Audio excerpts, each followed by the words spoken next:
So നമുക്ക് എല്ലാവരും പ്രോപ്പറായിട്ടിരിക്കുക, എല്ലാ കാര്യങ്ങളും ടെക്സ്റ്റും കാര്യങ്ങളൊക്കെ എടുത്ത് വെച്ചിട്ടില്ലേ? ഓക്കെ, സോ നമുക്ക് ക്ലാസ്സിലോട്ട് എടുക്കല്ലേ? ഒരു ഹായ് കാണിച്ച് നോക്കട്ടെ, ഹായ് കാണിച്ചേ. Okay, very good. സോ നമുക്ക് ഫസ്റ്റ് ചാപ്റ്ററിൽ നിന്ന് തന്നെ പോവാം. കാരണം ഫസ്റ്റ് ചാപ്റ്ററാണ് നമ്മളെ ഏറ്റവും ഇമ്പോർട്ടൻ്റ് ആയിട്ടുള്ള ഒന്ന്. റിവ്യൂ ഓഫ് പൈത്തൺ എന്നുള്ള ചാപ്റ്ററിൽ നിന്നാണ് ഏറ്റവും കൂടുതൽ മാർക്കിന് ക്വസ്റ്റ്യൻ കണ്ടിട്ടുള്ളത്. പൈത്തൺ ബേസ് ആയിട്ടുള്ള ക്വസ്റ്റ്യൻസും ഏറ്റവും കൂടുതൽ ക്വസ്റ്റ്യൻസും റിവ്യൂ ഓഫ് പൈത്തൺ തന്നെയാണ് വന്ന് കണ്ടിട്ടുള്ളത്. സോ നമുക്ക് അത് വെച്ച് സ്റ്റാർട്ട് ചെയ്യാം. സാറേ സ്ലൈഡ് ഒന്ന് കാണിക്കും. ഓക്കെ, സോ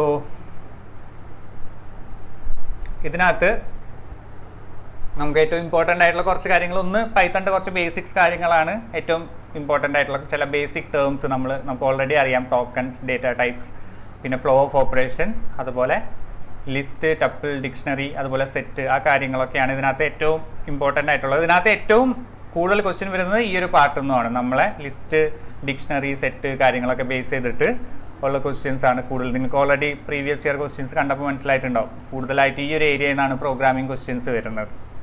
പിന്നെ ഇത് ചെയ്യണമെങ്കിൽ ഇതൊക്കെ അറിയാൻ വേണം അല്ലേ?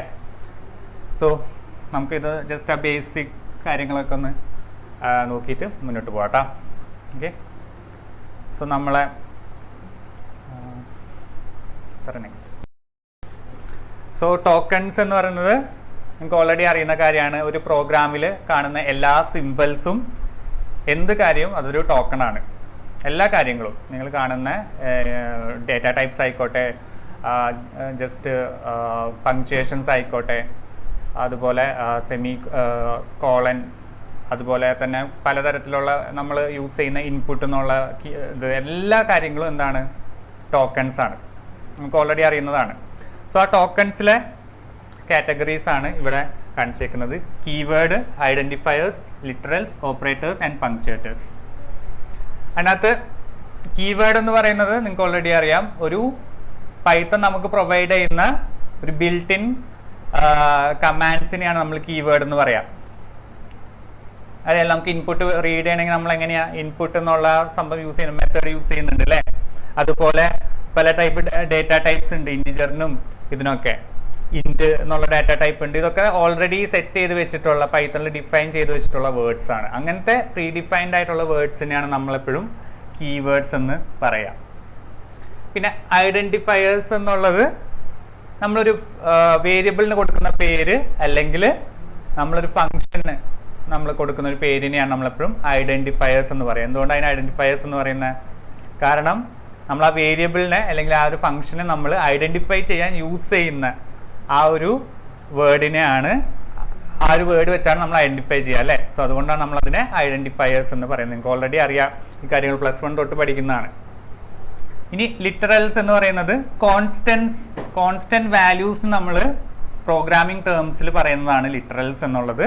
പിന്നെ ഓപ്പറേറ്റേഴ്സും നമ്മൾ ഓൾറെഡി കണ്ടിട്ടുണ്ട്. പല type arithmetic operators, logical operators, relational operators എന്നൊക്കെ പറഞ്ഞാൽ നമ്മൾ പല കാറ്റഗറി ഓഫ് ഓപ്പറേറ്റേഴ്സും നമ്മൾ പഠിച്ചിട്ടുണ്ട്. പിന്നെ പങ്ക്ച്വേറ്റേഴ്സ് എന്ന് പറയുമ്പോൾ ഇതൊന്നും അല്ലാത്ത കുറേ സിമ്പിൾസും കാര്യങ്ങളുണ്ട്. ഡബിൾ കോട്ട്സ്, കോളൻ, അതുപോലെ എന്ത് ടൈപ്പ് ഓഫ് സിമ്പിൾ, പരാന്തിസിസ്, ഇതൊക്കെ നമ്മൾ പങ്ക്ച്വേറ്റേഴ്സ് എന്നുള്ള കാറ്റഗറിയിൽ പെടും. സോ ഇവിടെ നോക്കി, ഈ ഒരു പ്രോഗ്രാമിനകത്ത് എന്തൊക്കെ ടൈപ്പ് ടോക്കൺസ് നമുക്ക് കാണാൻ പറ്റും. ഫസ്റ്റത്തെ എ എന്ന് പറയുന്നത് എന്താ?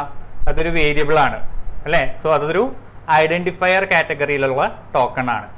ആൻഡ് ഈക്വൽ ടു എന്ന് പറയുന്നത് എന്താണ്? ഒരു ഓപ്പറേറ്റർ കാറ്റഗറി വരും. അസൈൻമെന്റ് ഓപ്പറേറ്റർ നമ്മൾ പഠിച്ചിട്ടുണ്ട് അല്ലേ? ഓപ്പറേറ്റർ കാറ്റഗറിയിലാണ് വരിക. ഇനി ഇൻറ്റ് എന്ന് പറയുന്നതോ അതൊരു ഡാറ്റ ടൈപ്പിനെ ഡിനോട്ട് ചെയ്യുന്ന വേർഡാണ് അല്ലേ? അത് ഓൾറെഡി പൈത്തൺ പ്രൊവൈഡ് ചെയ്തിട്ടുള്ളതാണ്. സോ അത് നമ്മളെ കീവേഡ് എന്നുള്ള കാറ്റഗറിയിൽ വരും. അതുപോലെ പരാന്തിസിസ് എന്ന് പറയുന്നത് ജസ്റ്റ് സിമ്പിൾസ് ആണ് അല്ലേ? ആ ഓപ്പണിംഗ് ബ്രാക്കറ്റും ക്ലോസിംഗ് ബ്രാക്കറ്റൊക്കെ ജസ്റ്റ് സിമ്പിൾസ് ആണ്. അതിനൊക്കെ നമ്മൾ പങ്ക്ച്വേറ്റേഴ്സ് എന്നുള്ള കാറ്റഗറിയിൽ വരും അല്ലേ? അതൊക്കെ നിങ്ങൾക്ക് ബേസിക് ആയിട്ട് ഐഡന്റിഫൈ ചെയ്യാൻ പറ്റുന്നല്ലേ? നിങ്ങൾക്ക് ഇങ്ങനെ തരുവാണെങ്കിൽ നിങ്ങൾക്ക് ഈസി ആയിട്ട് അത് കാറ്റഗറൈസ് ചെയ്യാനൊക്കെ അറിയാലോ. പക്ഷേ ഇത്രയും ലെവലിലുള്ള ക്വസ്റ്റ്യൻ നിങ്ങൾ എക്സ്പെക്ട് ചെയ്യേണ്ട. ഞാൻ ജസ്റ്റ് അത് പറഞ്ഞു എന്നേ ഉള്ളൂ. ഇതിനേക്കാളും കുറച്ചും കൂടിയുള്ള ലെവലിലുള്ള ക്വസ്റ്റ്യൻസ് ആയിരിക്കും നിങ്ങൾക്ക് ഉണ്ടാവുക. ഇത് നിങ്ങൾ ഓൾറെഡി +1 നിങ്ങൾ ഇങ്ങനത്തെ കാര്യങ്ങളൊക്കെ പഠിച്ചതായിരിക്കും. ഇനി നമുക്ക് പൈത്തണിലെ കുറച്ച് ഡാറ്റ ടൈപ്സ് ഉണ്ട്, അതിനകത്തോട്ട് പോവാം. അതിൽ ആദ്യത്തെ ഇൻറ്റ് എന്നുള്ള ഡാറ്റ ടൈപ്പ്, അത് ഇൻറ്റിജർ വാല്യൂസ്, അതായത് ഹോൾ നമ്പേഴ്സ് സ്റ്റോർ ചെയ്യാൻ വേണ്ടി നമ്മൾ യൂസ് ചെയ്യുന്ന ഡാറ്റ ടൈപ്പാണ് ഇൻറ്റിജർ അഥവാ ഇൻറ്റ് എന്ന് പറയുന്നത്. ഇനി ഡെസിമൽ ഫ്രാക്ഷണൽ പാർട്ടുള്ള നമ്പേഴ്സിനെ ഡിനോട്ട് ചെയ്യാൻ വേണ്ടി നമ്മൾ യൂസ് ചെയ്യുന്ന ഡാറ്റ ടൈപ്പാണ് ഫ്ലോട്ട് എന്നുള്ള ഡാറ്റ ടൈപ്പ്. ദെൻ അതുപോലെ സ്ട്രിങ് വാല്യൂസ്, ഡബിൾ കോട്ട്സിലുള്ള സ്ട്രിങ് വാല്യൂസ്, എന്തെങ്കിലും സീക്വൻസ് ഓഫ് ക്യാരക്ടേഴ്സും കാര്യങ്ങളൊക്കെ സ്റ്റോർ ചെയ്യാൻ str എന്നുള്ള ഡാറ്റ ടൈപ്പ്. അതുപോലെ ട്രൂ ഓർ ഫോൾസ് വാല്യൂസിനെ ഡിനോട്ട് ചെയ്യാൻ വേണ്ടി നമ്മൾ ബൂൾ എന്നുള്ള ഓർ ബൂലിയൻ എന്നുള്ള ഡാറ്റ ടൈപ്പാണ് നമ്മൾ യൂസ് ചെയ്യുക. ഇത് കൂടാതെ നമ്മൾ നേരത്തെ പറഞ്ഞ പോലെ ഏറ്റവും ഇമ്പോർട്ടൻ്റ് ആയിട്ടുള്ള കുറച്ച് ഡാറ്റ ടൈപ്സ് ആണ് ഇവിടെ തന്നേക്കുന്നത്. List, tuples, set, dictionary. ഇതാണ് നിങ്ങൾ ഈ ഒരു ചാപ്റ്ററിൽ ഏറ്റവും കോൺസെൻട്രേറ്റ് ചെയ്യേണ്ടത്. പ്രോഗ്രാമിംഗ് ലെവലിൽ നോക്കുമ്പോൾ ഈ ഒരു പാർട്ടാണ് നിങ്ങൾ ഏറ്റവും കോൺസെൻട്രേറ്റ് ചെയ്യേണ്ടത്. ഓക്കെ, നമ്മൾ ഓൾറെഡി അങ്ങനത്തെ ക്വസ്റ്റ്യൻസ് ഒക്കെ ഉണ്ടായിരുന്നല്ലോ. നമ്മൾ ഇവിടുത്തെ മോഡലിൽ നമ്മൾ ഓൾറെഡി ഉണ്ടായിരുന്നല്ലോ, ലിസ്റ്റ് ബേസ് ചെയ്തിട്ടുള്ള ക്വസ്റ്റ്യൻസ്, ഡിക്ഷണറി കാര്യങ്ങളുള്ള പ്രോഗ്രാമിംഗ് ക്വസ്റ്റ്യൻസ്. നിങ്ങൾ നമ്മൾ ഇവിടെ ഇട്ട മോഡൽ എക്സാമിൻ്റെ ആ ഒരു ഇവിടെ എക്സാമിന് ഇട്ട ക്വസ്റ്റ്യൻ പേപ്പർ ഒഴികെ മറ്റേ 2 സെറ്റ് നിങ്ങൾ ചെയ്ത് നോക്കിയിട്ടുണ്ടായിരുന്നോ? ചെയ്തവരുണ്ടെങ്കിൽ ഒരു ആയി കാണിച്ചേ. നിങ്ങൾക്ക് 3 സെറ്റ് ഓഫ് ക്വസ്റ്റ്യൻ പേപ്പർ തന്നിട്ടില്ലേ? അതിനകത്ത് ബാക്കിയുള്ള ഓക്കെ ആരൊക്കെ ചെയ്തിട്ടുണ്ട്? Okay, very good. സോ അതിനകത്ത് പല ടൈപ്പ് ഓഫ് ലിസ്റ്റും ഡിക്ഷണറിയും സെറ്റും ഒക്കെ വെച്ചിട്ടുള്ള പ്രോഗ്രാംസ് ഒക്കെ അതിനകത്ത് ഉണ്ടായിരുന്നു. സോ അങ്ങനത്തെ ടൈപ്പ് ഓഫ് ക്വസ്റ്റ്യൻസ് ആണ് നിങ്ങൾ എക്സ്പെക്ട് ചെയ്യേണ്ടത് ഈ ഒരു ചാപ്റ്ററിന് കൂടുതലായിട്ട്, ലൈക്ക് കൂടുതൽ മാർക്കിനുള്ളത്. അല്ലാത്ത ബേസിക് ക്വസ്റ്റ്യൻസ് ഉണ്ടാവും, നിങ്ങൾ വായിച്ച് തന്നെ പോകണം, എല്ലാത്തിൻ്റെയും ബേസ് വായിച്ച് പോകണം. കാരണം നേരത്തെ ആരോ പറഞ്ഞ പോലെ മൾട്ടിപ്പിൾ ചോയ്സ് ക്വസ്റ്റ്യൻസും കാര്യങ്ങളൊക്കെ വരുമ്പോൾ അത് വളരെ ചെറിയ ചെറിയ മൈന്യൂട്ട് കാര്യങ്ങളായിരിക്കും മൾട്ടിപ്പിൾ ചോയ്സിൽ വരിക. നിങ്ങൾ എവിടെയെങ്കിലും മിസ് ഔട്ട് ആയി കഴിഞ്ഞാൽ അവിടെ വെറുതെ ആ മൾട്ടിപ്പിൾ ചോയ്സിനാണ് കുറേ പേര് മാർക്ക് കൊണ്ട് കളയുന്നത്. ഓക്കെ, സോ നമുക്ക് മെയിനായിട്ടുള്ള നമ്മളെ ലിസ്റ്റ്, ടെപ്പിൾ, സെറ്റ്, ഡിക്ഷണറി ഈ കാര്യങ്ങളെ പറ്റി നമുക്ക് നോക്കാം. ഓക്കെ, സോ ഇത് നിങ്ങൾക്ക് കാണുന്നുണ്ടോ? ഇത് വായിക്കാൻ പറ്റുന്നുണ്ടോ? വായിക്കാൻ പറ്റുന്നുണ്ടെങ്കിൽ ഒരു ഹായ് കാണിച്ചേ നോക്കട്ടെ. ഓക്കെ, കുറച്ച് പേർക്കൊക്കെ പറ്റുന്നുണ്ട്. ഇതിപ്പോൾ ഓരോന്നും റെപ്രസെൻ്റ് ചെയ്യുന്ന സിമ്പിൾസും കൊടുത്തിട്ടുണ്ട്. ഓരോന്നും എങ്ങനത്തെ ടൈപ്പ് ഓഫ് സീക്വൻസ് ആണ് അല്ലെങ്കിൽ ഇതാണെന്നുള്ളതും അവിടെ എഴുതി വെച്ചിട്ടുണ്ട്. നിങ്ങൾക്ക് കാണാൻ പറ്റുമെന്ന് വിചാരിക്കുന്നു. ഫസ്റ്റത്തെ ലിസ്റ്റ് വെച്ചിട്ടാണ് കൂടുതൽ ഏറ്റവും ബേസിക് ആയിട്ട് നമ്മൾ ഫസ്റ്റ് സ്റ്റാർട്ട് ചെയ്ത് പഠിക്കാൻ തുടങ്ങുന്നത് ലിസ്റ്റ് വെച്ചിട്ടാണ്. ലൈക്ക് കുറേ വാല്യൂസ് സ്റ്റോർ ചെയ്യാൻ വേണ്ടി നമ്മൾ ലിസ്റ്റാണ് യൂസ് ചെയ്യുക. ആൻഡ് ലിസ്റ്റിനെ നമ്മൾ റെപ്രസെൻ്റ് ചെയ്യുന്നത് സ്ക്വയർ ബ്രാക്കറ്റ് വെച്ചിട്ടാണ്. സോ എന്ത് പേരിൽ കണ്ടാലും സ്ക്വയർ ബ്രാക്കറ്റ് കണ്ടപ്പോൾ നിങ്ങളത് ലിസ്റ്റ് ആണെന്നുള്ളത് ഉറപ്പിക്കണം. ഓക്കെ, ആൻഡ് ലിസ്റ്റ് എന്താണ്? ഒരു ഓർഡേർഡ് കളക്ഷൻ ആണ്. ഓർഡേർഡ് കളക്ഷൻ ഓഫ് ഡാറ്റയാണ് ലിസ്റ്റ്. അവിടെ ഒരു ഓർഡർ ഉണ്ടാവും. അതുകൊണ്ട് എന്താ ഉദ്ദേശിക്കുന്നത്? നമുക്ക് ഇൻഡെക്സ് വെച്ചിട്ട് അതിനെ ആക്സസ് ചെയ്യാം. ഓരോന്നിനും ഓരോ ഇൻഡെക്സ് ഉണ്ടാവും. ആദ്യം ഇൻസേർട്ട് ചെയ്യുന്ന എലമെൻറ്റിന് 0th ഇൻഡെക്സ് ആയിരിക്കും. നെക്സ്റ്റ് അതിന് ശേഷം ഇൻസേർട്ട് ചെയ്യുന്നതിന് ഫസ്റ്റ് ഇൻഡെക്സ് കിട്ടും. അങ്ങനെ 0 മുതൽ സ്റ്റാർട്ട് ചെയ്യുന്ന ഇൻഡെക്സിങ്ങും കാര്യങ്ങളും ഉണ്ടാവും. അതേപോലെ തന്നെ ലിസ്റ്റ് എന്ന് പറയുന്നത് നമുക്ക് എപ്പോൾ വേണമെങ്കിലും അതിലെ വാല്യൂസ് നമുക്ക് റീപ്ലേസ് ചെയ്യാൻ പറ്റും. ഓൾറെഡി എൻ്റർ ചെയ്ത വാല്യൂവിനെ നമുക്ക് എന്ത് ചെയ്യാം? ചേഞ്ച് ചെയ്യാനും കാര്യങ്ങളൊക്കെ പറ്റും. ഓക്കെ, ഇനി അതേപോലെ ലിസ്റ്റിനകത്ത് നമുക്ക് ഒരേ വാല്യൂസ് റിപ്പീറ്റഡ് ആയിട്ട് നമുക്ക് ഇൻസേർട്ട് ചെയ്യാൻ പറ്റും. ഡ്യൂപ്ലിക്കേറ്റ് വാല്യൂസും ലിസ്റ്റിനകത്ത് നമുക്ക് ഇൻസേർട്ട് ചെയ്യാൻ പറ്റും. ഈ ബേസിക് കാര്യങ്ങൾ നിങ്ങൾ അറിഞ്ഞിരിക്കുക. ഈ ബേസിക്സിൻ്റെ ഇതിലായിരിക്കും നേരത്തെ ഈ 1 വേർഡ് ക്വസ്റ്റ്യൻസും കാര്യങ്ങളും വരിക കേട്ടോ. സോ അതുകൊണ്ട് ഈ ബേസിക്സ് അറിഞ്ഞിരിക്കണം. ഇനി ഡിക്ഷണറിയുടെ കാര്യം എടുത്താലോ? ഡിക്ഷണറി സ്റ്റോർ നമ്മൾ എപ്പോഴാണ് യൂസ് ചെയ്യുക? ഒരു കീ വാല്യൂ പെയർ സ്റ്റോർ ചെയ്യാൻ വേണ്ടിയിട്ടാണ് അല്ലേ? ഒരു കീയും ഉണ്ടാവും, അതിന് കറസ്പോണ്ടിങ് ആയിട്ടുള്ള വാല്യൂ ഉണ്ടാവും. ആ ഒരു pair of values set store ചെയ്യാൻ വേണ്ടിയിട്ടാണ് നമ്മൾ ഡിക്ഷണറി യൂസ് ചെയ്യുക. ആൻഡ് ഡിക്ഷണറിയിൽ അങ്ങനെ പെർട്ടിക്കുലർ ഓർഡർ ഒന്നുമില്ല. നമ്മൾ എങ്ങനെ ആക്സസ് ചെയ്യുക ഡിക്ഷണറിയിലെ വാല്യൂസ്? കീ വെച്ചിട്ടാണ് അല്ലേ? കീ വെച്ചിട്ട് നമുക്ക് ആക്സസ് ചെയ്യാൻ പറ്റും. അതിന് നമ്മൾ കൂടുതൽ ഡീറ്റെയിൽസ് അതിൻ്റെ പ്രോഗ്രാം ലെവലിൽ നമുക്ക് നോക്കാം ഡിക്ഷണറിയുടെ. ഞാനിപ്പോൾ ജസ്റ്റ് ഇതിങ്ങനെ ഒന്ന് പറഞ്ഞു പോകുന്നത്, ഒരു ഓവർവ്യൂ ജസ്റ്റ് പറയുന്നേ ഉള്ളൂ. അതുപോലെ ഡിക്ഷണറിയിലെയും വാല്യൂസ് ചേഞ്ചബിൾ ആണ്, നമുക്ക് ചേഞ്ച് ചെയ്യാൻ പറ്റും, പ്രശ്നമില്ല.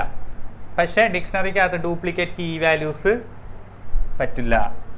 ഓക്കെ, ഡ്യൂപ്ലിക്കേറ്റ് മെമ്പേഴ്സ് പറ്റില്ല എന്ന് ഉദ്ദേശിക്കാൻ ഡ്യൂപ്ലിക്കേറ്റ് കീ വാല്യൂസ് പറ്റില്ല. ഓക്കെ, പിന്നെ ടപ്പിൾസ് ആണെങ്കിലോ നമ്മൾ റെപ്രസെൻ്റ് ചെയ്യുന്നത് നോർമൽ പാരാന്തസിസ്, നോർമൽ ബ്രാക്കറ്റ്സ് വെച്ചിട്ടാണ് റെപ്രസെൻ്റ് ചെയ്യുന്നത്. ടപ്പിൾസിനും ഓർഡർ ഉണ്ടാവും, പക്ഷേ മെയിൻ ഡിഫറൻസ് എന്താ ലിസ്റ്റുമായിട്ട്? ടപ്പിൾസിലെ വാല്യൂസ് നമുക്ക് ചേഞ്ച് ചെയ്യാൻ പറ്റില്ല, ഡയറക്റ്റ്ലി ചേഞ്ച് ചെയ്യാൻ പറ്റില്ല. ചേഞ്ച് ചെയ്യണമെന്നുണ്ടെങ്കിൽ ലിസ്റ്റായിട്ട് കൺവേർട്ട് ചെയ്തിട്ട് അങ്ങനെ വേറെ കുറച്ച് മെത്തേഡ്സ് ഒക്കെ നമ്മൾ മുമ്പ് ജസ്റ്റ് ഡിസ്കസ് ചെയ്തിരുന്നില്ല. ആ രീതിയിൽ വേണം ചേഞ്ച് ചെയ്യാൻ. പക്ഷേ നമ്മളെപ്പോഴും പറയാം ടപ്പിൾസ് ചേഞ്ച് ചെയ്യാൻ പറ്റില്ല എന്നാണ് കേട്ടോ. അതുപോലെ ഡ്യൂപ്ലിക്കേറ്റ് മെമ്പേഴ്സ് അവിടെയും അലൗഡ് ആണ്. ഇനി സെറ്റ് എന്ന് പറയുന്നത് നമ്മൾ മാത്സിൽ പഠിക്കുന്ന സെയിം കോൺസെപ്റ്റിൽ വർക്ക് ചെയ്യുന്നതാണ് സെറ്റ്. സോ സെറ്റിനകത്തും പ്രത്യേകിച്ച് ഓർഡറും കാര്യങ്ങളൊന്നുമില്ല. വാല്യൂസിന് നമുക്ക് മാറ്റാം, പക്ഷേ ഡ്യൂപ്ലിക്കേറ്റ് മെമ്പേഴ്സ് അലൗഡ് അല്ല.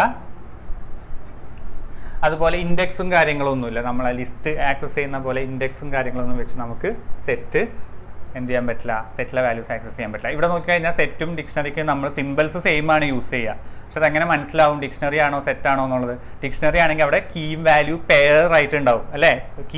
കീ എന്നുള്ള സംഭവം ഉണ്ടാവും, അതിനുശേഷം ഒരു കോളൻ ഇട്ട് വാല്യൂ കൊടുത്തിട്ടുണ്ടാവും അടുത്തതിൽ അല്ലേ. ആ ഒരു പെയർ ആയിട്ടായിരിക്കും അപ്പിയർ ചെയ്യുക. ഡിക്ഷണറി ആണെങ്കിൽ സിംഗിൾ വാല്യൂസ് ആണെങ്കിൽ നമുക്ക് എന്ത് മനസ്സിലാക്കാം, അത് സെറ്റ് ആണെന്നും മനസ്സിലാക്കാം. ഓക്കെ, സോ ആദ്യം ലിസ്റ്റുമായിട്ട് ബന്ധപ്പെട്ട ഏറ്റവും ബേസിക് ആയിട്ടുള്ള കുറച്ച് ഫങ്ഷൻസ് ആണ് നമ്മൾ ജസ്റ്റ് നോക്കുന്നത്. കാരണം ഇതൊക്കെ വെച്ചിട്ടായിരിക്കും നിങ്ങൾക്ക് എത്ര വലിയ പ്രോഗ്രാം ആണെങ്കിലും നിങ്ങൾക്ക് ഈ ബേസ് കുറച്ച് ഫങ്ഷൻസ് അറിഞ്ഞു കഴിഞ്ഞാൽ നിങ്ങൾക്ക് സോൾവ് ചെയ്യാൻ പറ്റും ആ പ്രോഗ്രാം. സോ അതുകൊണ്ടാണ് അതിൽ മാത്രം നമ്മൾ ഫോക്കസ് ചെയ്യുന്നത് കേട്ടോ. സോ ലിസ്റ്റ് ഞാൻ പറഞ്ഞ പോലെ സ്ക്വയർ ബ്രാക്കറ്റ് വെച്ചിട്ട് അവിടെ ക്രിയേറ്റ് ചെയ്യണമെങ്കിൽ നമ്മൾ എന്താ ചെയ്യേണ്ടത്, ജസ്റ്റ് ലിസ്റ്റിൻ്റെ പേര് കൊടുക്കുക, ഈക്വൽ ടു കൊടുത്തിട്ട് നമുക്ക് സ്ക്വയർ ബ്രാക്കറ്റിൽ നമുക്ക് വാല്യൂ സെറ്റ് ചെയ്ത് കൊടുത്താൽ അവിടെ ആ ഒരു ലിസ്റ്റ് ക്രിയേറ്റ് ആവും. കറക്റ്റ് സ്ക്വയർ ബ്രാക്കറ്റ് തന്നെ ഇടണം, ഇല്ലെങ്കിൽ നമുക്ക് മാറിപ്പോകും. ഓക്കെ, ഇനി ഇൻസേർട്ട് ചെയ്യാൻ വേണ്ടിയിട്ട് 2 മെത്തേഡ്സ് ഉണ്ട്, 2 ഫങ്ഷൻസ് അവൈലബിൾ ആണ്, അപ്പൻഡും ഇൻസേർട്ടും. സോ അപ്പൻഡ് എന്ന് പറയുന്നത് നമ്മൾ ഓരോ പ്രാവശ്യം ഇൻസേർട്ട് ചെയ്യുമ്പോഴും ഏറ്റവും ലാസ്റ്റിൽ കൊണ്ടുപോയിട്ടായിരിക്കും ആ വാല്യൂ ഇൻസേർട്ട് ആവുക. ഈ അപ്പൻഡ് തന്നെയാണ് നമ്മൾ വേറെ എവിടെ യൂസ് ചെയ്യുന്നത്, സ്റ്റാക്കിൻ്റെ ആപ്ലിക്കേഷനിൽ നമ്മളെപ്പോഴും അപ്പൻഡ് വെച്ചിട്ടാണല്ലേ ഇൻസേർട്ട് ചെയ്യുക. ഇനി നമുക്കൊരു പർട്ടിക്കുലർ പൊസിഷനിൽ കൊണ്ടുപോയിട്ട് ഒരു ഇൻഡെക്സിൽ കൊണ്ടുപോയിട്ട് വാല്യൂ ഇൻസേർട്ട് ചെയ്യണമെന്നുണ്ടെങ്കിൽ നമുക്ക് ഇൻസേർട്ട് എന്നുള്ള മെത്തേഡ് യൂസ് ചെയ്യാം, ഇൻസേർട്ട് എന്നുള്ള ഫംഗ്ഷൻ യൂസ് ചെയ്യാം. ഓക്കെ, സോ ഇതൊക്കെ യൂസ് ചെയ്യും. ഫംഗ്ഷൻസ് യൂസ് ചെയ്യുമ്പോൾ എന്ത് വേണം, നമ്മൾ ലിസ്റ്റിൻ്റെ പേര് ഡോട്ട് ഫംഗ്ഷൻ്റെ പേര് കൊടുക്കണം. ഓക്കെ, ഇനി റിമൂവ് ചെയ്യാനാണെങ്കിലും ഇതേപോലെ പല ടൈപ്പ് ഫംഗ്ഷൻസ് നമുക്ക് അവൈലബിൾ ആണ്. ഒന്ന് റിമൂവ് എന്നുള്ളത് ഡയറക്റ്റ് കൊടുക്കാം. മൈ ലിസ്റ്റ് നമ്മൾ ലിസ്റ്റിൻ്റെ പേര് ഡോട്ട് റിമൂവ് കൊടുത്തിട്ട് നമുക്ക് ഏത് വാല്യൂ ആണോ റിമൂവ് ചെയ്യേണ്ടത് അത് നമുക്ക് പാരാന്തസിസിൽ മെൻഷൻ ചെയ്ത് കൊടുക്കാം. ഇതല്ലെങ്കിൽ നമുക്ക് എന്ത് ചെയ്യാം, പോപ്പ് എന്നുള്ള ഓപ്ഷൻ ഉണ്ട്. സോ പോപ്പ് എന്നുള്ള ഓപ്ഷനിൽ നമുക്ക് ഏതൊരു ഇൻഡെക്സ് കൊടുക്കാം, അല്ലെങ്കിൽ ഒന്നും കൊടുക്കാതെ ഇരിക്കാം. ഇൻഡെക്സ് മെൻഷൻ ചെയ്താൽ ആ പർട്ടിക്കുലർ ഇൻഡെക്സിൽ ഇത് റിമൂവ് ആവും. ഒന്നും മെൻഷൻ ചെയ്തില്ലെങ്കിൽ എന്താവും, ഏറ്റവും ലാസ്റ്റ് ഇൻസേർട്ട് ചെയ്ത ഏത് വാല്യൂ ആണോ അത് ഡിലീറ്റ് ആയി പോകും. ഓക്കെ, സോ ഇത് ക്ലിയർ ആണോ? ക്ലിയർ അല്ലേ? ഇനി അടുത്ത നമ്മൾ ലിസ്റ്റിൽ ചെയ്യാൻ പോകുന്നത് എങ്ങനെയാണ് വാല്യൂസ് നമ്മൾ ആക്സസ് ചെയ്യാന്നുള്ളത്. പല രീതിയിൽ ഇത് നിങ്ങൾക്ക് ഈസി ആയിട്ട് അറിയുന്ന കാര്യങ്ങളാണ് അല്ലേ. മൈ ലിസ്റ്റ് ഓഫ് 1 എന്ന് പറഞ്ഞു കൊടുത്താൽ എന്താണ് നമ്മൾ ആക്സസ് ആവുക, ഈ ഒരു ലിസ്റ്റ് പ്രകാരം 20 എന്നുള്ള വാല്യൂ നമുക്ക് ആക്സസ് ചെയ്യാൻ പറ്റും അല്ലേ. അതായത് ഫസ്റ്റ് ഇൻഡെക്സിലുള്ള വാല്യൂ, ഇൻഡെക്സ് നമ്പറാണ് നമ്മൾ സ്ക്വയർ ബ്രാക്കറ്റിൽ കൊടുക്കുന്നത്. ഇനി ഇവിടെ മൈനസ് വാല്യൂ കൊടുത്തു കഴിഞ്ഞാൽ അതിൻ്റെ അർത്ഥം എന്താ, നമ്മൾ പിന്നിന്നാണ് കൗണ്ട് ചെയ്യുക. സോ മൈ ലിസ്റ്റ് ഓഫ് -1 എന്ന് പറഞ്ഞാൽ ലാസ്റ്റ് ഒന്ന് കൗണ്ട് ചെയ്തിട്ട് ഇതാ ഇവിടെ 70 ആയിരിക്കും നമ്മൾ ആക്സസ് ചെയ്യുക അല്ലേ. ഇനി നമുക്ക് എന്ത് ചെയ്യാം, റേഞ്ച് ഓഫ് വാല്യൂസ് നമുക്ക് മെൻഷൻ ചെയ്യാം. അതായത് ഒരു പർട്ടിക്കുലർ ഇൻഡെക്സ് തൊട്ട് ഈ ഒരു ഇൻഡെക്സ് വരെയുള്ള വാല്യൂസ് നമുക്ക് ആക്സസ് ചെയ്യണമെന്നുണ്ടെങ്കിൽ നമ്മൾ എന്ത് യൂസ് ചെയ്യും, ഈ ഒരു സ്ക്വയർ ബ്രാക്കറ്റിനകത്ത് ആ 2 വാല്യൂസും സ്റ്റാർട്ടിങ്ങും എൻഡിങ്ങും നമുക്ക് മെൻഷൻ ചെയ്ത് കൊടുക്കാം. സോ ഇവിടെ ഞാൻ സെക്കൻഡ് ഇൻഡെക്സും കൊടുത്തിട്ടുണ്ട്, സെക്കൻഡ് മുതൽ 5th ഇൻഡെക്സ് വരെ എന്ന് പറഞ്ഞ് കൊടുത്തിട്ടുണ്ട്.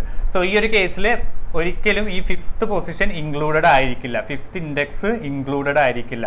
സെക്കൻഡ് പൊസിഷനിൽ നിന്ന് തുടങ്ങും, സെക്കൻഡ് ഇൻഡെക്സിൽ നിന്ന് തുടങ്ങും. സെക്കൻഡ് ഇൻഡെക്സ് ഏതാ, 30 തുടങ്ങും, 40, 50, 60 അല്ലേ വരിക.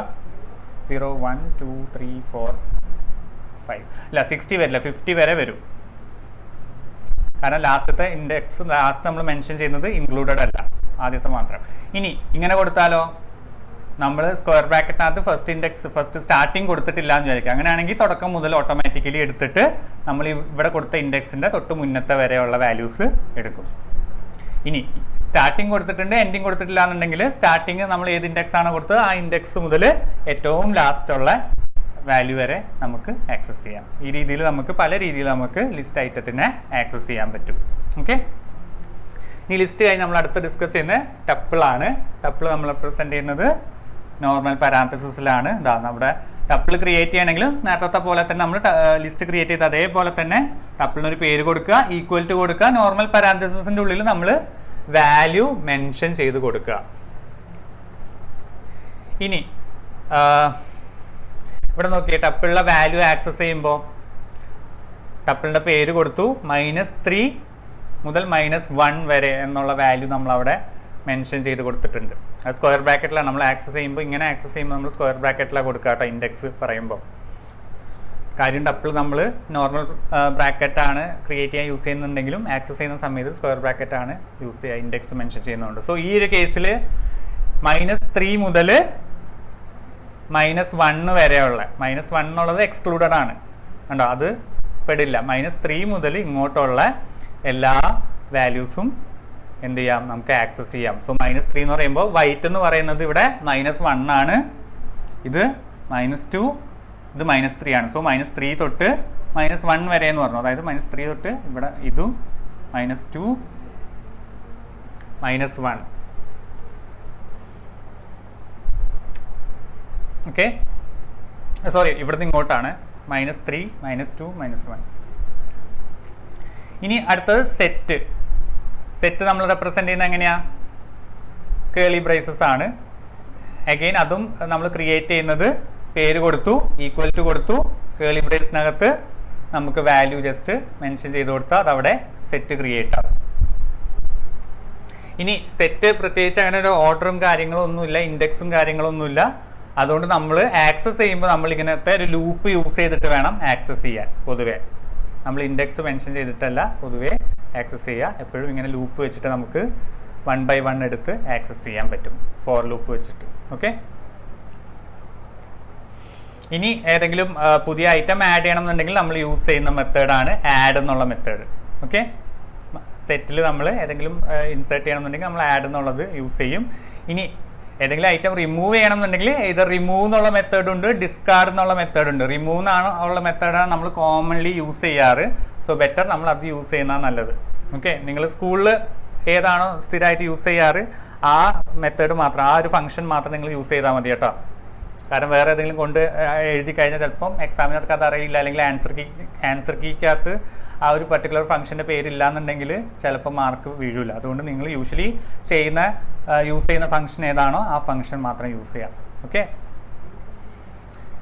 ഇനി 2 സെറ്റുകൾ ജോയിൻ ചെയ്യാനുള്ള ഒരു മെത്തേഡ് ഉണ്ട്, ഒരു ഫംഗ്ഷൻ ഉണ്ട്, അതാണ് അപ്ഡേറ്റ് എന്ന് പറയുന്ന ഫംഗ്ഷൻ.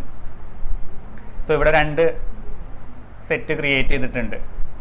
സോ നമ്മളിവിടെ ആദ്യത്തെ സെറ്റിൻ്റെ കൂടെ രണ്ടാമത്തെ സെറ്റ് കൂടി ജോയിൻ ചെയ്യിപ്പിക്കാൻ വേണ്ടിയിട്ട് നമ്മൾ യൂസ് ചെയ്യുന്ന ഒരു ഫംഗ്ഷനാണ് അപ്ഡേറ്റ് എന്നുള്ള ഫംഗ്ഷൻ.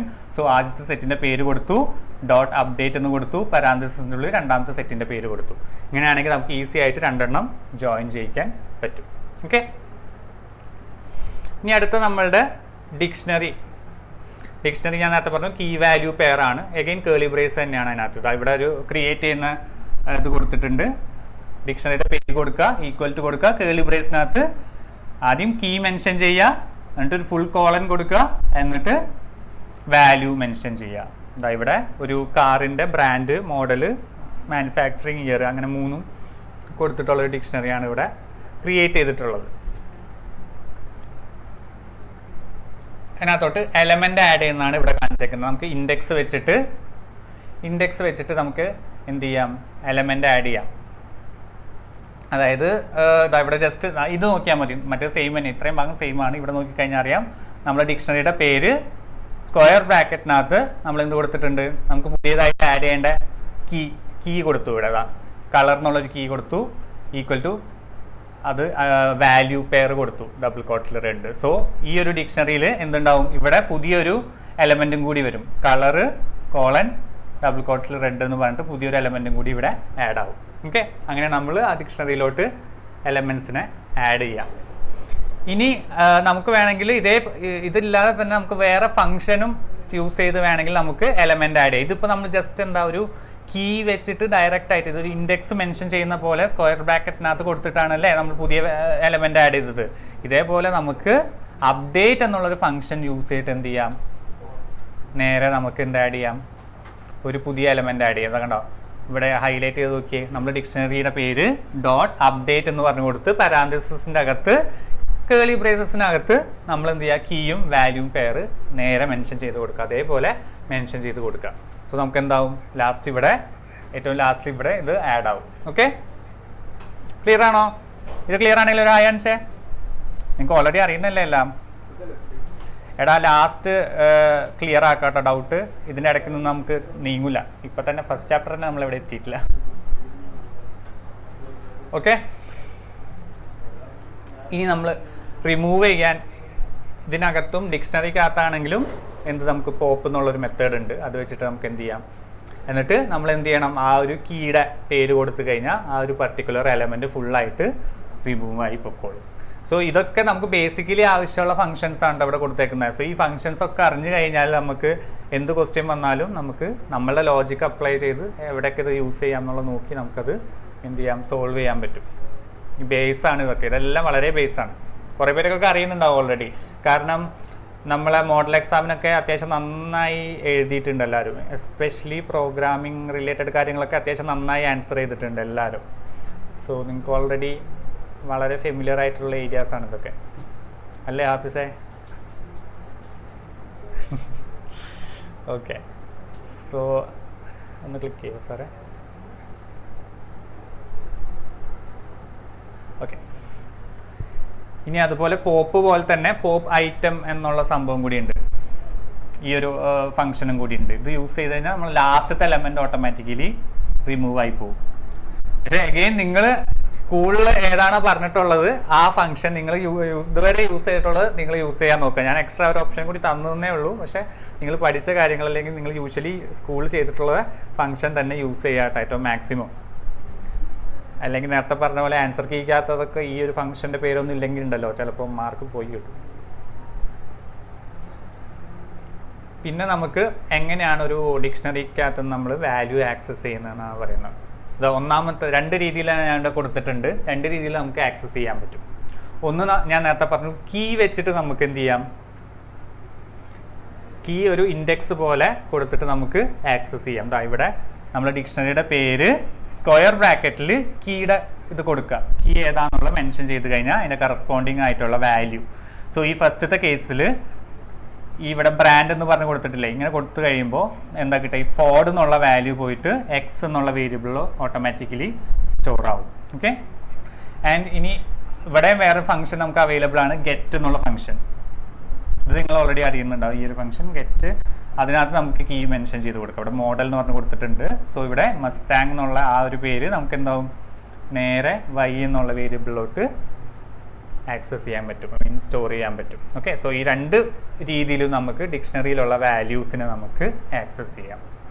ഓക്കെ, സോ ഈ കാര്യങ്ങളാണ് നിങ്ങൾ ഫോക്കസ് ചെയ്യേണ്ടത്. ഞാൻ ഒന്നുകൂടി പറയുകയാണ്, ലിസ്റ്റ്, ടെപ്പിൾ, സെറ്റ്, ഡിക്ഷണറി, ഈ 4 കാര്യങ്ങളും ഇതിൻ്റെ ഈ ബേസിക് ആയിട്ടുള്ള ഈ 4 ഫങ്ഷൻസ്, അതായത് ക്രിയേറ്റ് ചെയ്യാനുള്ളത്, ഇൻസേർട്ട് ചെയ്യാനുള്ളത്, ഡിലീറ്റ് ചെയ്യാനുള്ളത്, ആക്സസ് ചെയ്യാനുള്ളത്, ഈ കാര്യങ്ങൾ ഇത്രയും ഈ 4 എണ്ണത്തിൻ്റെ നിങ്ങൾ നോക്കി വെക്കുക, തറവാക്കി വെക്കുക.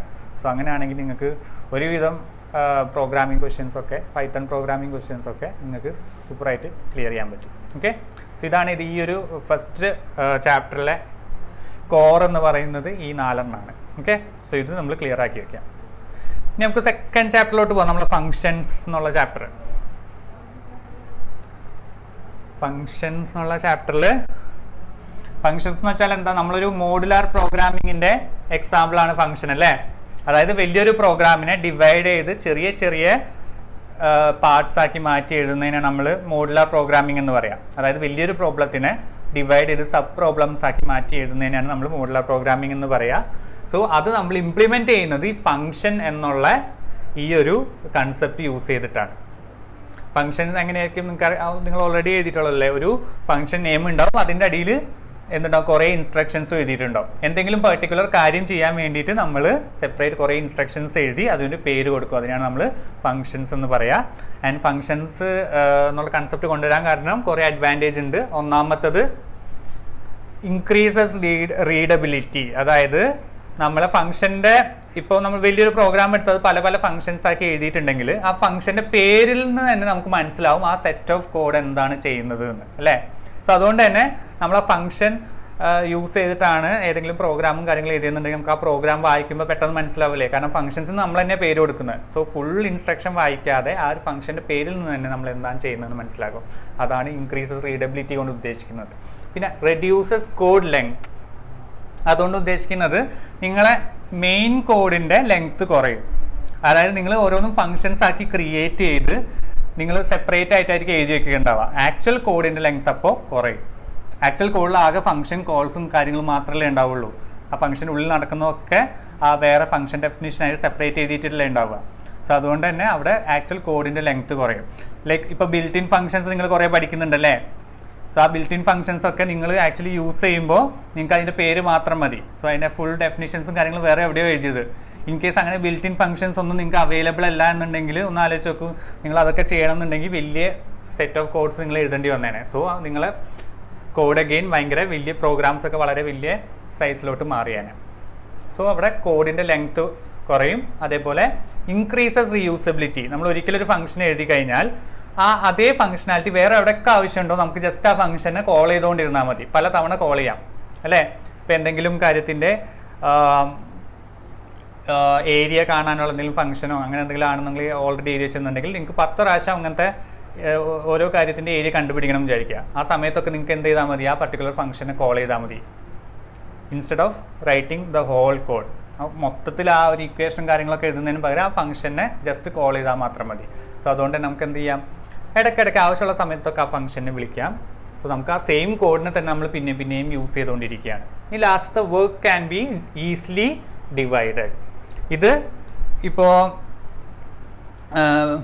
നിങ്ങൾ വലിയ സോഫ്റ്റ്വെയറും കാര്യങ്ങളും എടുത്തു കഴിഞ്ഞാൽ ഈ സോഫ്റ്റ്വെയർസും കാര്യങ്ങളൊക്കെ ഈ ഡെവലപ്പ് ചെയ്യുന്ന ആൾക്കാർ എന്താ ചെയ്യുക, അവർ കുറേ ഫംഗ്ഷനാലിറ്റി ഉണ്ടാവില്ലേ സോഫ്റ്റ്വെയർസിൽ, അതൊക്കെ ഓരോ സെറ്റ് ഓഫ് ടീമുകൾക്ക് ഡിവൈഡ് ചെയ്ത് കൊടുത്തിട്ടുണ്ടാവും. അവരെന്നിട്ട് ഇത് ഈ ഫംഗ്ഷൻ പോലെയാണ് ഉണ്ടാക്കി വെക്കുക. അവരവർക്ക് കിട്ടിയ ആ ഫംഗ്ഷനാലിറ്റീനെ അവരെന്ത് ചെയ്യും, ചെറിയ ഫംഗ്ഷൻ പോലെ ഉണ്ടാക്കി വെക്കും. എന്നിട്ട് ഇതെല്ലാം കൂടി ലാസ്റ്റ് ക്ലബ് ചെയ്യും. സോ അവിടെയും എന്താ നമുക്ക് വലിയൊരു പ്രോഗ്രാം കിട്ടിക്കഴിഞ്ഞാൽ നമുക്ക് എന്ത് ചെയ്യാൻ പറ്റും, അത് പലർക്ക് ഇപ്പം നിങ്ങളൊരു ഗ്രൂപ്പ് ഉണ്ട്, ആ ഗ്രൂപ്പിൽ നിങ്ങൾക്ക് ഒരു വലിയൊരു പ്രോഗ്രാം അസൈൻ ചെയ്ത് തന്നിട്ടുണ്ട് സോൾവ് ചെയ്യാൻ വേണ്ടിയിട്ട്. ഇപ്പോൾ ഡാറ്റാബേസ് റിലേറ്റഡ് പ്രോഗ്രാം.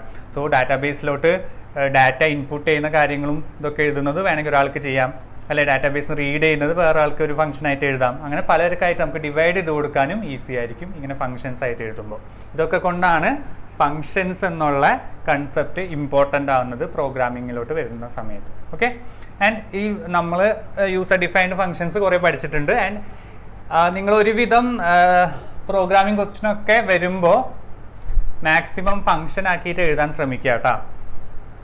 ഫംഗ്ഷനായിട്ട് എഴുതാൻ ശ്രമിക്കുക. കാരണം ചിലപ്പോൾ അതിന് ആൻസർ കീക്കകത്ത് അതിനൊരു മാർക്ക് ഉണ്ടാവും. ഫംഗ്ഷനാക്കി എഴുതിയിട്ടുണ്ടെങ്കിൽ അതിനകത്തൊരു മാർക്ക് ഉണ്ടാവും. സോ അത് നിങ്ങൾ വെറുതെ കളയണ്ടല്ലോ. സോ മാക്സിമം ഫംഗ്ഷനായിട്ട് എഴുതുക. സോ നമ്മളായിട്ട് ക്രിയേറ്റ് ചെയ്യുന്ന പ്രോഗ്രാമറായിട്ട് ക്രിയേറ്റ് ചെയ്യുന്ന ഫംഗ്ഷൻസിനെയാണ് യൂസർ ഡിഫൈൻഡ് ഫംഗ്ഷൻസ് എന്ന് പറയാമെന്നറിയാമല്ലോ നിങ്ങൾക്ക്. അതിന് യൂസ് ചെയ്യുന്ന കീവേഡാണ് ഡെഫ് എന്നുള്ള കീവേഡ്. ഡിഫൈൻ എന്നുള്ളതിൻ്റെ ഷോർട്ടായിട്ടാണ് ഡെഫ് എന്നുള്ള കൊടുത്തത്. അത് ആദ്യം നമ്മൾ മെൻഷൻ ചെയ്യും. പിന്നെ നമ്മൾ എന്താണോ ഫംഗ്ഷന് കൊടുക്കാൻ ഉദ്ദേശിക്കുന്ന പേര് അത് കൊടുക്കും. ഇനി ഫംഗ്ഷനിലോട്ട് വാല്യൂ അയക്കുന്നത് റിസീവ് ചെയ്യാൻ വേണ്ടി കുറച്ച് വേരിയബിൾസ് നമ്മളിവിടെ പാരാന്തസിസിൻ്റെ ഉള്ളിൽ മെൻഷൻ ചെയ്തിട്ടുണ്ടാവും. അതിനെയാണ് നമ്മൾ പാരാമീറ്റേഴ്സ് എന്ന് പറയുക. ആൻഡ് ഒരു കോളൻ ഇടും. എന്നിട്ട് എന്ത് ചെയ്യും, ഒരു ഇൻഡൻറ്റേഷൻ എടുത്ത് താഴെ നമുക്ക് എന്തൊക്കെയാണോ നമുക്ക് ആക്ച്വലി പെർഫോം ചെയ്യേണ്ടത്, ഈ ഫംഗ്ഷൻ യൂസ് ചെയ്ത് എന്ത് ടാസ്ക്കാണോ പെർഫോം ചെയ്യേണ്ടത് അതിനുള്ള സെറ്റ് ഓഫ് ഇൻസ്ട്രക്ഷൻസും കാര്യങ്ങളൊക്കെ നമ്മൾ താഴെ എഴുതും.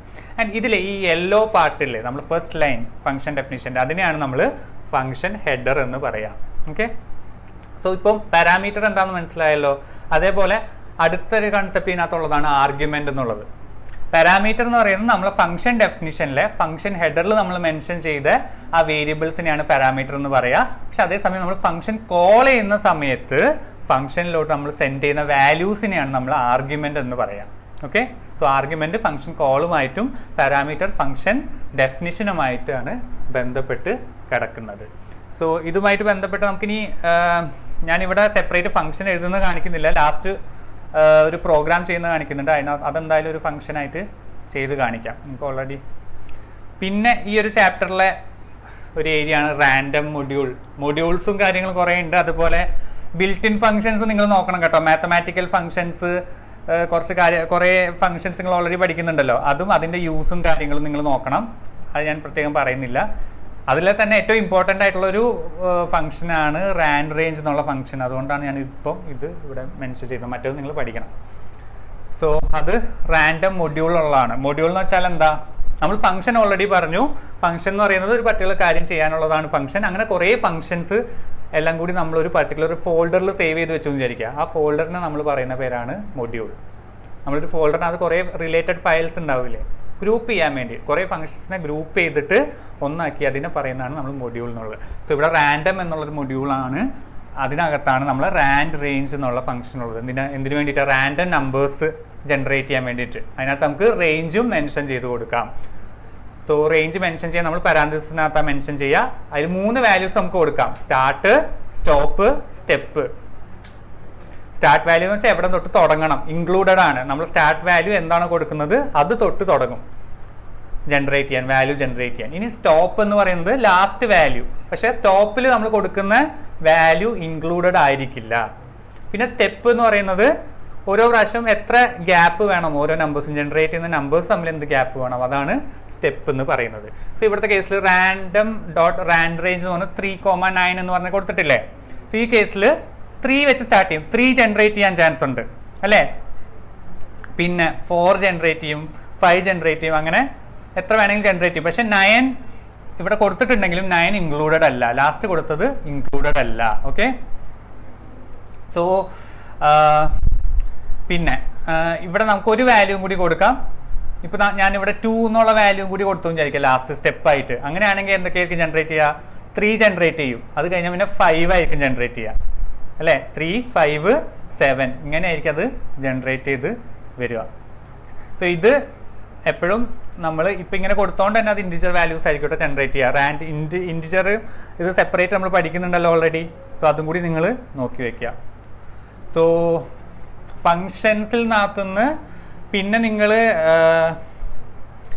മൾട്ടിപ്പിൾ ചോയ്സ് ആയിട്ട് നിങ്ങൾ പ്രതീക്ഷിക്കേണ്ട പാരാമീറ്ററിൻ്റെ കാര്യങ്ങളാണ്. പാരാമീറ്റർ, അതുപോലെ ബിൽറ്റ് ഇൻ ഫങ്ഷൻസ്, ഇതൊക്കെയാണ് മൾട്ടിപ്പിൾ ചോയ്സിൽ ഇതിനകത്ത് നിന്ന് ഈ ഒരു ചാപ്റ്ററിൽ നിന്ന് വരാൻ ചാൻസ് ഉള്ളത്.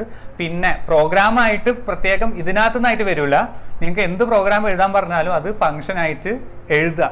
ചിലതിൽ എക്സ്പ്ലിസിറ്റ്ലി മെൻഷൻ ചെയ്തിട്ടുണ്ടാവും ഇങ്ങനെ ഫംഗ്ഷനായിട്ട് എഴുതാൻ പറഞ്ഞിട്ടുണ്ടാവും. അങ്ങനെയാണെങ്കിലും എഴുതുക, അല്ലെങ്കിൽ നിങ്ങൾ മാക്സിമം ഫംഗ്ഷൻ ആക്കിയിട്ട് തന്നെ എഴുതാൻ നോക്കുക. ഓക്കെ.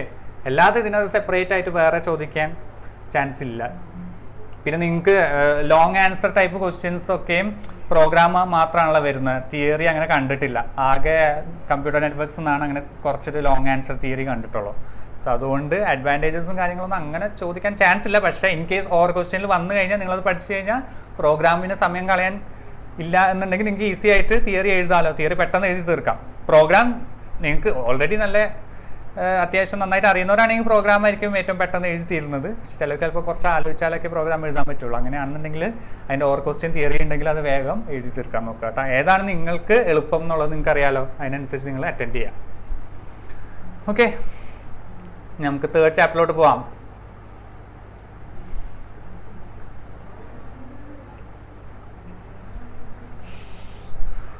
സമയം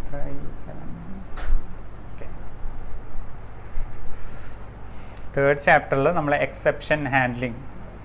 എഗെയിൻ ഇതും നമ്മൾ ഫങ്ഷൻ എന്നുള്ള ചാപ്റ്ററും, ഇത് രണ്ടും നിങ്ങൾക്ക് ഈ പറഞ്ഞ പോലെ പ്രോഗ്രാം ഇതിനു വേണ്ടി പ്രോഗ്രാം ചോദിക്കില്ല. നിങ്ങൾ വരുന്ന പ്രോഗ്രാമിലൊക്കെ ഫങ്ഷനും ആക്കണം. എക്സെപ്ഷൻ ഹാൻഡ്ലിങ്ങിന് സ്കോപ്പ് ഉണ്ടെങ്കിൽ അതിനുള്ള കാര്യങ്ങളും എഴുതണം. ട്രൈ, എക്സെപ്റ്റ് ബ്ലോക്ക് ഒക്കെ വെച്ചിട്ട് എഴുതുക, അങ്ങനെയൊക്കെ നിങ്ങളത് ആലോചിക്കുക കേട്ടോ. അല്ലാതെ ലോങ് ആൻസർ നിങ്ങൾക്ക് ഇന്ന് അങ്ങനെ എക്സ്പെക്റ്റ് ചെയ്യേണ്ട. പക്ഷേ ഈ പറഞ്ഞ പോലെ 1 വേർഡ് എങ്ങനെ വേണമെങ്കിലും വരാം, കുറേ സ്കോപ്പ് ഉണ്ട്. സോ എക്സെപ്ഷൻ എന്ന് വെച്ചാൽ എന്താ?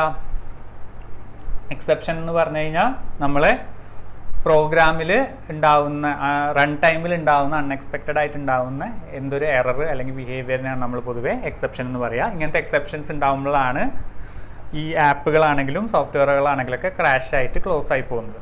ഒരു പ്രത്യേകിച്ച് ഒരു മെസ്സേജും കാര്യങ്ങളൊന്നും ഇല്ലാതെ ക്ലോസ് ആയി പോകുന്നത്. സോ ഇങ്ങനത്തെ ഈ എന്തെങ്കിലും ബിഹേവിയർ വരാൻ ചാൻസ് ഉള്ള കോഡുകളെയൊക്കെ എങ്ങനെ ഹാൻഡിൽ ചെയ്യാമെന്നാണ് നമ്മൾ ഈ ചാപ്റ്ററിൽ പഠിച്ചിട്ടുള്ളത്. സോ അത് എങ്ങനെ ഹാൻഡിൽ ചെയ്യണം എന്ന് അറിയുന്നുണ്ടെങ്കിൽ ഏതൊക്കെ ടൈപ്പ് എക്സെപ്ഷൻസ് ഉണ്ട് എന്നുള്ളത് നമ്മൾ അറിയണം അല്ലേ. സോ ആ എക്സെപ്ഷൻ്റെ പേര് നിങ്ങൾ പഠിച്ചു വെക്കണം. ഓക്കെ, കുറേ ബിൽറ്റ് ഇൻ എക്സെപ്ഷൻസ് നമുക്ക് ഓൾറെഡി പൈത്തൺ തരുന്നുണ്ട്. ഇത് യൂസ് ചെയ്തിട്ടാണ് നമ്മൾ ഹാൻഡിൽ ചെയ്യുക ഈ കാര്യങ്ങളൊക്കെ. ഈ പേരും കാര്യങ്ങളൊക്കെ നിങ്ങൾ അതുകൊണ്ട് പഠിച്ചേക്കാം. ഇതും ഓരോ എക്സെപ്ഷനും എന്താണ് ഡിനോട്ട് ചെയ്യുന്നതെന്ന് നിങ്ങൾ പ്രത്യേകം അറിഞ്ഞിരിക്കണം.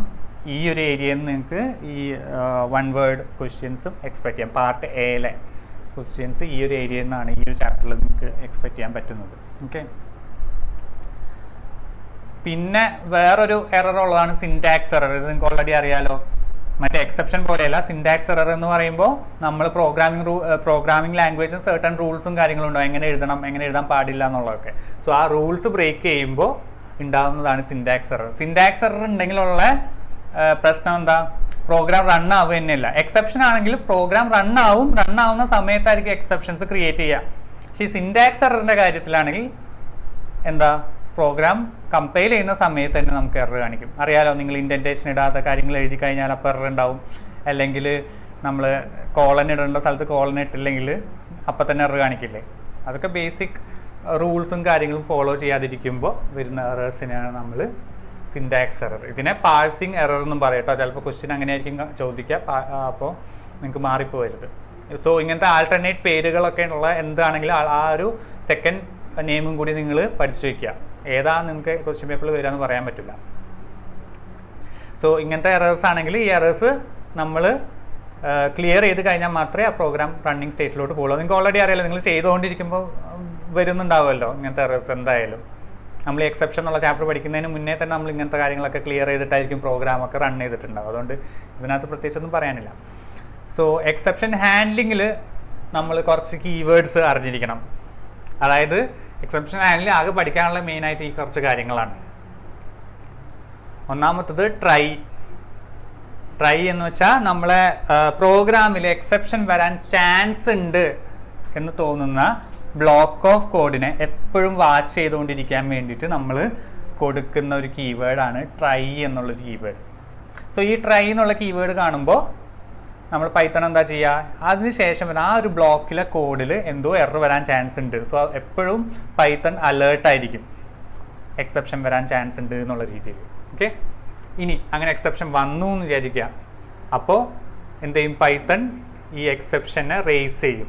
റേസ് ചെയ്യുക മീൻസ് എക്സെപ്ഷൻ ഉണ്ട് എന്ന് പറഞ്ഞിട്ട് നോട്ടിഫൈ ചെയ്യും. ഈ റേസ് എന്നുള്ള വേറെ കീവേഡ് നമ്മൾ പഠിക്കാം കേട്ടോ, അതിനകത്ത്. അപ്പോൾ ആ സമയത്ത് നമ്മൾ പ്രോഗ്രാമിൻ്റെ കൺട്രോൾ വരുന്നത് എങ്ങോട്ടാ, നേരെ എക്സെപ്റ്റ് എന്നുള്ള ബ്ലോക്കിലോട്ടായിരിക്കും. എന്ത് എക്സെപ്ഷൻ വരുന്നോ ആ ഒരു പർട്ടിക്കുലർ ബ്ലോക്കിൽ, ട്രൈ ബ്ലോക്കിൽ, അപ്പോൾ നേരെ കൺട്രോള് എക്സെപ്റ്റ് എന്നുള്ള ബ്ലോക്കിൽ വരും.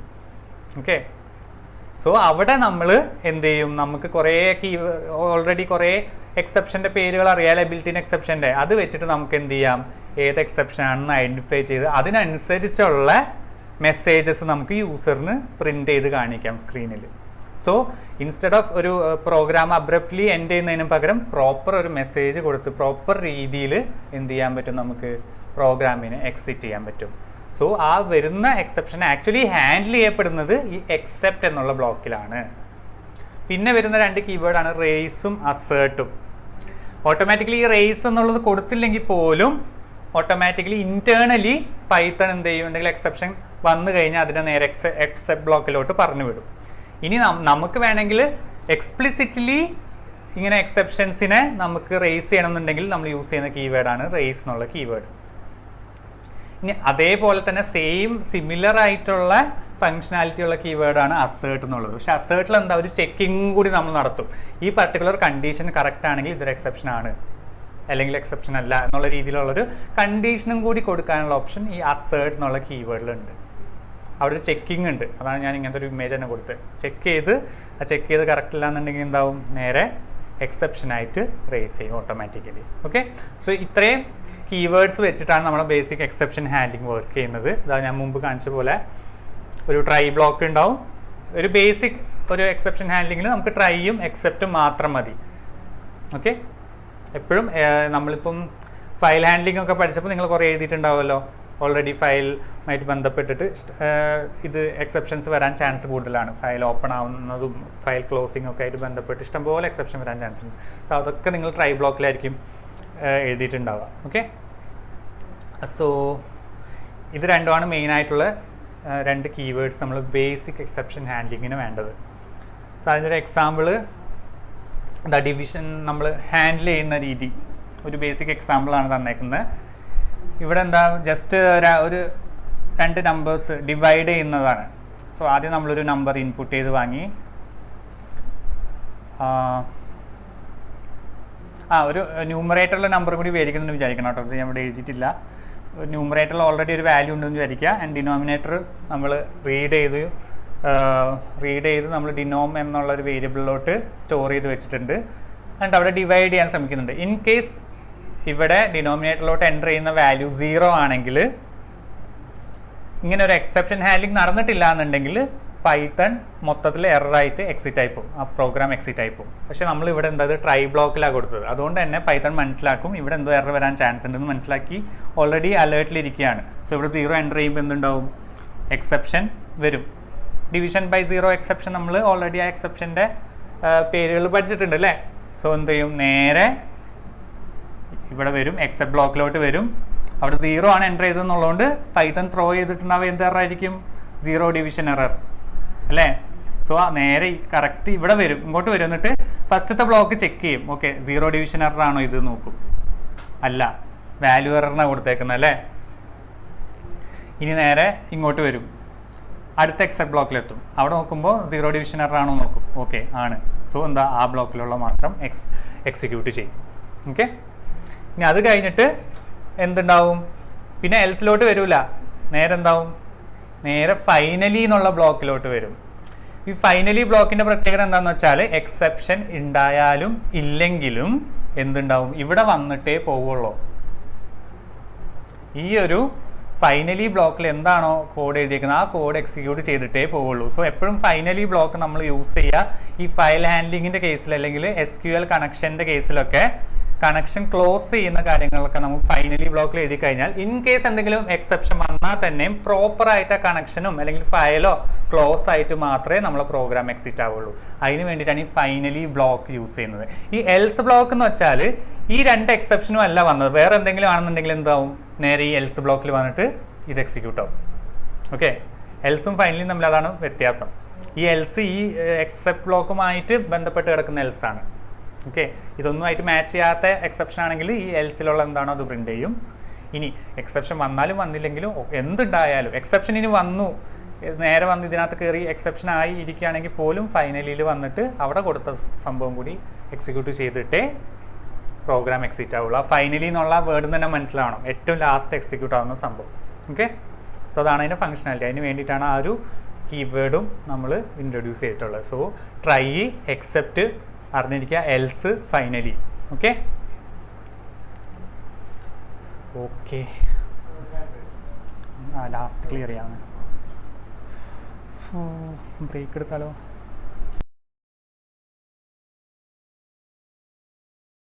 ബ്രേക്ക് എടുത്തിട്ട് വന്നാലോ? ഓക്കെ ഓക്കെ, അപ്പം ബ്രേക്ക് എടുത്തിട്ട് വരാം കേട്ടോ. എല്ലാവരും വേഗം വരിക, ക്യാമറ ഓൺ ആക്കുക, പ്രോപ്പറായിട്ട് ഇരിക്കുക കേട്ടോ. എല്ലാവരും ക്യാമറ ഓൺ ആക്കിയിട്ടിരിക്കുക. വേറെ ആരൊക്കെ ഉണ്ട്?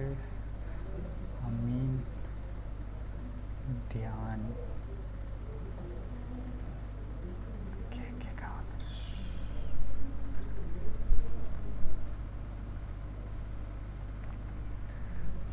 എല്ലാവരും വേഗം വരിക കേട്ടോ. നമുക്ക് ഇനിയും കുറേ ചാപ്റ്റേഴ്സ് തീർക്കാനുണ്ട്. ടോട്ടൽ 8 ചാപ്റ്റേഴ്സ് ഇല്ലേ, നമ്മൾ പകുതി പോലും എത്തിയിട്ടില്ല. ഓക്കെ, സോ നമുക്ക് അടുത്തത് നമ്മളെ 4th chapter data structures in Python. ഇതിനകത്ത് നമുക്കുള്ളത് ആകെ നമ്മളെ സ്റ്റാക്ക് മാത്രമാണ് അല്ലേ. സോ സ്റ്റാക്ക് എന്ന് പറയുന്നത് എന്ത് ടൈപ്പ് ഓഫ് സ്ട്രക്ചറാണ്?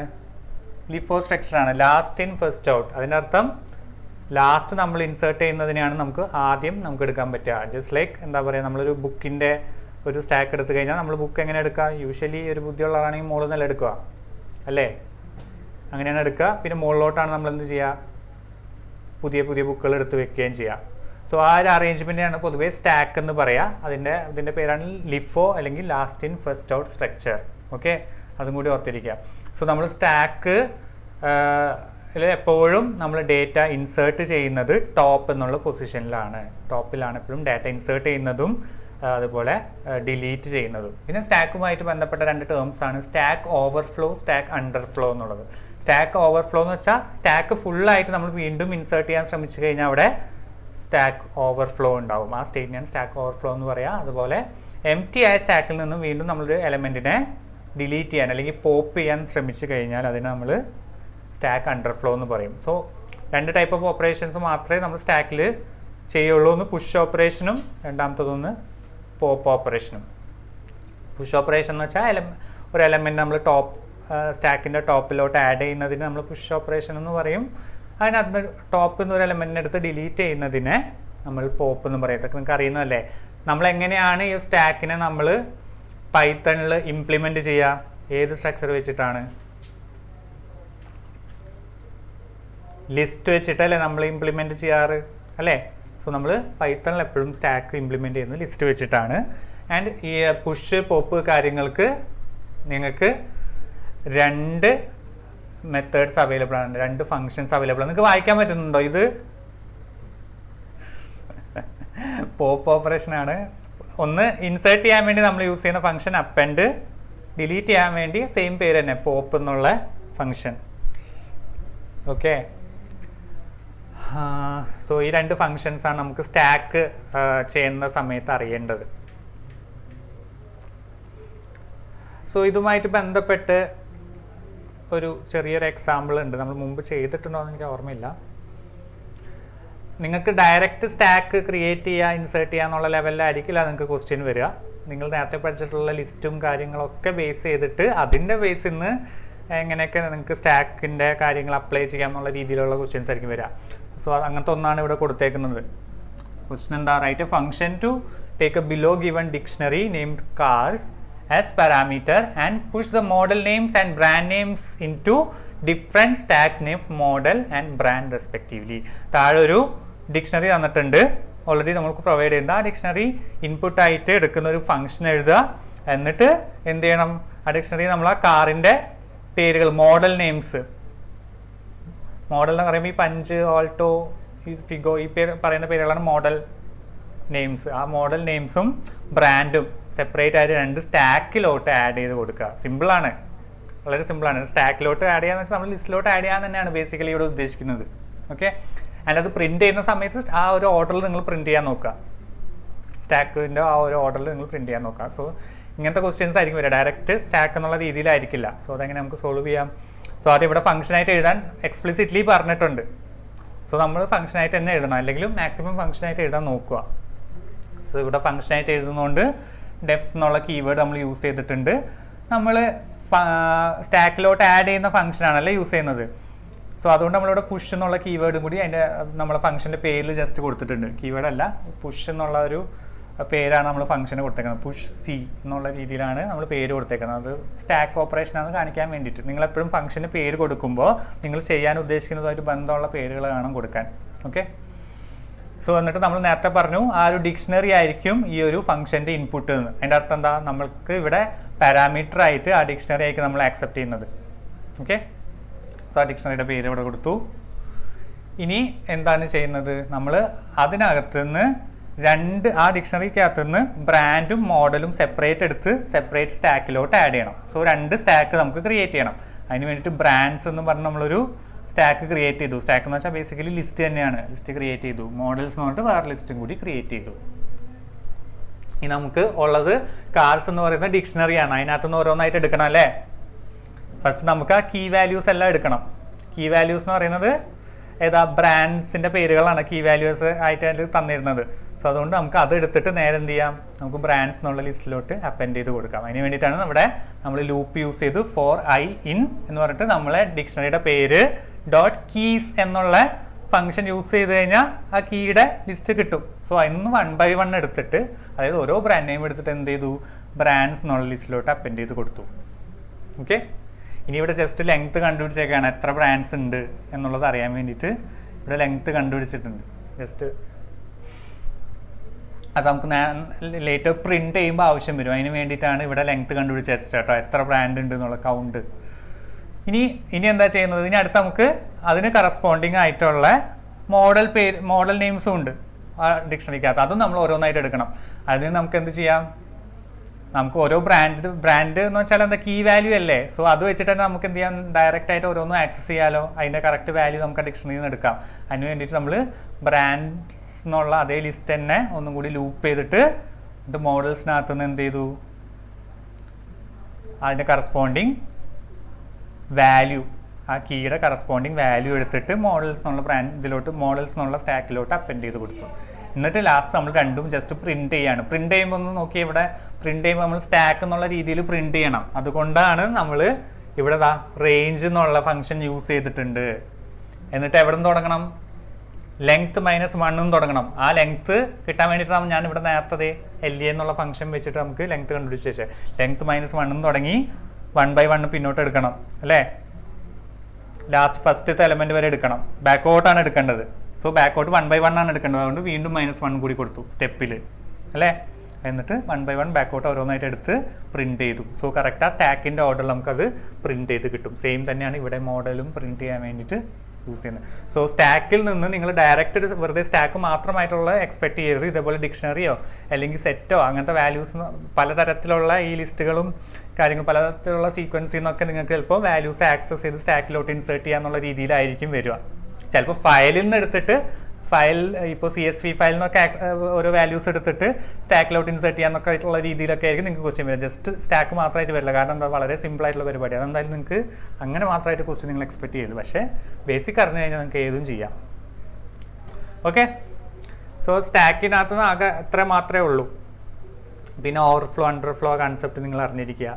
പിന്നെ സ്റ്റാക്ക് എന്തിനു വേണ്ടിയിട്ട് നമ്മൾ യൂസ് ചെയ്യുന്നത്, ബേസിക്കലി ഒരു ആപ്ലിക്കേഷൻ ലെവലിൽ ചിന്തിക്കുമ്പോൾ നമ്മളെ തൊട്ട് മുന്നേ ചെയ്ത ആക്ടിവിറ്റീസൊക്കെ ട്രേസ് ചെയ്യാൻ വേണ്ടിയിട്ടാണ് നമ്മൾ സ്റ്റാക്ക് എന്നുള്ള സംഭവം യൂസ് ചെയ്യുക. ഇപ്പോൾ ബ്രൗസറിലൊക്കെ നമ്മൾ പിന്നോട്ടുള്ള ബട്ടൺ ഞെക്കുമ്പോൾ തൊട്ട് മുന്നത്തെ വെബ് പേജിലോട്ട് ഇങ്ങനെ പോയി ഏറ്റവും ദൂരെ ഇങ്ങനെ നമ്മൾ 1 by 1 ആയിട്ട് നമുക്ക് ആക്സസ് ചെയ്യാൻ പറ്റുന്നില്ലേ ബാക്ക് ബട്ടൺ അമർത്തുമ്പോൾ. സോ അതൊക്കെ ഒരു സ്റ്റാക്കിൻ്റെ ആപ്ലിക്കേഷൻ ലെവൽ കാര്യങ്ങളാണ്. സോ അതിന് വേണ്ടിയിട്ടാണ് നമ്മൾ ഈ സ്റ്റാക്ക് എന്നുള്ള കൺസെപ്റ്റും കാര്യങ്ങളൊക്കെ പഠിക്കുന്നത്. ഓക്കെ, സ്റ്റാക്ക് എന്നുള്ള ചാപ്റ്റർ ഇത്രയും ഇതാണ് ഏറ്റവും ഇമ്പോർട്ടൻറ്റ്. ഞാൻ ജസ്റ്റ് ആ പ്രോഗ്രാം പറഞ്ഞതുകൊണ്ടാണ്. ആ പ്രോഗ്രാമിൽ തന്നെ എല്ലാം ഉണ്ട്. ആൻഡ് ഇവിടെ തന്നെ നമ്മൾ ഫംഗ്ഷൻ എന്നുള്ളത് കവർ ചെയ്തു, ഡിക്ഷണറി എന്നുള്ളതും കവർ ചെയ്തു, ബേസിക് ലിസ്റ്റ് എന്നുള്ള കൺസെപ്റ്റും കവർ ചെയ്തു. ഓക്കെ, ഇന്ന് നമ്മളെ കുറച്ച് വലിയ കാര്യങ്ങൾ വരുന്ന ഒന്നാണ് നമ്മളെ 5th chapter, data file handling in Python. So നമ്മൾ ഫയൽ യൂസ് ചെയ്യാൻ തുടങ്ങിയ എന്തുകൊണ്ടാണ്, നമുക്ക് വേരിയബിൾസിൽ നമ്മൾ ടെമ്പററി ആണ് വാല്യൂസ് സ്റ്റോർ ചെയ്യുക. ഫയൽ എന്ന് പറയുമ്പോൾ നമ്മൾ പ്രോപ്പറായിട്ടൊരു ഫയലായിട്ട് ഹാർഡ് ഡിസ്കിൽ പോയിട്ട് നമുക്ക് ഡാറ്റ സ്റ്റോർ ചെയ്യാം. എപ്പോൾ വേണമെങ്കിലും നമുക്ക് പിന്നെയും ആക്സസ് ചെയ്യാൻ പറ്റും. വേരിയബിളിലുള്ള വാല്യൂ എന്ന് വെച്ചാൽ എന്താ, അതിൻ്റെ അർത്ഥം അതൊക്കെ ജസ്റ്റ് റാമിൽ മാത്രം സ്റ്റോർ ചെയ്തേക്കുന്ന വാല്യൂ ആണ്. എപ്പോൾ വേണമെങ്കിലും നമുക്കത് പ്രോഗ്രാം എക്സിറ്റ് ആയി കഴിഞ്ഞാൽ ആ വാല്യൂസ് എല്ലാം പോവുകയും ചെയ്യും. സോ പെർമനൻറ്റ് സ്റ്റോറേജിന് വേണ്ടിയിട്ടാണ് നമ്മൾ ഡാറ്റ ഫയൽ യൂസ് ചെയ്തുകൊണ്ടിരിക്കുന്നത്. ഓക്കെ, ഓക്കെ, ഇത് ക്ലിയർ ഉണ്ടോ നിങ്ങൾക്ക്? ക്ലിയർ ഇല്ല കാണുന്നുണ്ടെങ്കിൽ ഞാൻ യൂസ് ചെയ്ത കളർ കോമ്പിനേഷൻ തീരെ ശരിയല്ല. ഇവിടെ ഒരു സിസ്റ്റത്തിൽ മാത്രമേ ഞങ്ങൾക്ക് കാണാൻ പറ്റുന്നുള്ളൂ. ബ്രൈറ്റ്നസ് ഒക്കെ ഒന്ന് കുറച്ചിട്ടാൽ ചിലപ്പോൾ കാണാണ്ടോ നിങ്ങൾക്ക്. ഫസ്റ്റ് അതൊന്നുമില്ല, ഈ ബോക്സിനകത്ത് ജസ്റ്റ് ഫയൽസ് എന്നേ ഉള്ളൂ. അതിൻ്റെ 3 ടൈപ്പ് ഓഫ് ഫയൽസ് ഉണ്ട്: text file, binary file, CSV file.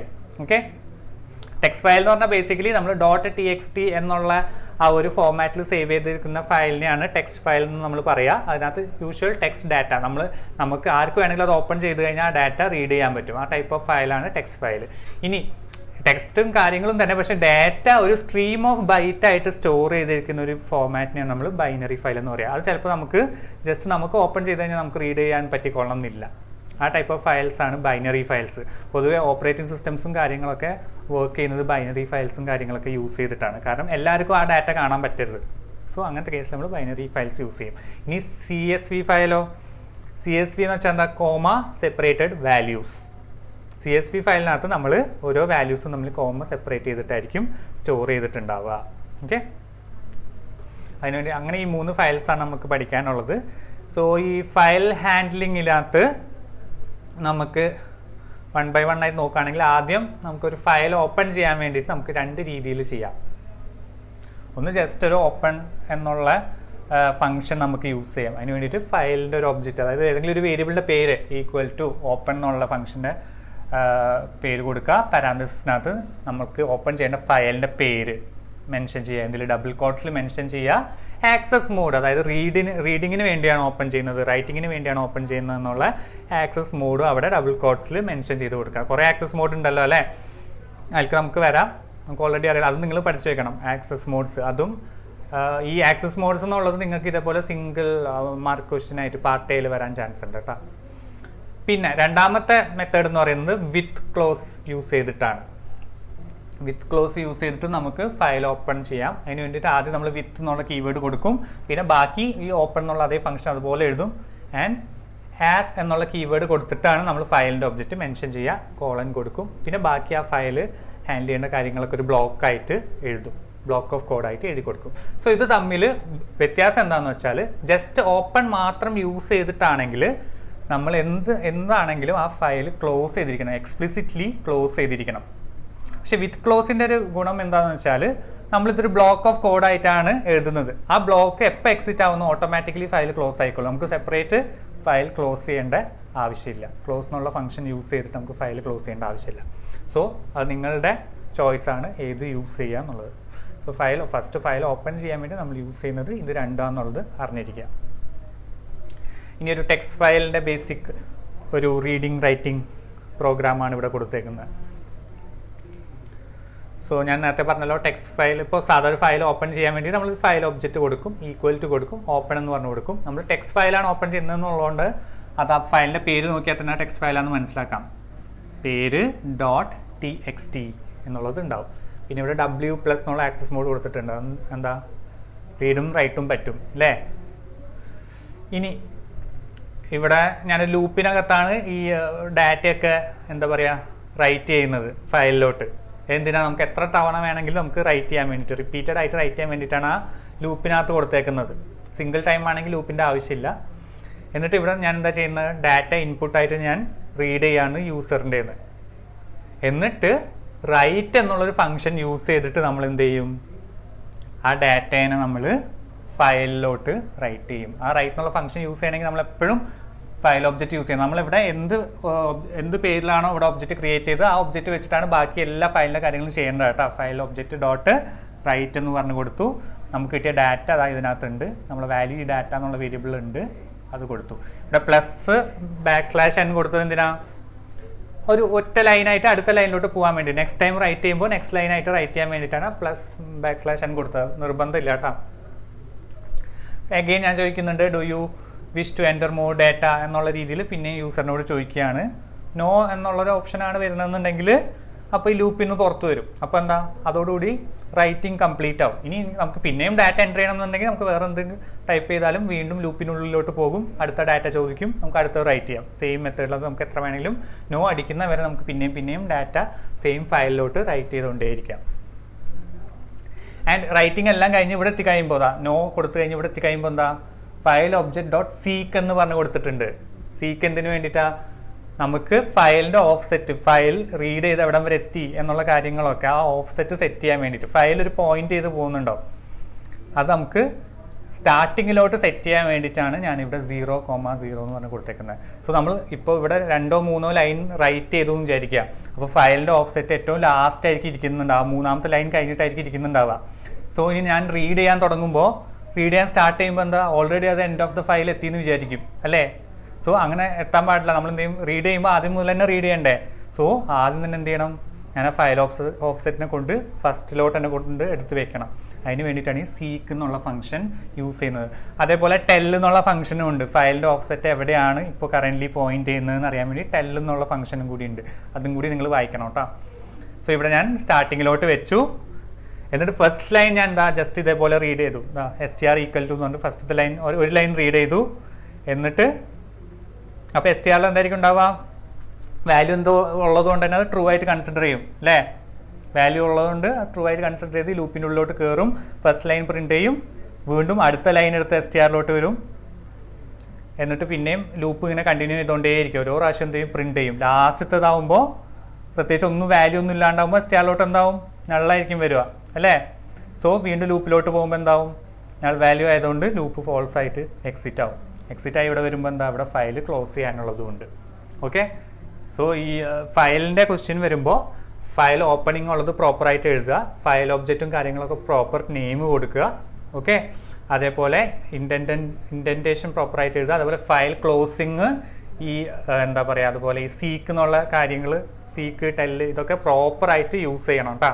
ഇപ്പോൾ ഇവിടെ ഒരു സീക്ക് ഉപയോഗിച്ചിട്ടില്ല എന്നുണ്ടെങ്കിൽ ഫുൾ നമ്മളെ ഔട്ട്പുട്ട് പ്രോപ്പറായിരിക്കില്ല, നമുക്ക് ഒന്നും പ്രിൻറ്റ് ചെയ്യാൻ പറ്റില്ല. ഫയലിൽ എന്തൊക്കെ ഡാറ്റ ഉണ്ട് എന്നുള്ളത് റീഡ് ചെയ്യാനേ പറ്റില്ല. ഈ സീക്ക് എന്നുള്ള ഒറ്റ ലൈൻ മിസ്സായി കഴിഞ്ഞാൽ പ്രോഗ്രാമിൽ മിസ്റ്റേക്ക് വന്നു, പ്രോപ്പറായിട്ട് ഒരു കാര്യം ഡിസ്പ്ലേ ചെയ്ത് വരില്ല. അതുകൊണ്ട് തന്നെ എല്ലാം ഇമ്പോർട്ടൻ്റ് ആണ്. സീക്ക് എല്ലാ ഫങ്ഷൻസൊക്കെ നമ്മൾ ആവശ്യമുള്ള സമയത്ത് യൂസ് ചെയ്തിരിക്കണം. ഓക്കെ. സോ അതാണ് ടെക്സ്റ്റ് ഫയൽ. ഇനി അടുത്ത നമ്മളെ ടൈപ്പ് ഓഫ് ഫയൽ ഏതാ, ബൈനറി ഫയൽ. അല്ലേ? ബൈനറി ഫയലിൽ നമുക്ക് usual text file read write പോലെയല്ല, വേറെ കുറേ ഫങ്ഷൻസ് ആണ് യൂസ് ചെയ്യുന്നത്. സോ ആ ഫങ്ഷൻസ് ഒക്കെ യൂസ് ചെയ്യുന്നുണ്ടെങ്കിൽ ബൈനറി ഫയൽ എടുക്കുന്ന സമയത്ത് നമ്മൾ ഒരു മൊഡ്യൂൾ ഇമ്പോർട്ട് ചെയ്തിരിക്കണം, അതാണ് pickle module. Okay, so binary file എഴുതുന്ന സമയത്ത് പ്രോപ്പർ ഇമ്പോർട്ട് സ്റ്റേറ്റ്മെൻറ്റ് വേണം അവിടെ. ഓക്കെ, പിക്കിൾ മൊഡ്യൂൾ ഇമ്പോർട്ട് ചെയ്യുന്ന സ്റ്റേറ്റ്മെൻറ്റ് വേണം. ആൻഡ് ഇവിടെ നോക്കിയേ, ബൈനറി ഫയലിൻ്റെ ഒബ്ജക്റ്റ് കൊടുത്തിട്ടുണ്ട്, ഈക്വൽ ടു ഓപ്പൺ ചെയ്യുന്നത് സെയിം രീതി തന്നെയാണ്. പിന്നെ ഇവിടെ എ ബി എന്ന് പറഞ്ഞ് കൊടുത്തിട്ടുണ്ട്, അത് അപ്പൻഡ് മോഡിലാണ് ഇൻസേർട്ട് ചെയ്യുന്ന മീൻസ് ഓപ്പൺ ചെയ്യുന്നത്. ബി എന്നുള്ളത് ബൈനറീനെ ഡിനോട്ട് ചെയ്യാനുള്ളതാണ്, അറിയാലോ. എന്നിട്ട് അഗെയിൻ ഇവിടെ ഞാൻ എന്താ ഓരോ പ്രാവശ്യവും ഡാറ്റ ഇങ്ങനെ എൻ്റർ ചെയ്തുകൊണ്ടിരിക്കുകയാണ്. നമ്മൾ നേരത്തെ യൂസ് ചെയ്ത അതേപോലത്തെ ലൂപ്പ് ഇവിടെ യൂസ് ചെയ്യുന്നുണ്ട്, വൈൽ ട്രൂ എന്ന് പറഞ്ഞിട്ട്.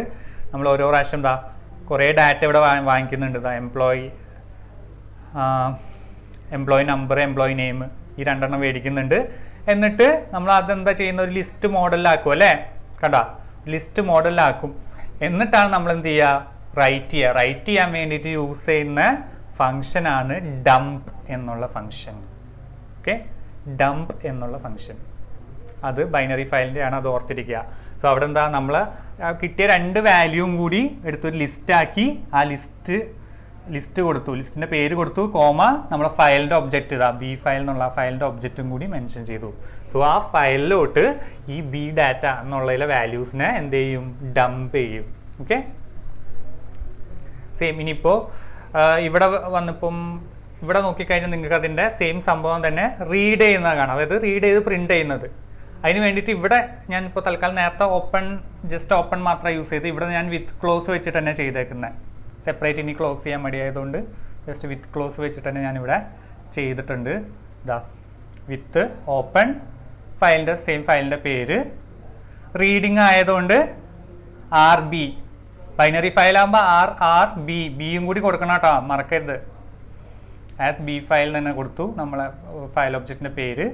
വൈൽ ട്രൂ എന്ന് പറഞ്ഞ് കൊടുത്തിട്ട് ഇതാ ഓരോ ഡാറ്റയായിട്ട് റീഡ് ചെയ്തെടുക്കുകയാണ്. ഇതാ ഈ ഡാറ്റ ഈക്വൽ ടു റീഡ് ചെയ്യാൻ വേണ്ടിയിട്ട് എന്താ, പിക്കിൾ ഡോട്ട് ലോഡ് എന്നുള്ള ഫംഗ്ഷനാണ് യൂസ് ചെയ്യുക. ലോഡ് എന്ന് പറഞ്ഞിട്ട് ബ്രാക്കറ്റിൽ നമ്മൾ ബൈനറി ഫയലിൻ്റെ ഒബ്ജക്റ്റ് ഏതാണോ അത് കൊടുക്കുക. സോ ഇവിടെ ഡംപ്, റൈറ്റ് ചെയ്യാൻ ഡംപ്, റീഡ് ചെയ്യാൻ ലോഡ് എന്നുള്ളത് രണ്ടും പിക്കിൾ എന്നുള്ള മൊഡ്യൂളാണ്. സോ പിക്കിൾ ഡോട്ട് കൊടുത്തിരിക്കണം. സോ ഈ ഡാറ്റയ്ക്കകത്ത് നമ്മൾ ഡാറ്റ കിട്ടിയിട്ടുണ്ടോ, അത് ജസ്റ്റ് പ്രിൻറ്റ് ചെയ്യാണ്. ആൻഡ് ഇവിടെ നിങ്ങൾ ശ്രദ്ധിച്ചാൽ അറിയാം, എസ്പെഷ്യലി ഈ ഒരു റീഡിൻ്റെ പോർഷനിൽ ട്രൈ എക്സെപ്റ്റ് ബ്ലോക്ക് കാണാം. കാരണം എന്താ, ഫയൽ റീഡിങ്ങിൻ്റെ സമയത്ത് എപ്പോൾ വേണമെങ്കിലും എറർ വരാൻ ചാൻസ് ഉണ്ട്. അതുകൊണ്ട് ഫയൽ റീഡിങ്ങിൻ്റെ കോഡ് എഴുതുന്നത് എപ്പോഴും ട്രൈ ക്യാച്ച് ബ്ലോക്കിനകത്താവണം. ഓക്കെ, ട്രൈയും അതുപോലെ എക്സെപ്റ്റ് ബ്ലോക്കും കൊടുക്കുക. പിന്നെ ഇവിടെ ബി ഫയൽ ക്ലോസ് വേണമെന്നില്ല, ഓൾറെഡി വിത്ത് ഓപ്പൺ എന്നുള്ള സംഭവം കൊടുത്തതുകൊണ്ട് കേട്ടോ. ഇവിടെ പാസ് എന്ന് കൊടുത്ത് ഇവിടെ പ്രത്യേകിച്ച് ഒന്നും ചെയ്യാൻ ഇല്ലാത്തതുകൊണ്ടാണ്. നിങ്ങൾക്ക് വേണമെങ്കിൽ എന്തെങ്കിലും പ്രിന്റ് ചെയ്യാനുള്ള മെസ്സേജ് ഇവിടെ കൊടുക്കാം, എൻഡ് ഓഫ് ഫയൽ റീച്ച്ഡ് എന്നുള്ള രീതിയിലൊക്കെ മെസ്സേജ് നിങ്ങൾക്ക് കൊടുക്കാം. ഇവിടെ ഞാൻ ജസ്റ്റ് പാസ് എന്നുള്ള കീവേഡ് കൊടുത്തുന്നുള്ളൂ. പാസ് എന്തിനാണെന്ന് അറിയാലോ, പ്രത്യേകിച്ച് ഒന്നും ചെയ്യാതിരിക്കാൻ വേണ്ടിയിട്ടാണ്. അത് നിങ്ങൾ കുറച്ചും കൂടി പാസ് എന്നൊക്കെ എഴുതുന്നതിന് പകരം കറക്റ്റ് ഒരു മെസ്സേജ് അവിടെ പ്രിന്റ് ചെയ്ത് കൊടുക്കുക. സോ എന്തെങ്കിലും എക്സെപ്ഷൻ, സോ ഫയലിൻ്റെ ഇത് എഴുതുമ്പോൾ എപ്പോഴും എക്സെപ്ഷൻ ഹാൻഡ്ലിങ്ങും കൂടി ഇൻക്ലൂഡ് ചെയ്യുക. അതും ആൻസർ കീയിലൊരു പോയിന്റ് ആയിരിക്കും. ഓക്കെ, അതാണ് ബൈനറി ഫയൽ. ആൻഡ് അടുത്ത നമ്മളെ CSV ഫയലിലോട്ട് വരുമ്പോഴും നമുക്ക് എക്സ്ട്രാ ഒരു ഇമ്പോർട്ട് ആവശ്യമുണ്ട്. അതാണ് ഇമ്പോർട്ട് CSV എന്നുള്ള മൊഡ്യൂള് നമുക്ക് ഇൻക്ലൂഡ് ചെയ്യണം. സോ അത് മറക്കരുത്. ഈ 2 കേസിലും നിങ്ങൾ ഇമ്പോർട്ട് സ്റ്റേറ്റ്മെൻറ്റും എഴുതാൻ മറക്കരുത്.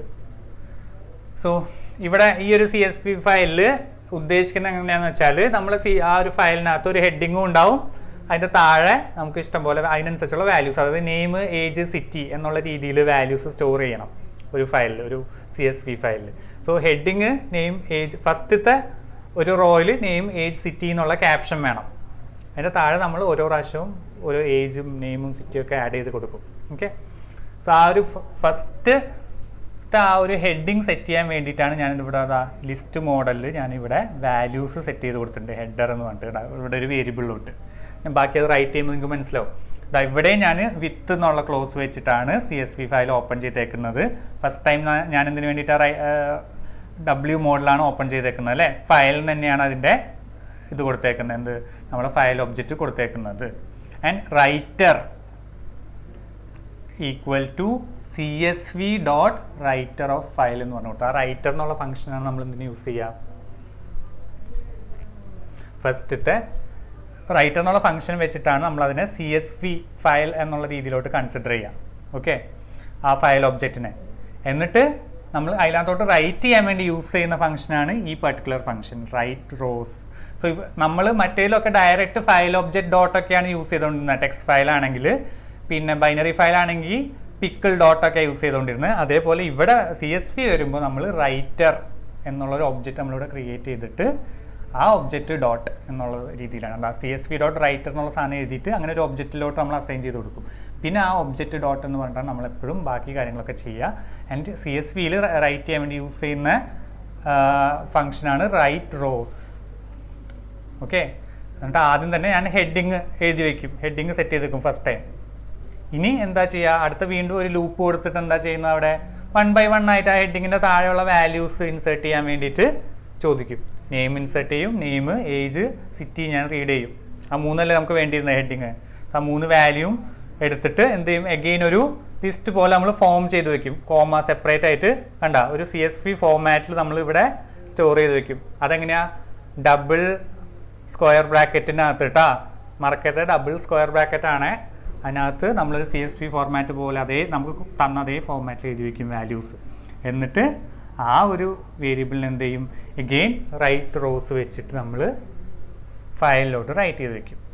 ഓക്കെ, and again നേരത്തെ പോലെ പിന്നെയും റൈറ്റ് ചെയ്യണമെന്നുണ്ടെങ്കിൽ കണ്ടിന്യൂ ചോദിക്കുന്നുണ്ട്. വീണ്ടും നമുക്ക് വേണമെങ്കിൽ ലൂപ്പിൽ കിടന്ന് എത്ര വേണമെങ്കിലും നമുക്ക് റൈറ്റ് ചെയ്യാം. ഇനി റൈറ്റ് ചെയ്ത സാധനങ്ങളൊക്കെ റീഡ് ചെയ്യുന്നത് എഗെയിൻ ഇവിടെ വരുമ്പോൾ എഗെയിൻ ഇവിടെ വിത്ത് വെച്ചിട്ട് ഓപ്പൺ ചെയ്തു, പഴയ പോലെ തന്നെ ഓപ്പൺ ചെയ്തു. എന്നിട്ട് ഇവിടെ നോക്കിയേ, ഇവിടെ റീഡർ എന്നുള്ളൊരു ഫംഗ്ഷൻ ഉണ്ട് കണ്ട, CSV.reader. അതാണ് നമ്മൾ ആദ്യം യൂസ് ചെയ്യുക.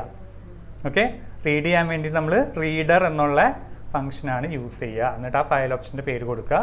എന്നിട്ട് 1 by 1 ആയിട്ട്, അപ്പോൾ അത് ഓൾറെഡി ഈ ഒരു വേരിയബിളിലോട്ട് വന്നിട്ടുണ്ടാവും, ലോഡ് ചെയ്ത് വന്നിട്ടുണ്ടാവും ആ ഒരു ഫുൾ ഫയൽ. എന്നിട്ട് എന്ത് ചെയ്യും, പ്രിൻറ്റ് ചെയ്യാൻ വേണ്ടി 1 by 1 ആയിട്ട് നമ്മൾ ലൂപ്പ് യൂസ് ചെയ്ത് മറ്റേലൊക്കെ പ്രിൻറ്റ് ചെയ്യുന്ന പോലെ തന്നെ പ്രിൻറ്റ് ചെയ്യും. എഗെയിൻ ഇവിടെയൊക്കെ ക്ലോസ് ചെയ്യാത്ത എന്തുകൊണ്ടാണെന്ന് വെച്ചാൽ ഇവിടെയും വിത്ത് യൂസ് ചെയ്തിട്ടാണ് നമ്മൾ ഓപ്പൺ ചെയ്തേക്കുന്നത്, ഇവിടെയും വിത്ത് ക്ലോസ് യൂസ് ചെയ്തിട്ടാണ് ഓപ്പൺ ചെയ്തത്. അതുകൊണ്ടാണ് ആ ഫയൽ ക്ലോസ് ചെയ്യാത്ത കേട്ടോ. പക്ഷേ പിന്നെ ഇവിടെ നിങ്ങൾ എഴുതുമ്പോൾ ഈ കേസിലാണെങ്കിലും നിങ്ങൾ ട്രൈ എക്സെപ്റ്റ് ബ്ലോക്ക് ഇൻക്ലൂഡ് ചെയ്യാൻ ശ്രമിക്കുക. ട്രൈ എക്സെപ്റ്റ് ഫൈനലി അങ്ങ് ഇൻക്ലൂഡ് ചെയ്യാൻ ശ്രമിക്കുക കേട്ടോ. എന്നിട്ട് ആ ഫൈനലി ബ്ലോക്കിൽ എപ്പോഴും ഫയൽ ക്ലോസിങ് എഴുതാൻ നോക്കുക. ഓക്കെ, അതാണ് ഏറ്റവും പെർഫെക്റ്റ് വേ. ഓക്കെ, സോ ഇങ്ങനത്തെ തരത്തിലുള്ള ഇത് ബേസിക് CSV ഫയലിൻ്റെ റീഡിങ്ങും റൈറ്റിങ്ങും ഉണ്ട്. ഈ റീഡിങ് റൈറ്റിംഗ് കാര്യങ്ങൾ അറിഞ്ഞു കഴിഞ്ഞാൽ ബാക്കി നിങ്ങൾക്ക് എങ്ങനെ ക്വസ്റ്റ്യൻ ചോദിച്ചാലും നിങ്ങൾക്ക് എഴുതാൻ പറ്റും. ഓക്കെ, എല്ലാത്തിലെ റീഡിങ്ങും റൈറ്റിങ്ങും ആണ് അറിയേണ്ടത്.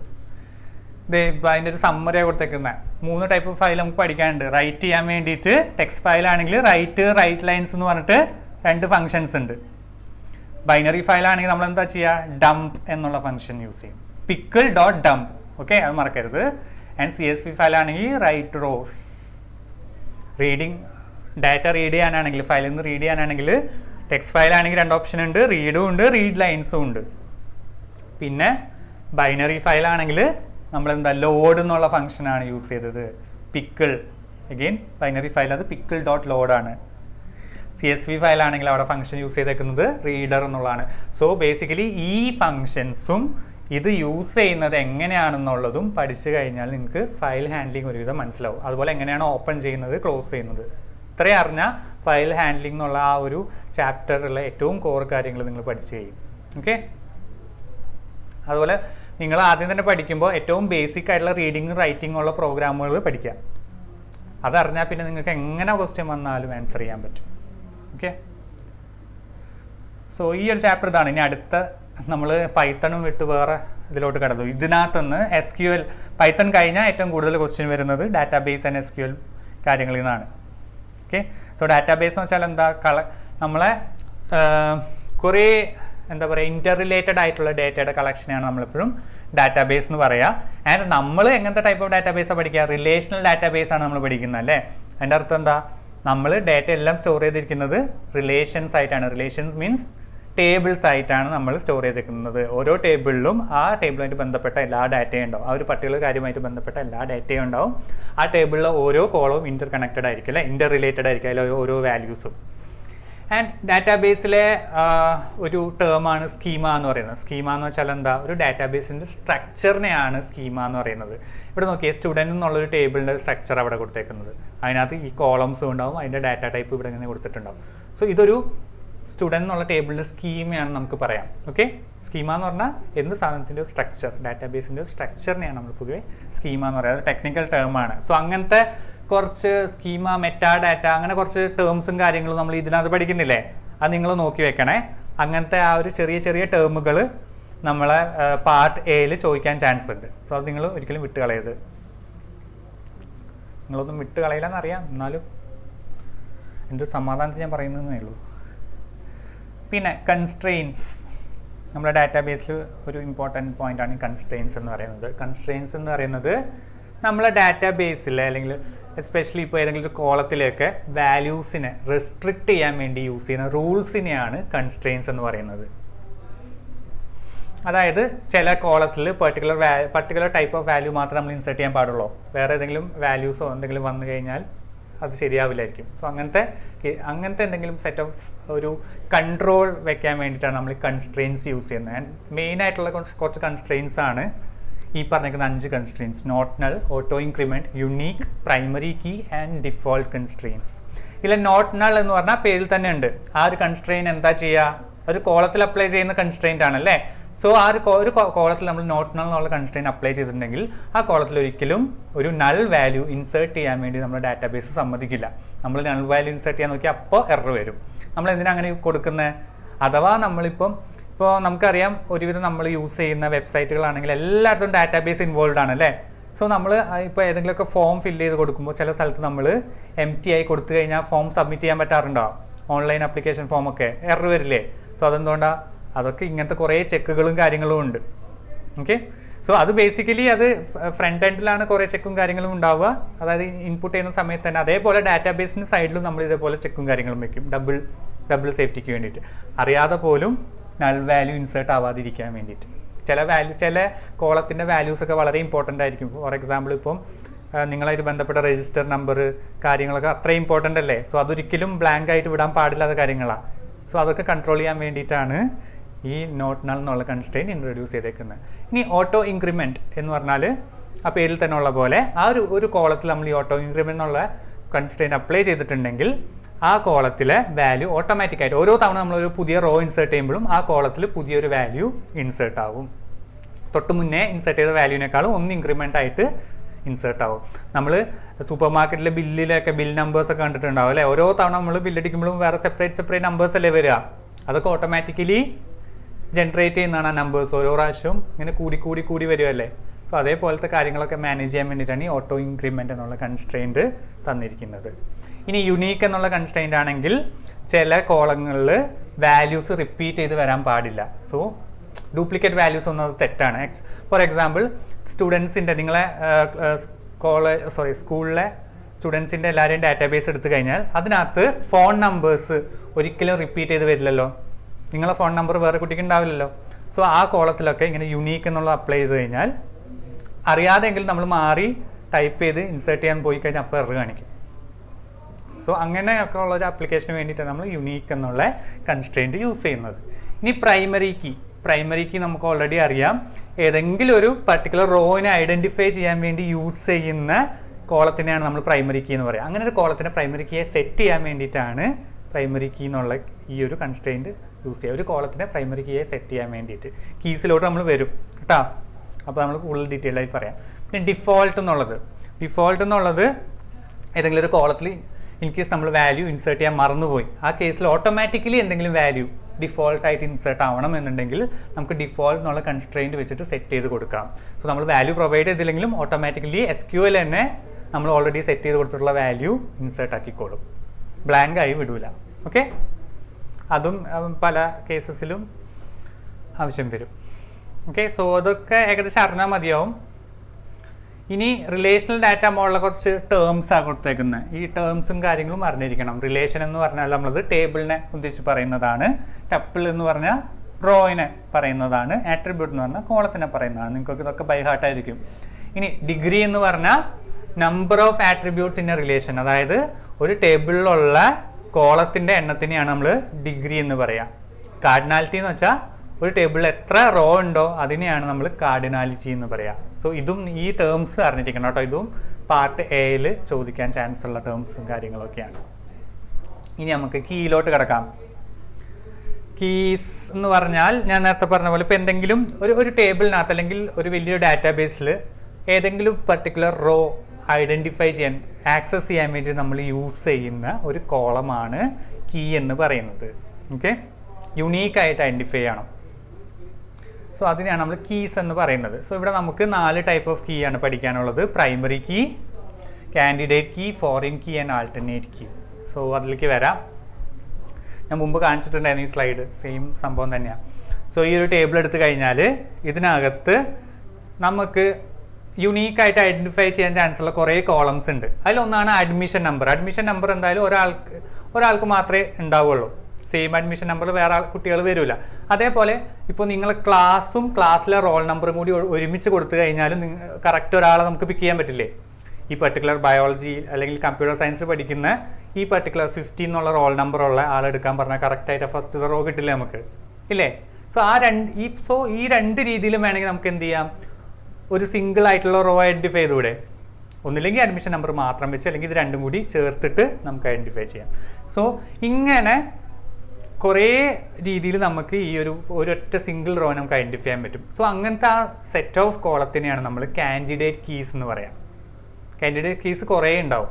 ഓക്കെ, സോ ഈ രണ്ട് കീ വെച്ചിട്ട് നമുക്ക് ഇതിനകത്ത് ഒരെണ്ണത്തിന് ആക്സസ് ചെയ്യാം. സോ ഈ മൊത്തത്തിൽ ഈ സെറ്റിന് നമ്മൾ കാൻഡിഡേറ്റ് കീയുടെ സെറ്റ് എന്ന് പറയും.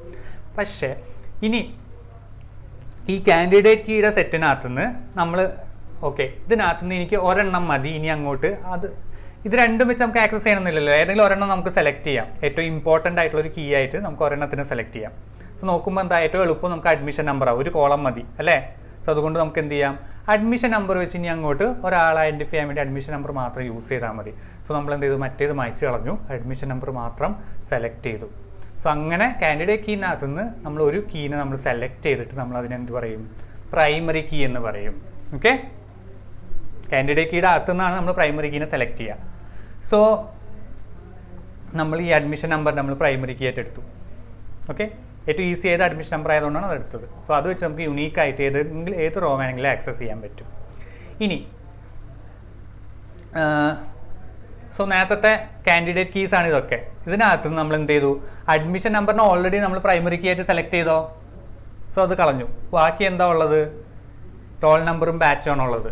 സോ അതിനെ നമ്മൾ ആൾട്ടർനേറ്റ് കീ എന്ന് പറയും. So basically candidate key minus primary key ആണ് എന്ത്, ആൾട്ടർനേറ്റ് കീ. അതായത് പ്രൈമറി കീ എടുത്തു കഴിഞ്ഞാൽ ബാക്കി കാൻഡിഡേറ്റ് കീസിൽ എന്തൊക്കെയുണ്ടോ അതിനെ മൊത്തത്തിൽ പറയുന്ന പേരാണ് ആൾട്ടർനേറ്റ് കീസ്. ഓക്കെ, ഇനി അടുത്ത് ഫോറിൻ കീ. ഫോറിൻ കീ എന്ന് പറഞ്ഞാൽ അവിടെ നമ്മൾ രണ്ട് ടേബിൾസിനെ തമ്മിൽ റിലേറ്റ് ചെയ്യിപ്പിക്കാൻ വേണ്ടിയിട്ടാണ് ഫോറിൻ കീ യൂസ് ചെയ്യുക. ഈ ഫസ്റ്റത്തെ സ്റ്റുഡൻറ്റ് എന്നുള്ള ടേബിൾ നോക്കിക്കഴിഞ്ഞാൽ ഈ പർട്ടിക്കുലർ കീ ഗ്രീൻ കളറിൽ മാർക്ക് ചെയ്തിട്ടുള്ള ബാച്ച് കോഡ് എന്നുള്ള ഈ ഒരു കോളം, ഇത് ആക്ച്വലി ബാച്ച് ഡീറ്റെയിൽസ് എന്നുള്ള ടേബിളിലുള്ള ഒരു പ്രൈമറി കീ ആണ്. കണ്ടില്ലേ? സോ ഈ ഒരു കീ എന്ന് പറയുന്നത് വേറെ ഒരു സ്ഥലത്തുള്ളതാണ് അല്ലേ, ഫോറിൻ ടേബിളിലുള്ളതാണ്. അതുകൊണ്ടാണ് അതിനെ നമ്മൾ ഫോറിൻ കീ എന്ന് പറയുന്നത്.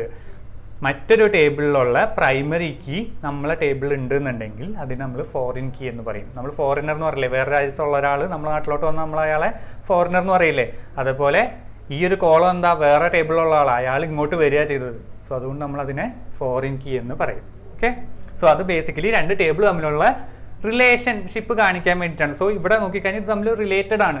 ഈ കോളം വഴി നമ്മൾ ഈ ടേബിൾ രണ്ടും റിലേറ്റഡ് ആണ്. സോ അതിനെ റിലേഷൻഷിപ്പ് കാണിക്കാൻ വേണ്ടിയിട്ടാണ് ഫോറിൻ കീ നമ്മൾ യൂസ് ചെയ്യുക. സോ ഒരു കീയിലെ ഫോറിൻ കീ മറ്റേ ടേബിളിലെ പ്രൈമറി കീ ആയിരിക്കും. പിന്നെ രണ്ട് ടേബിൾ തമ്മിൽ ലിങ്ക് ചെയ്യാൻ വേണ്ടിയിട്ട് യൂസ് ചെയ്യുന്നതാണ്. ഇതിനെ തന്നെയാണ് നമ്മൾ റെഫറൻസ് കീ എന്നും പറയുന്നത്. ഓക്കെ, ക്ലിയർ ആണോ? ക്ലിയർ ആണെങ്കിൽ ഒരു ഹായ് കാണിച്ചേ. Okay, sorry. ഇനി അടുത്തത് അഗ്രിഗേറ്റ് ഫങ്ഷൻസ് ആണ്. അഗെയിൻ ഇത് നിങ്ങൾ ബ്രൈറ്റ്നസ് കുറയ്ക്കേണ്ടി വരുമെന്ന് എനിക്ക് തോന്നുന്നത്. Sorry for the inconvenience. So കുറച്ച് ഫങ്ഷൻസ് നിങ്ങൾ പഠിക്കുന്നുണ്ട്. സമ്മ്, ആവറേജ്, മിന്ന്, മാക്സ്, കൗണ്ട് എന്നൊക്കെ പറഞ്ഞിട്ട് അല്ലേ, കുറച്ച് ഫങ്ഷൻസ് SQL പ്രൊവൈഡ് ചെയ്യുന്ന ഈസി ആയിട്ട് നമുക്ക് ഏതെങ്കിലും കോളത്തിൻ്റെ വാല്യൂസ് സമ്മ് കാണാൻ വേണ്ടി നമുക്ക് സം എന്നുള്ള ഫംഗ്ഷൻ യൂസ് ചെയ്യാം, ആവറേജ് കാണാൻ AVG എന്നുള്ള ഫംഗ്ഷൻ യൂസ് ചെയ്യാം. അങ്ങനെ കുറച്ച് ഫംഗ്ഷൻസ് ഒക്കെ പഠിക്കുന്നില്ലേ, അങ്ങനെ SQL പ്രൊവൈഡ് ചെയ്യുന്ന അങ്ങനത്തെ ഫംഗ്ഷൻസിനെയാണ്, അതായത് എസ്പെഷ്യലി കോളത്തിൽ അപ്ലൈ ചെയ്യുന്ന ഫംഗ്ഷൻസിനെയാണ് നമ്മൾ അഗ്രിഗേറ്റ് ഫംഗ്ഷൻസ് എന്ന് പറയാം. സോ ആ ഫംഗ്ഷൻസിൻ്റെ പേരും അതിൻ്റെ ഡീറ്റെയിൽസും കാര്യങ്ങളും നിങ്ങൾ നോക്കി വെക്കണം കേട്ടോ. ഓക്കെ, പിന്നെ അടുത്തൊരു ഏരിയ ആണ് ജോയിൻ. സോ ജോയിൻ എന്നുള്ള കൺസെപ്റ്റ് ഇതിപ്പോൾ നിങ്ങൾക്ക് ക്വറി വരാൻ ചാൻസ് ഉണ്ട് കേട്ടോ. SQL എന്നാണെങ്കിൽ ഈ ജോയിൻ ഏരിയാസ് എന്നൊക്കെ ആണ് കൂടുതൽ ക്വറീസ് ഉണ്ടാവുക. പിന്നെ നിങ്ങൾക്ക് അറിയാലോ വെയർ ക്ലോസും കാര്യങ്ങളൊക്കെ എങ്ങനെ യൂസ് ചെയ്യേണ്ടതെന്ന് അറിയാലോ, കണ്ടീഷൻസ് ഒക്കെ വെച്ച് വെയർ ക്ലോസ് ഒക്കെ യൂസ് ചെയ്യാൻ അറിയെങ്കിൽ ഒരു ഹായ് കാണിച്ചേ. അതാരാ ഹായ് കാണിക്കാതിരിക്കുന്നത്? അല്ല പെൺകുട്ടി.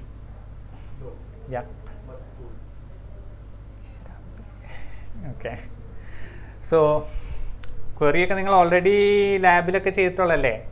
സോ അത്രയും ടഫായിട്ടുള്ള ക്വറിയൊന്നും എന്തായാലും വരില്ല, ബിക്കോസ് കുറച്ചുകൂടി സിമ്പിളായിട്ടുള്ള ക്വറിയും കാര്യങ്ങളൊക്കെ വരുള്ളൂ. Relation between candidate key and primary key and alternate key ഒന്നുകൂടി പറയാം. ആരായിരുന്നു ചോദിച്ചാൽ? ഗണേശോ? നിവേദ്. ഓക്കെ, നിവേദ് എവിടെ? ഓക്കെ ഓക്കെ, ഒന്നുകൂടി പറയണോ? ഞാൻ ഒന്നുകൂടി പറയുന്ന. സോ നിവേദ് കീസിൻ്റെ ഒന്നും കൂടി പറയാൻ പറഞ്ഞിട്ടുണ്ട്.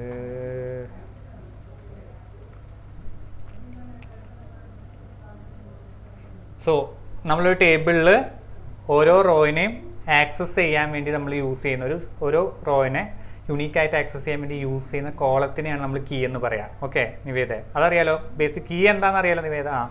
സോ കാൻഡിഡേറ്റ് കീ എന്ന് പറയുമ്പോൾ നമ്മൾ ആദ്യം തന്നെ ഒരു വലിയ ടേബിൾ എടുത്തു കഴിഞ്ഞാൽ നമ്മൾ ഫസ്റ്റ് കണ്ടുപിടിക്കുക ഏതൊക്കെ കോളംസ് വെച്ചിട്ട് നമുക്ക് ഇങ്ങനെ യുണീക്കായിട്ട് ഒരു റോനെ കിട്ടാൻ ചാൻസ് ഉണ്ട് എന്നുള്ളത് നമ്മൾ ആദ്യം നോക്കി വെക്കും. സോ അപ്പോൾ നമുക്ക് കുറേ സെറ്റ് ഓഫ് കോളംസ് കിട്ടും, അതിനെയാണ് നമ്മൾ കാൻഡിഡേറ്റ് കീ എന്ന് പറയാം. അത് ക്ലിയർ ആണോ? ഓക്കെ, സോ അങ്ങനെ നമുക്ക് ഇത് രണ്ടും കിട്ടി. ഒന്ന് അഡ്മിഷൻ നമ്പർ വെച്ചിട്ട് ചെയ്യാൻ പറ്റും, പിന്നെ റോൾ നമ്പറും ബാച്ചും കൂടി ഒരുമിച്ചൊരു കീ ആക്കി കഴിഞ്ഞാലും നമുക്ക് വേണമെങ്കിൽ ആക്സസ് ചെയ്യാൻ പറ്റുമെന്ന് മനസ്സിലായി.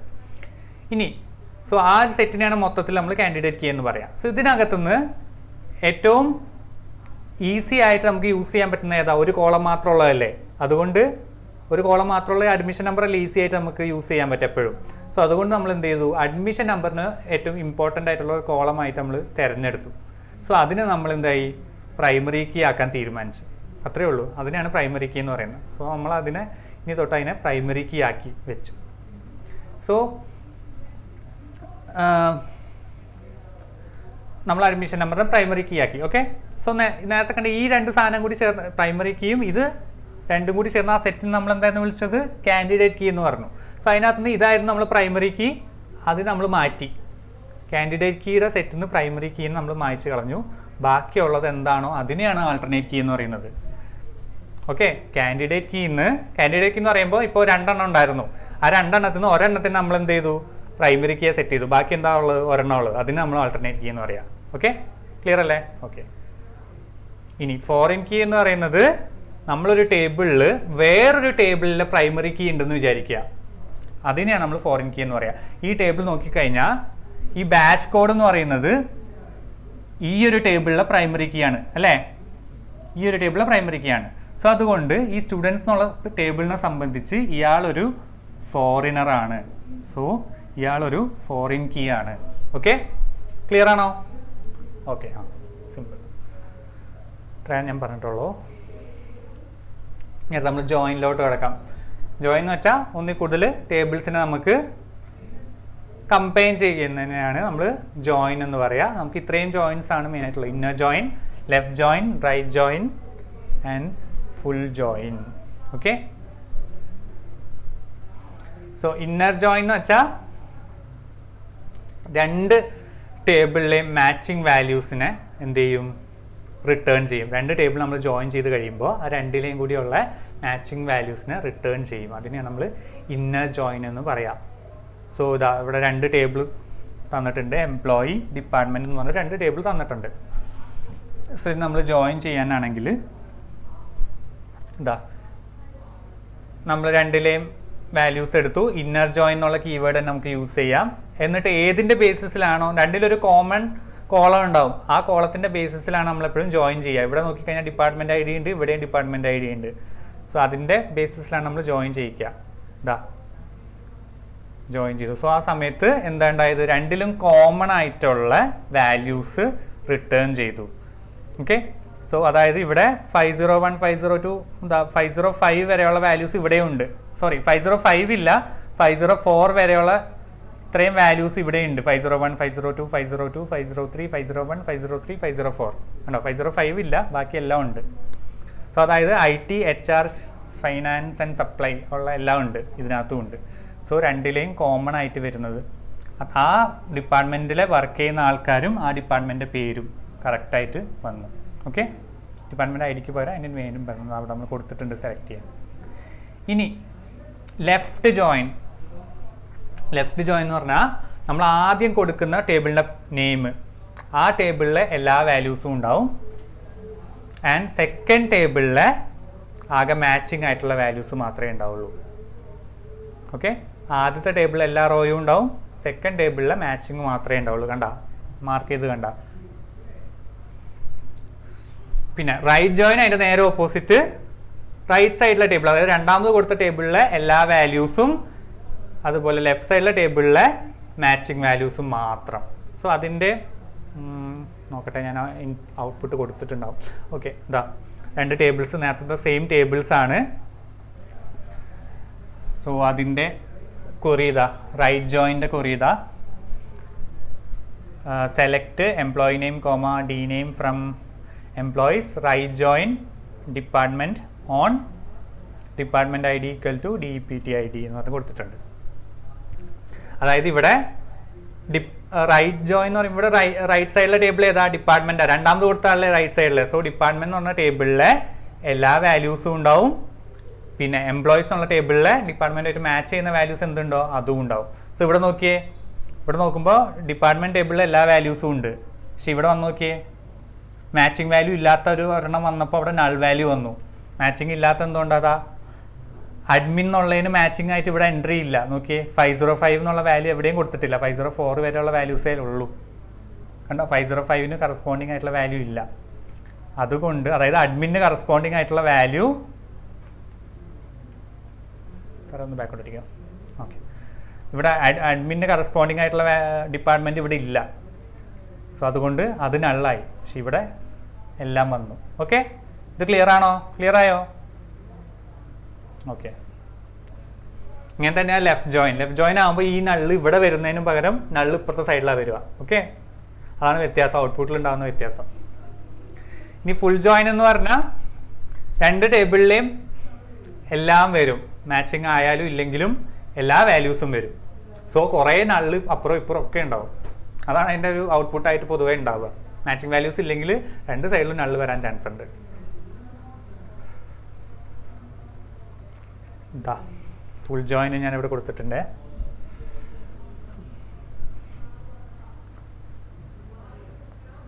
നാച്ചുറൽ ജോയിനും ഫുൾ ജോയിൻറ്റും ഇത് കാർട്ടീഷ്യൻ പ്രൊഡക്റ്റ് ആയിട്ടാണ് നാച്ചുറൽ ജോയിൻ. നമുക്കിപ്പോൾ കാർട്ടീഷ്യൻ പ്രൊഡക്റ്റ് എന്ന് പറഞ്ഞാലും അതിൻ്റെ അർത്ഥം നാച്ചുറൽ ജോയിൻ എന്നാണ്. ഇപ്പോൾ നാച്ചുറൽ ജോയിൻ്റെ ക്വറി കാണിച്ചു തരാം. ഇതാ. സോ ഈ ഒരു കേസിൽ കാർട്ടീഷ്യൻ പ്രൊഡക്റ്റ് എങ്ങനെയാണ് വർക്ക് ചെയ്യുക, അതുപോലെയാണ്. അതായത് എല്ലാം തമ്മിൽ അങ്ങോട്ടും ഇങ്ങോട്ടും മാച്ച് ചെയ്യും. 2 ടേബിളിലെയും എല്ലാ വാല്യൂസും തമ്മിൽ മാച്ച് ചെയ്ത് വരും. കണ്ടോ, ഒരു ഫുൾ ക്രോസ് മാച്ചാണ് വരിക. ആദ്യത്തെ ടേബിളിൽ എല്ലാ വാല്യൂസും ഉണ്ടാവും. കണ്ടോ, ഇത്രയും ഉണ്ടാവും, അതുമായിട്ട് ബന്ധപ്പെട്ട എല്ലാ വാല്യൂസും വരും. ഒരു പ്രത്യേകിച്ചൊരു ലോജിക്കില്ലാത്ത രീതിയിലാണ് ഇത് ജോയിൻ ചെയ്ത് വരിക. സോ അത് ഇന്നർ ജോയിനും നാച്ചുറൽ ജോയിനും തമ്മിൽ അങ്ങനെ കുറച്ച് ഡിഫറൻസും കാര്യങ്ങളും ഉണ്ട്. അതും കൂടി നമുക്ക് നോക്കാം. സോ നാച്ചുറൽ ജോയിനിൽ നമുക്ക് ഒരു എക്സ്പ്ലിസിറ്റ് കണ്ടീഷൻ കൊടുക്കേണ്ട ആവശ്യമില്ല. എല്ലാം കൂടി മാച്ച് ചെയ്ത് വരേണ്ട ഒരു കേസാണ് നാച്ചുറൽ ജോയിൻ, ഓൾറെഡി പറഞ്ഞല്ലോ. സോ നമുക്കൊരു എക്സ്പ്ലിസിറ്റ് കണ്ടീഷൻ കൊടുക്കേണ്ട ആവശ്യമില്ല. സോ ഇന്നർ ജോയിനിലാണെങ്കിൽ നമ്മളത് കണ്ടീഷൻ കൊടുക്കും. ബട്ട് ഔട്ട്പുട്ട് വളരെ സിമിലർ ആയിരിക്കും കേട്ടോ ഉണ്ടാവുക. പിന്നെ നാച്ചുറൽ ജോയിനിലാണെങ്കിൽ ഡ്യൂപ്ലിക്കേറ്റ് കോളംസ് ഉണ്ടെന്നുണ്ടെങ്കിൽ, അതായത് രണ്ടിലും സെയിം കോളം നെയിം ഉണ്ട്, 2 ടേബിളിലും സെയിം കോളം നെയിം ഉണ്ടെന്നുണ്ടെങ്കിൽ അതിലൊരു കോളം നെയിം മാത്രമേ കാണിക്കുള്ളൂ, ഡ്യൂപ്ലിക്കേറ്റ് ഓട്ടോമാറ്റിക്കലി കളയും. പക്ഷെ ഇന്നർ ജോയിൻ ആണെങ്കിൽ ചിലപ്പോൾ സെയിം കോളം നെയിം ആണെങ്കിൽ പോലും 2 പ്രാവശ്യമൊക്കെ ചിലപ്പോൾ കോളം നെയിം കാണിക്കും. സോ എപ്പോഴും ബെറ്റർ നാച്ചുറൽ ജോയിൻ യൂസ് ചെയ്യുന്നതാണ്. ഓക്കെ, അത് പ്രത്യേകം നിങ്ങൾക്കിപ്പം ജോയിനിങ്ങിൻ്റെ കേസിൽ ക്വറി വരുവാണെങ്കിൽ ഏത് ജോയിനാണ് യൂസ് ചെയ്യേണ്ടത് ഒക്കെ എക്സ്പ്ലിസിറ്റ്ലി പറയും ക്വസ്റ്റ്യനിൽ. ഓക്കെ, അങ്ങനെ തരും ജോയിൻ്റെ കേസിൽ ക്വറിയൊക്കെ ആണെങ്കിൽ. ഓക്കെ, സോ അത് നിങ്ങൾ പേടിക്കേണ്ട, അതെന്താണോ തന്നേക്കുന്നത് അത് അതുപോലെ അങ്ങ് എഴുതിയിട്ടാൽ മതി. എന്നിട്ട് ഏത് 2 ടേബിളിലും കോമൺ ആയിട്ട് ഏത് കോളാണുള്ളത് അത് കണ്ടീഷനിൽ വെക്കുക. അത്രയും ചെയ്താൽ മതി ജോയിൻ ചെയ്യാൻ, ബാക്കി സിമ്പിളാണ്. ഓക്കെ, സോ ഇത്രയും കാര്യങ്ങളൊക്കെയാണ് നമ്മളെ DBMS SQL റിലേറ്റഡ് ആയിട്ട് വരുന്നത്. ഓക്കെ, ഇനി അടുത്ത ചെറിയ ചാപ്റ്ററാണ് ഇൻ്റർഫേസിങ് വിത്ത് MySQL. നമ്മൾ ഡാറ്റാബേസുമായിട്ട് കണക്ട് ചെയ്യുന്നത് നമ്മളെ പൈത്തണിനെ. അതിന് വേണ്ടിയിട്ട് നമുക്ക് കുറച്ച് സ്റ്റെപ്സ് ഉണ്ട്, 7 സ്റ്റെപ്സ് ഉണ്ട്. അത് അറിഞ്ഞിരുന്നാൽ മതി. അതിൽ യൂസ് ചെയ്യുന്ന ഫങ്ഷൻസും കാര്യങ്ങളും അറിഞ്ഞിരുന്നാൽ മതി. നമ്മൾ ആദ്യം അതിൽ സ്റ്റെപ്പിൽ നമ്മൾ 1 by 1 ആയി പറയുന്നത്. ആദ്യം പൈത്തൺ സ്റ്റാർട്ട് ചെയ്യും, പിന്നെ അതുമായിട്ട് ബന്ധപ്പെട്ട പാക്കേജസ് ഇമ്പോർട്ട് ചെയ്യും. ഏത് പാക്കേജാണ് നമുക്ക് MySQL ആയിട്ട് കണക്ട് ചെയ്യാൻ വേണ്ടത്? MySQL.connector എന്നുള്ള പാക്കേജ് അല്ലേ. പിന്നെ കണക്ഷൻ നമ്മൾ MySQL ആയിട്ട് കണക്ട് ചെയ്യണമെന്നുണ്ടെങ്കിൽ അവിടെ കണക്ഷൻ ഓപ്പൺ ചെയ്യണം. അതിന് വേണ്ടിയിട്ട് നമ്മൾ ഏത് ഫംഗ്ഷനാണ് യൂസ് ചെയ്യുക? കണക്ട് എന്നുള്ള ഫംഗ്ഷൻ യൂസ് ചെയ്യും. ഇതിൻ്റെ കാര്യങ്ങൾ നിങ്ങൾ പ്രൊജക്റ്റ് ഓൾറെഡി ചെയ്തതല്ലേ, അതുകൊണ്ട് നിങ്ങൾക്ക് ഒരുവിധം ഐഡിയ ഉണ്ടല്ലോ എങ്ങനെയാണ് ചെയ്യേണ്ടതെന്നുള്ളതൊക്കെ. ഓക്കെ, പിന്നെ കേഴ്സർ ക്രിയേറ്റ് ചെയ്യും. കേഴ്സർ എന്തിനാണ്? നമ്മൾ സാധാരണ വിൻഡോസിലെ കേഴ്സർ എന്തിനാണ്? കാര്യങ്ങൾ സെലക്ട് ചെയ്യാനല്ലേ. അതേപോലെ തന്നെ നമ്മൾ MySQL പോയി ഡാറ്റാബേസിന് കാര്യങ്ങളൊക്കെ എക്സിക്യൂട്ട് ചെയ്ത് വാല്യൂസ് എടുത്ത് കൊണ്ടുവരാൻ വേണ്ടിയിട്ട് നമ്മൾ കേഴ്സർ യൂസ് ചെയ്യുക. സോ ആ കേഴ്സറിൻ്റെ ഒബ്ജക്റ്റ് ക്രിയേറ്റ് ചെയ്യണം. പിന്നെ എന്തെങ്കിലുമൊക്കെ ക്വറീസ് എക്സിക്യൂട്ട് ചെയ്യണം എന്നുണ്ടെങ്കിൽ നമ്മൾ cursor.execute എന്നുള്ള ഫംഗ്ഷൻ യൂസ് ചെയ്യും. എന്നിട്ട് അതിനകത്ത് നമ്മൾ ഡബിൾ കോട്ട്സിൽ നമുക്ക് എന്ത് ക്വറിയാണോ എക്സിക്യൂട്ട് ചെയ്യേണ്ടത് ആ ക്വറി നമ്മൾ മെൻഷൻ ചെയ്ത് കൊടുക്കും. സോ അങ്ങനെ അപ്പോൾ അത് റിട്ടേൺ ചെയ്യുന്ന ഒബ്ജക്റ്റിൽ നിന്ന് നമ്മൾ ആ റിസൾട്ടിൽ നിന്ന് ഡാറ്റ എക്സ്ട്രാക്ട് ചെയ്യാൻ വേണ്ടിയിട്ട് നമുക്ക് വേറെയും കുറച്ച് ഫങ്ഷൻസ് അവൈലബിൾ ആണ്. Fetch all, fetch one, fetch many എന്നൊക്കെ പറഞ്ഞിട്ട്. സോ ആ ഫങ്ഷൻസിൻ്റെ കാര്യങ്ങളും നിങ്ങൾ നോക്കി. ഇത് ഞാൻ എക്സ്പ്ലെയിൻ ചെയ്ത് ഇതാക്കുന്നില്ല കേട്ടോ. ഓക്കെ, പിന്നെ എല്ലാം കഴിഞ്ഞ് കഴിയുമ്പോൾ നമ്മൾ ഫയലിൻ്റെ കേസ് പറഞ്ഞ പോലെ ഓപ്പൺ ചെയ്ത് നമ്മൾ എന്ത് ചെയ്യണം? ക്ലോസ് ചെയ്യണം. അതേപോലെ നമ്മൾ MySQL കണക്ഷൻ ആണെങ്കിലും ക്ലോസ് ചെയ്തിരിക്കണം. സോ ഈ ഒരു കേസിലും MySQL ആയിട്ട് കണക്ട് ചെയ്യുന്ന കാര്യങ്ങൾ എഴുതുന്ന കേസിലാണെങ്കിൽ പോലും നമ്മൾ എന്ത് വേണം? നമ്മളെ ആൻസർ എഴുതുന്ന സമയത്ത് എക്സെപ്ഷൻ ഹാൻഡ്ലിങ്ങിൻ്റെ കോഡും കൂടി എഴുതാം. നിങ്ങൾ ഓൾറെഡി പ്രൊജക്റ്റിൽ എഴുതി അങ്ങനെ പ്രൊജക്റ്റ് ചെയ്ത സമയത്ത് ചെയ്തിട്ടുണ്ടാവില്ലേ? ട്രൈ എക്സെപ്റ്റ് ബ്ലോക്ക് എഴുതിയിട്ടുണ്ടാവില്ലേ? വേറെ എഴുതിയിട്ടില്ല എന്ന് പറഞ്ഞേ. കാശിനാഥ എഴുതിയിട്ടില്ലേ? ആ ശരി, അതും കൂടി ഇൻക്ലൂഡ് ചെയ്യണം കേട്ടോ. നമ്മളന്നൊരു എക്സാമ്പിൾ കാണിച്ചിട്ട് മുമ്പ് ഇതിൻ്റെ റിവിഷൻ ക്ലാസ്സിൽ. സോ കണക്ഷൻ ചില സമയത്ത് കണക്ഷൻ പ്രോപ്പറായിട്ട് കിട്ടിക്കോളണമെന്നില്ല. ആ സമയത്തൊക്കെ ചിലപ്പോൾ എറർ വരാൻ ചാൻസ് ഒക്കെ ഉണ്ട്. പക്ഷെ നമ്മൾ ഇതിൻ്റെ ആൻസർ ചെയ്യുന്ന സമയത്ത് ഈ എക്സെപ്ഷൻ എന്നുള്ളതും നമ്മൾ ആൻസർ കീയിൽ ഒരു പാർട്ടായിരിക്കും മാർക്കിങ്ങിന്. സോ അതുകൊണ്ട് ഇതിലും എക്സെപ്ഷൻ ഹാൻഡ്ലിംഗ് ഇമ്പോർട്ടൻ്റ് ആണ്. ഇതിലും ഫയലിൻ്റെ കേസിലും അത് മറക്കരുത് എഴുതാൻ. ഓക്കെ, അതുപോലെ ഓപ്പണിങ്ങും ക്ലോസിങ്ങും വേണം.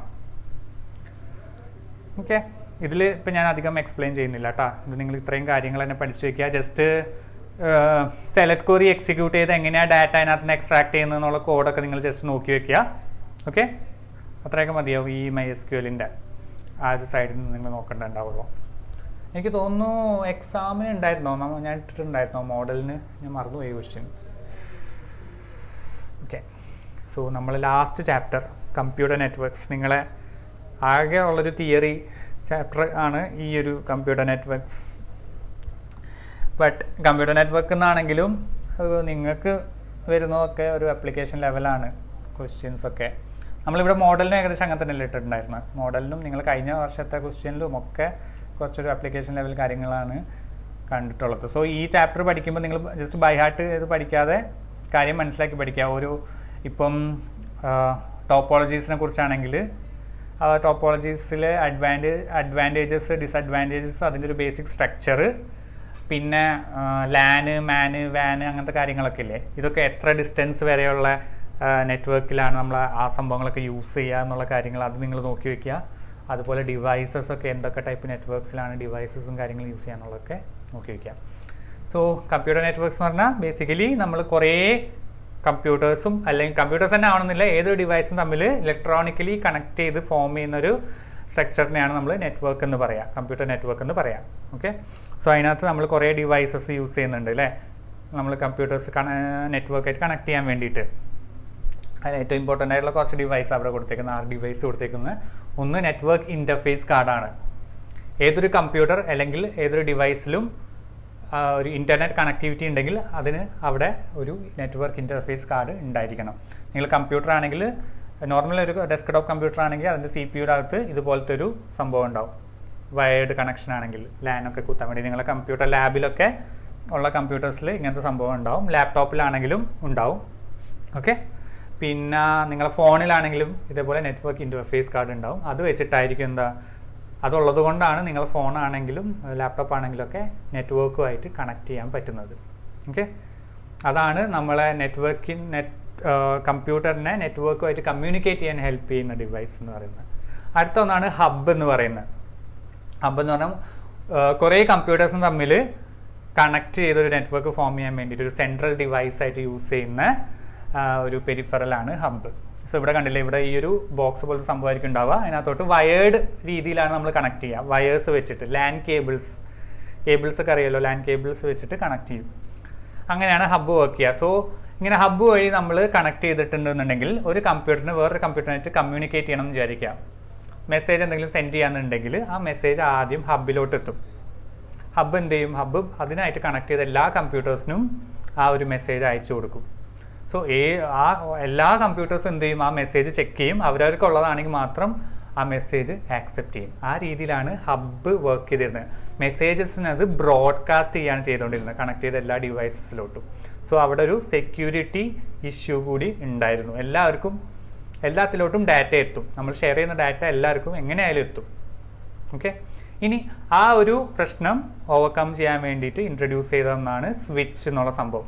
കണ്ടു കഴിഞ്ഞാൽ സെയിം തന്നെയാണ്, കണക്ഷനും കാര്യങ്ങളൊക്കെ പുറമേ നിന്ന് കണ്ടാലും എല്ലാം സെയിം ആണ്. പക്ഷേ സ്വിച്ചിൽ എന്താണെന്ന് വെച്ചാൽ സ്വിച്ചുമായിട്ട് കണക്ട് ചെയ്ത കമ്പ്യൂട്ടേഴ്സിൻ്റെ ഒക്കെ എല്ലാ അഡ്രസ്സും സ്വിച്ച് തന്നെ സ്റ്റോർ ചെയ്ത് വെച്ചിട്ടുണ്ടാവും.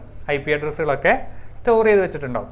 സോ ഒരു കമ്പ്യൂട്ടർ അടുത്ത കമ്പ്യൂട്ടറിന് സെൻഡ് ചെയ്യുന്ന സമയത്ത് ഓട്ടോമാറ്റിക്കലി സ്വിച്ച് ഇവിടെ നിന്ന് എന്ത് ചെയ്യും, ഐഡൻറ്റിഫൈ ചെയ്യും. ഈ ഒരു മെസ്സേജ് ഏത് കമ്പ്യൂട്ടറിലോട്ടാണ് അയച്ചേക്കുന്നതെന്ന് ഐഡൻറ്റിഫൈ ചെയ്ത് കറക്റ്റ് ആ കമ്പ്യൂട്ടറിന് മാത്രമായിട്ട് ആ മെസ്സേജ് ഫോർവേഡ് ചെയ്യും. സോ ഈ ഒരു കേസിൽ ഹബിനേക്കാളും കുറച്ചും കൂടി സേഫർ ഓപ്ഷൻ എന്ന് പറയുന്നത് സ്വിച്ചാണ്. ആൻഡ് ഇപ്പോൾ ഹബ്ബ് എന്ന് പറയുന്ന കൺസെപ്റ്റ് ഒന്നും അധികം ആരും യൂസ് ചെയ്യില്ല. യൂസ് ചെയ്യുകയാണെങ്കിൽ സ്വിച്ച് തന്നെയായിരിക്കും പ്രിഫർ ചെയ്യുക. ഓക്കെ, ഇവിടെ ബ്രോഡ്കാസ്റ്റിംഗ് ഇല്ല, കറക്റ്റ് ആ ഒരാൾക്ക് മാത്രമേ ഡാറ്റ സെൻഡ് ആവുള്ളൂ. അതുകൊണ്ട് തന്നെ ഡാറ്റ സെക്യൂരിറ്റി ബ്രീച്ചും കാര്യങ്ങളൊന്നും സ്വിച്ചിനകത്ത് ഹബ്ബ് പോലെ ഉണ്ടാവില്ല. ഓക്കെ, ഇനി റിപ്പീറ്റർ എന്നുള്ള ഡിവൈസ് നമ്മളെ നെറ്റ്വർക്കിൽ ദൂരം കൂടുന്തോറും ചിലപ്പോൾ നെറ്റ്വർക്ക് സിഗ്നൽസും കാര്യങ്ങളൊക്കെ വീക്കർ ആവാൻ ചാൻസ് ഉണ്ട്. സോ ഇങ്ങനെ വീക്കർ ആവാൻ ചാൻസ് ഉള്ള സിഗ്നൽസിനെ ആംപ്ലിഫൈ ചെയ്യാൻ വേണ്ടിയിട്ടാണ് റിപ്പീറ്റർ എന്നുള്ള ഡിവൈസ് യൂസ് ചെയ്യുക. ഞാൻ മുമ്പ് പറഞ്ഞിട്ടുണ്ട്, ചില വീടുകളിലൊക്കെ അപ്സ്റ്റേഴ്സുള്ള വീടുകളൊക്കെ ആണെങ്കിൽ വൈഫൈ മോഡം താഴെയാണെന്നുണ്ടെങ്കിൽ മുകളിലോട്ടൊന്നും വൈഫൈ സിഗ്നൽസ് കിട്ടില്ല. സോ ആ സമയത്ത് ഇങ്ങനത്തെ ഒരു സംഭവം പ്ലഗ് ഇൻ ചെയ്തിട്ട് വൈഫൈ സിഗ്നൽസ് ആംപ്ലിഫൈ ചെയ്യാനുള്ള ഓപ്ഷനും കാര്യങ്ങളൊക്കെ ഉണ്ട്. ഓക്കെ, സോ അതിന് നമ്മൾ പൊതുവെ റിപ്പീറ്റർ എന്നാണ് അങ്ങനത്തെ ഡിവൈസസുകളെ പറയുക. ഇനി റൂട്ടർ എന്നുള്ള ഡിവൈസ് നിങ്ങളെ വീട്ടിൽ ബ്രോഡ്ബാൻഡ് കണക്ഷൻ ഉണ്ടെങ്കിൽ നിങ്ങൾ കണ്ടിട്ടുണ്ടാവും. നിങ്ങൾ കാണുന്നത് മിക്കവാറും റൂട്ടർ പ്ലസ് മോഡം പോലുള്ള ഡിവൈസ് ആയിരിക്കും. സോ അത് വെച്ചിട്ടാണ് നമുക്ക് എങ്ങനെയാണ് കമ്പ്യൂട്ടറിനെ പുറമേ ഉള്ള നെറ്റ്വർക്കായിട്ട് കണക്ട് ചെയ്യാൻ ഹെൽപ്പ് ചെയ്യുന്ന റൂട്ടറാണ് അല്ലേ, ഇത് നിങ്ങൾ കണ്ടിട്ടുണ്ടാവുമല്ലോ. അതുപോലെ ഡിഫറെൻറ്റ് നെറ്റ്വർക്ക്സ് തമ്മിൽ കണക്ട് ചെയ്യാനാണെങ്കിൽ നമ്മൾ ഗേറ്റ് വേയും യൂസ് ചെയ്യും. സോ ഓരോന്നും എന്തിനു വേണ്ടിയിട്ടാണെന്നുള്ളതും കറക്റ്റായിട്ട് നോട്ട് ചെയ്ത് വെക്കുക, അറിഞ്ഞു വെക്കുക. ഡയറക്റ്റായിട്ട് ഇതിനെ പറ്റിയിട്ട് നോട്ട് വരാൻ ചാൻസ് കുറവാണ്. നിങ്ങൾ കണ്ടിട്ടുള്ളതല്ലേ, കഴിഞ്ഞ വർഷത്തെ പാറ്റേൺ നമ്മൾ ഡിസ്കസ് ചെയ്തിട്ടുള്ളതാണ്. ക്വസ്റ്റ്യൻസ് റിവിഷൻ ക്ലാസ്സിൽ നമ്മൾ ഇതിൻ്റെ ക്വസ്റ്റ്യൻ ഡിസ്കസ് ചെയ്തായിരുന്നു. അതായത് എങ്ങനെയായിരുന്നു, പല സിറ്റീസിലുള്ള ബ്രാഞ്ചുകൾ തമ്മിൽ കണക്ട് ചെയ്യാൻ നമ്മൾ ഏത് ഡിവൈസ് യൂസ് ചെയ്യും, ഏത് ടൈപ്പ് ഓഫ് നെറ്റ്വർക്ക് യൂസ് ചെയ്യും എന്നൊക്കെ പറഞ്ഞിട്ടുള്ള രീതിയിലുള്ള ക്വസ്റ്റ്യൻസ് ആയിരുന്നു അല്ലേ നമ്മൾ ഡിസ്കസ് ചെയ്തിരുന്നില്ലേ. സോ അങ്ങനത്തെ ക്വസ്റ്റ്യൻസ് ആണ് എക്സ്പെക്ട് ചെയ്യേണ്ടത്. ഡയറക്റ്റ് ഇങ്ങനെ എന്താ പറയുക ബൈ ഹാർട്ട് ചെയ്ത് പഠിച്ചുകൊണ്ട് കാര്യമില്ല. ഓക്കെ, അടുത്ത ഡിവൈസാണ് മോഡം എന്നുള്ള ഡിവൈസ്. സോ ഇപ്പോഴത്തെ ഇതിൽ നമുക്ക് മോഡം റൂട്ടർ എന്ന് പറയുന്ന ഒറ്റ ഡിവൈസ് ആയിട്ടാണ് എന്താ പറയുക കാണാൻ പറ്റുക. നിങ്ങളുടെ വീട്ടിലുള്ള ബ്രോഡ്ബാൻഡിൻ്റെ റൂട്ടർ റൂട്ടറിനായിരിക്കും പൊതുവേ പറയുക, കണ്ടു കഴിഞ്ഞാൽ റൂട്ടർ, പക്ഷേ അതിനകത്തും മോഡം കൂടി ഉണ്ട്. സോ മോഡം എന്ന് പറയുന്നത് ആക്ച്വലി ഒരു കൺവേർട്ടർ ഡിവൈസ് ആയിരുന്നു. അതായത് നമ്മളെ കമ്പ്യൂട്ടേഴ്സും മറ്റ് ഡിവൈസസുകളും എപ്പോഴും വർക്ക് ചെയ്യുന്നത് ഡിജിറ്റൽ സിഗ്നൽസ് യൂസ് ചെയ്തിട്ടാണ്. അതേസമയം നെറ്റ്വർക്കിംഗ് എപ്പോഴും നടക്കുന്നത് അനലോഗ് സിഗ്നൽസ് വെച്ചിട്ടാണ്. സോ അവിടെ ആ സിഗ്നൽസിനെ തമ്മിൽ കൺവേർട്ട് ചെയ്താലേ അവർക്ക് കമ്മ്യൂണിക്കേറ്റ് ചെയ്യാൻ പറ്റുള്ളൂ. സോ അതിന് വേണ്ടിയിട്ട് യൂസ് ചെയ്തിരുന്ന ഒരു ചെറിയൊരു ഡിവൈസ് ആയിരുന്നു മോഡം. പണ്ട് മോഡവും റൂട്ടറും രണ്ട് സെപ്പറേറ്റ് ബോക്സ് ആയിട്ടായിരുന്നു ഉണ്ടാവുക ബ്രോഡ്ബാൻഡ് കണക്ഷനിൽ. പക്ഷേ ഇപ്പോൾ രണ്ടും കൂടി ക്ലബ് ചെയ്ത് ഒറ്റ സിംഗിൾ ബോക്സ് ആയിട്ടാണ് വരുന്നത്. സോ അതുകൊണ്ട് നിങ്ങൾക്ക് ഇപ്പോൾ മോഡം എക്സ്പ്ലിസിറ്റ്ലി കാണാൻ പറ്റില്ല. ഓക്കെ, സോ ടെലിഫോൺ ലൈൻസ് ആണെങ്കിലും അങ്ങനത്തെ ഏത് ലൈൻസ് ആണെങ്കിലും അവിടെ നമ്മൾ അനലോഗ് സിഗ്നൽസ് ആണ്. സോ ആ ഒരു കൺവേർഷന് വേണ്ടിയിട്ടാണ് മോഡം എന്നുള്ള ഡിവൈസ് യൂസ് ചെയ്യുക. സോ ആ കൺവേർഷനെ പറയുന്നതാണ് മോഡുലേഷൻ. അതായത് ഡിജിറ്റൽ സിഗ്നൽസിനെ അനലോഗിലോട്ട് കൺവേർട്ട് ചെയ്യുന്നതിന് മോഡുലേഷൻ എന്നും റിവേഴ്സായി കൺവേർട്ട് ചെയ്യുന്നതിനെ ഡീമോഡുലേഷൻ എന്നും പറയും. സോ ഈ രണ്ട് വേർഡിൻ്റെയും ഫസ്റ്റ് ലെറ്റേഴ്സ് ക്ലബ് ചെയ്തിട്ടാണ് മോഡം എന്നുള്ള പേരും വന്നേക്കുന്നത്. ഓക്കെ, പിന്നെ നമുക്ക് ഈ ഒരു ചാപ്റ്ററിലുള്ളത് നെറ്റ്വർക്ക് ടോപ്പോളജി. നമ്മളെ എങ്ങനെയൊക്കെയാണ് കമ്പ്യൂട്ടേഴ്സിനെ ഫിസിക്കലി കണക്ട് ചെയ്തേക്കുന്നത്, അതിൻ്റെ ഒരു ഫോമാറ്റിനെ അല്ലെങ്കിൽ അതിൻ്റെ ഒരു ഇതിനെയാണ് നമ്മൾ എന്താ പറയുക നെറ്റ്വർക്ക് ടോപ്പോളജി എന്ന് പറയാം. ഏത് രീതിയിലാണ് ഇത് കണക്ട് ചെയ്ത് വെച്ചേക്കുന്നത്, ഫിസിക്കലി ഏത് രീതിയിലാണ് കണക്ട് ചെയ്ത് വെച്ചേക്കുന്നത് എന്നുള്ളതിന് നെറ്റ്വർക്ക് ടോപ്പോളജി എന്ന് പറയാം. സോ ടോപ്പോളജി പഠിക്കുന്ന സമയത്ത് ഓരോ ടോപ്പോളജിയുടെയും ഫോമാറ്റ്, അതിൻ്റെ ആ ഒരു ഡയഗ്രാം അറിഞ്ഞിരിക്കണം കേട്ടോ. ഡയഗ്രാം ഡയറക്റ്റ് വരയ്ക്കാൻ ചോദിച്ചൊന്നും കണ്ടിട്ടില്ല. ബട്ട് ഇൻ കേസ് അല്ലെങ്കിലും ഇപ്പോൾ ആപ്ലിക്കേഷൻ ലെവലാണെങ്കിൽ അറിഞ്ഞിരിക്കേണ്ടതല്ലോ ഇതെങ്ങനെയാണ് ഉണ്ടാവുക. പിന്നെ അതുപോലെ ഈ ഓരോ ടോപ്പോളജിയുടെ അഡ്വാൻറ്റേജ് എന്താ, ചലഞ്ച് അല്ല ഡിസഡ്വാൻറ്റേജ് എന്താണെന്നുള്ളതൊക്കെ അറിഞ്ഞിരിക്കണം. സോ ഇത്രയും ടോപ്പോളജീസ് ഉണ്ട്. ഇതുപോലെ ഹൈബ്രിഡ് ടോപ്പോളജി ഉണ്ടല്ലോ അല്ലേ. സ്റ്റാർ ടോപ്പോളജി എന്ന് പറയുമ്പോൾ നമ്മൾ അവിടെ ഏത് ഡിവൈസാണ് യൂസ് ചെയ്യുക, സ്റ്റാർ ടോപ്പോളജി ഫോം ചെയ്യണമെങ്കിൽ നമുക്ക് ഏത് ഡിവൈസാണ് യൂസ് ചെയ്യാൻ പറ്റുക. സോ നമ്മൾ അങ്ങനെയൊക്കെ ആയിരിക്കും ചിലപ്പോൾ ക്വസ്റ്റ്യൻ വരിക. അല്ല ഡയറക്റ്റ് ചോദിക്കില്ല. സ്റ്റാർ ടോപ്പോളജി നമ്മൾ മിക്കവാറും ഹബ്ബോ അല്ലെങ്കിൽ സ്വിച്ച് പോലത്തെ ഡിവൈസ് ആയിരിക്കും സ്റ്റാർ ടോപ്പോളജി ഫോം ചെയ്യാൻ വേണ്ടി യൂസ് ചെയ്യുക അല്ലേ. പിന്നെ റിംഗ് ടോപ്പോളജി ഉണ്ട്. അതിനകത്ത് എങ്ങനെയാണ് മെസ്സേജസ് പാസ് ചെയ്യുക, അതായത് നെക്സ്റ്റ് കമ്പ്യൂട്ടറിന് പാസ്സാവും. ആ കമ്പ്യൂട്ടർ അടുത്ത ഇതിന് പാസ് ചെയ്ത് ഒരു മെസ്സേജ് പാസിങ് രീതിയിലായിരിക്കും കമ്മ്യൂണിക്കേഷൻ നടക്കുക. ഈ ബസ് ടോപ്പോളജി ആണെങ്കിൽ അവിടെ യൂസ് ചെയ്യുന്നത് ഒരു കോമൺ ചാനലാണ്. ആ ചാനൽ നമ്മൾ ബസ് എന്ന് പറയും. അതിൻ്റെ രണ്ടറ്റത്തും ടെർമിനേറ്റർ ഡിവൈസുകൾ ഉണ്ടാവും. പിന്നെ മെഷ് ടോപ്പോളജി എന്ന് പറയുമ്പോൾ എന്താ, എല്ലാം തമ്മിൽ ഇൻ്റർ കണക്റ്റഡ് ആയിരിക്കും അല്ലേ. സോ നമ്മളടുത്ത് ഡയറക്റ്റ് മെഷ് ടോപ്പോളജി എന്ന് ചോദിക്കണമെന്നില്ല. എല്ലാ കമ്പ്യൂട്ടേഴ്സും തമ്മിൽ ഡയറക്റ്റ് കമ്മ്യൂണിക്കേഷൻ നടക്കാൻ ചാൻസ് ഉള്ള നെറ്റ്വർക്ക് ടോപ്പോളജി ഏതാണെന്ന് വെച്ചാൽ അത് ഏതാ, മെഷ് ടോപ്പോളജിയാണ്. സോ ആ രീതിയിലൊക്കെ ആയിരിക്കും ക്വസ്റ്റ്യൻ വരിക. അപ്പോൾ നമുക്ക് ഇത് മനസ്സിലാക്കി പഠിച്ചു കഴിഞ്ഞാൽ നമുക്ക് ഏത് രീതിയിലും അത് ആൻസർ ചെയ്യാൻ പറ്റും. ഓക്കെ, ഇനി നമ്മളെ നെറ്റ്വർക്കിൽ എങ്ങനെയാണ് ഒരു കമ്പ്യൂട്ടറിനെ അല്ലെങ്കിൽ നോഡിനെ ഐഡൻറ്റിഫൈ ചെയ്യാൻ. രണ്ട് അഡ്രസ്സുകളുണ്ട് ഐഡൻറ്റിഫൈ ചെയ്യാൻ. മാക് അഡ്രസ്സും ഉണ്ട്, IP അഡ്രസ്സും ഉണ്ട് അല്ലേ. മാക് അഡ്രസ്സ് എന്ന് പറയുന്നത് നമ്മളെ നെറ്റ്വർക്ക് ഇൻ്റർഫേസ് കാർഡിന് കൊടുക്കുന്ന അഡ്രസ്സാണ്. അതായത് നമ്മൾ ഹാർഡ്വെയറിന് കൊടുത്തിട്ടുള്ള ഒരു അഡ്രസ്സാണ് MAC address, media access control address. So നമ്മൾ ഹാർഡ്വെയറിന് കൊടുത്ത അഡ്രസ്സ് ആയതുകൊണ്ട് തന്നെ നമ്മളതിനെ ഫിസിക്കൽ അഡ്രസ്സ് അല്ലെങ്കിൽ ഹാർഡ്വെയർ അഡ്രസ്സ് എന്ന് പറയും. ആൻഡ് ഇത് ഡിവൈസ് ഉണ്ടാക്കുന്ന സമയത്ത് ആ മാനുഫാക്ചറർ തന്നെ അസൈൻ ചെയ്ത് കൊടുക്കുന്ന അഡ്രസ്സാണ്. സോ അതൊരു ഹെക്സാഡെസിമൽ 12 ഡിജിറ്റ് ഹെക്സാഡെസിമൽ ഫോർമാറ്റിലായിരിക്കും ഉണ്ടാവുക. അതിൽ കുറച്ച് പോർഷൻ എന്തായിരിക്കും, ആ മാനുഫാക്ചറിനെ സൂചിപ്പിക്കുന്നതായിരിക്കും. ആദ്യത്തെ ഇത്രയും പോർഷൻ ഏത് മാനുഫാക്ചറാണ് ഉണ്ടാക്കിയത് അവരുടെ അഡ്രസ്സായിരിക്കും ഇത്. ഇപ്പോൾ സാംസങ്ങിൻ്റെ ഒരു ഫോണും ഒരു ലാപ്ടോപ്പ് എടുത്താൽ അതിൻ്റെ ആദ്യത്തെ ഇത്രയും പോർഷനിലെ മാക് അഡ്രസ്സ് സെയിം ആയിരിക്കും. ഓക്കെ, ബാക്കി ഇതിലായിരിക്കും വേരിയേഷൻസ് ഒക്കെ ഉണ്ടാവുക. സോ ഫസ്റ്റത്തെ ബ്രാൻഡിനെ സൂചിപ്പിക്കും. സോ ഇതൊരു ഫിസിക്കൽ ഡിവൈസിനെ ഡിനോട്ട് ചെയ്യുന്നതാണ്. ആൻഡ് ഇത് ഒരിക്കലും ചേഞ്ച് ചെയ്യില്ല. ആ മാനുഫാക്ചറിങ് സമയത്ത് ബ്രാൻഡ് അസൈൻ ചെയ്ത് കൊടുക്കുന്നതാണ്. സോ അതിനകത്തൊരു ചേഞ്ചും വരില്ല. എപ്പോഴും സ്റ്റേബിൾ ആയിട്ടുള്ള ഒരു അഡ്രസ്സാണ് മാക് അഡ്രസ്സ് എന്ന് പറയുന്നത്. ഇനി IP അഡ്രസ്സ് അഥവാ ഇൻ്റർനെറ്റ് പ്രോട്ടോക്കോൾ അഡ്രസ്സ്. സോ ഇത് മാക് അഡ്രസ്സ് പോലെയല്ല. ഒരു കമ്പ്യൂട്ടർ അല്ലെങ്കിൽ ഒരു നോഡ് നമ്മളെ നെറ്റ്വർക്കായിട്ട് എപ്പോൾ കണക്റ്റ് ആവുന്നോ അപ്പോൾ അസൈൻ ചെയ്യപ്പെടുന്ന അഡ്രസ്സാണ് ഈ IP അഡ്രസ്സ് എന്ന് പറയുന്നത്. അതുകൊണ്ടാണ് അതിനെ ഇൻ്റർനെറ്റ് പ്രോട്ടോക്കോൾ അഡ്രസ്സ് എന്ന് പറയുന്നത്. സോ ബേസിക്കലി ഒരു നെറ്റ്വർക്കിൽ കമ്പ്യൂട്ടേഴ്സിനെ ഐഡൻറ്റിഫൈ ചെയ്യാൻ വേണ്ടിയിട്ട് നമ്മൾ എപ്പോഴും യൂസ് ചെയ്യുക IP അഡ്രസ്സാണ്. ഓക്കെ, ആൻഡ് ഇത് നമ്മൾ നെറ്റ്വർക്ക് മാറുന്നതിനനുസരിച്ച് IP അഡ്രസ്സിൽ മാറ്റം വരാൻ ചാൻസ് ഉണ്ട്. ആൻഡ് അതേപോലെ സെയിം നെറ്റ്വർക്കിലോട്ട് കണക്ട് ചെയ്തിരിക്കുന്ന ഡിഫറെൻറ്റ് ഡിവൈസസിൻ്റെ ഒക്കെ IP അഡ്രസ്സിൻ്റെ സ്റ്റാർട്ടിങ് സെയിം ആവാൻ ചാൻസ് ഉണ്ട്. ഓക്കെ, സ്റ്റാർട്ടിങ് മാത്രം സേവ് ആണ്, ബാക്കിയുള്ള പോർഷൻ മാത്രമായിരിക്കും ഡിഫറെൻ്റ് ആയിട്ടിരിക്കുക. അതേപോലെ IP അഡ്രസ്സ് എന്ന് പറയുന്നത് ആദ്യം IP വേർഷൻ 4 എന്നുള്ള രീതിയിൽ ആണ് ഇൻട്രൊഡ്യൂസ് ചെയ്തിരുന്നത്. ആ സമയത്ത് ആകെ കമ്പ്യൂട്ടേഴ്സിന് മാത്രമേ എന്ത് ചെയ്യാൻ പറ്റിയിട്ടുണ്ടായിരുന്നുള്ളൂ, നമ്മൾ ഇൻ്റർനെറ്റുമായിട്ട് കണക്ട് ചെയ്യാനുള്ളൊരു ഫെസിലിറ്റി ഉണ്ടായിരുന്നുള്ളൂ. അതുകൊണ്ട് തന്നെ അന്ന് IPv4 ആ ഒരു വേർഷൻ 4 എല്ലാ ഡിവൈസസിനെയും ഇൻക്ലൂഡ് ചെയ്യാൻ പറ്റുന്നുണ്ടായിരുന്നു. ഐ മീൻ നെറ്റ്വർക്കുമായിട്ട് കണക്ട് ചെയ്ത എല്ലാ കമ്പ്യൂട്ടേഴ്സിനെ അഡ്രസ്സ് ചെയ്യാൻ പറ്റുന്നുണ്ടായിരുന്നു. പക്ഷേ ഇന്ന് നമ്മൾ നോക്കിക്കഴിഞ്ഞാൽ കമ്പ്യൂട്ടേഴ്സിന് മാത്രമല്ല പല ടൈപ്പ് ഓഫ് ഡിവൈസസിന്, ഈവൻ ഫോണ്, ടാബ്, അങ്ങനെ പലതരത്തിലുള്ള ഡിവൈസസിനൊക്കെ TV എല്ലാത്തിനും ഇൻ്റർനെറ്റുമായിട്ട് കണക്ട് ചെയ്യാൻ പറ്റുന്നുണ്ട്. സോ IPv4 എന്നുള്ള ഫോമാറ്റിൽ നമുക്ക് എല്ലാത്തിനെയും അഡ്രസ്സ് ചെയ്യാൻ പറ്റുന്നില്ല.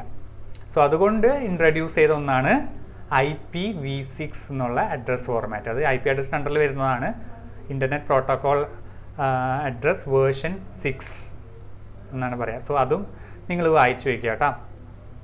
പിന്നെ അതുപോലെ കുറേ പ്രോട്ടോക്കോളും കാര്യങ്ങളൊക്കെ നമ്മളിത് പഠിക്കുന്നില്ലേ, ഫയൽ ട്രാൻസ്ഫർ പ്രോട്ടോക്കോൾ കാര്യങ്ങളൊക്കെ, അതും നിങ്ങൾ പഠിക്കുക. അത് ഫയൽ ട്രാൻസ്ഫർ പ്രോട്ടോക്കോൾ എന്താ, നമ്മൾ ഫയൽ ഇൻ്റർനെറ്റ് വഴി അപ്ലോഡ് ചെയ്യാനോ ഡൗൺലോഡ് ചെയ്യാനൊക്കെ യൂസ് ചെയ്യുന്ന പ്രോട്ടോക്കോളാണ്. പ്രോട്ടോക്കോൾ എന്താണെന്ന് ബേസിക്കലി അറിയാലോ.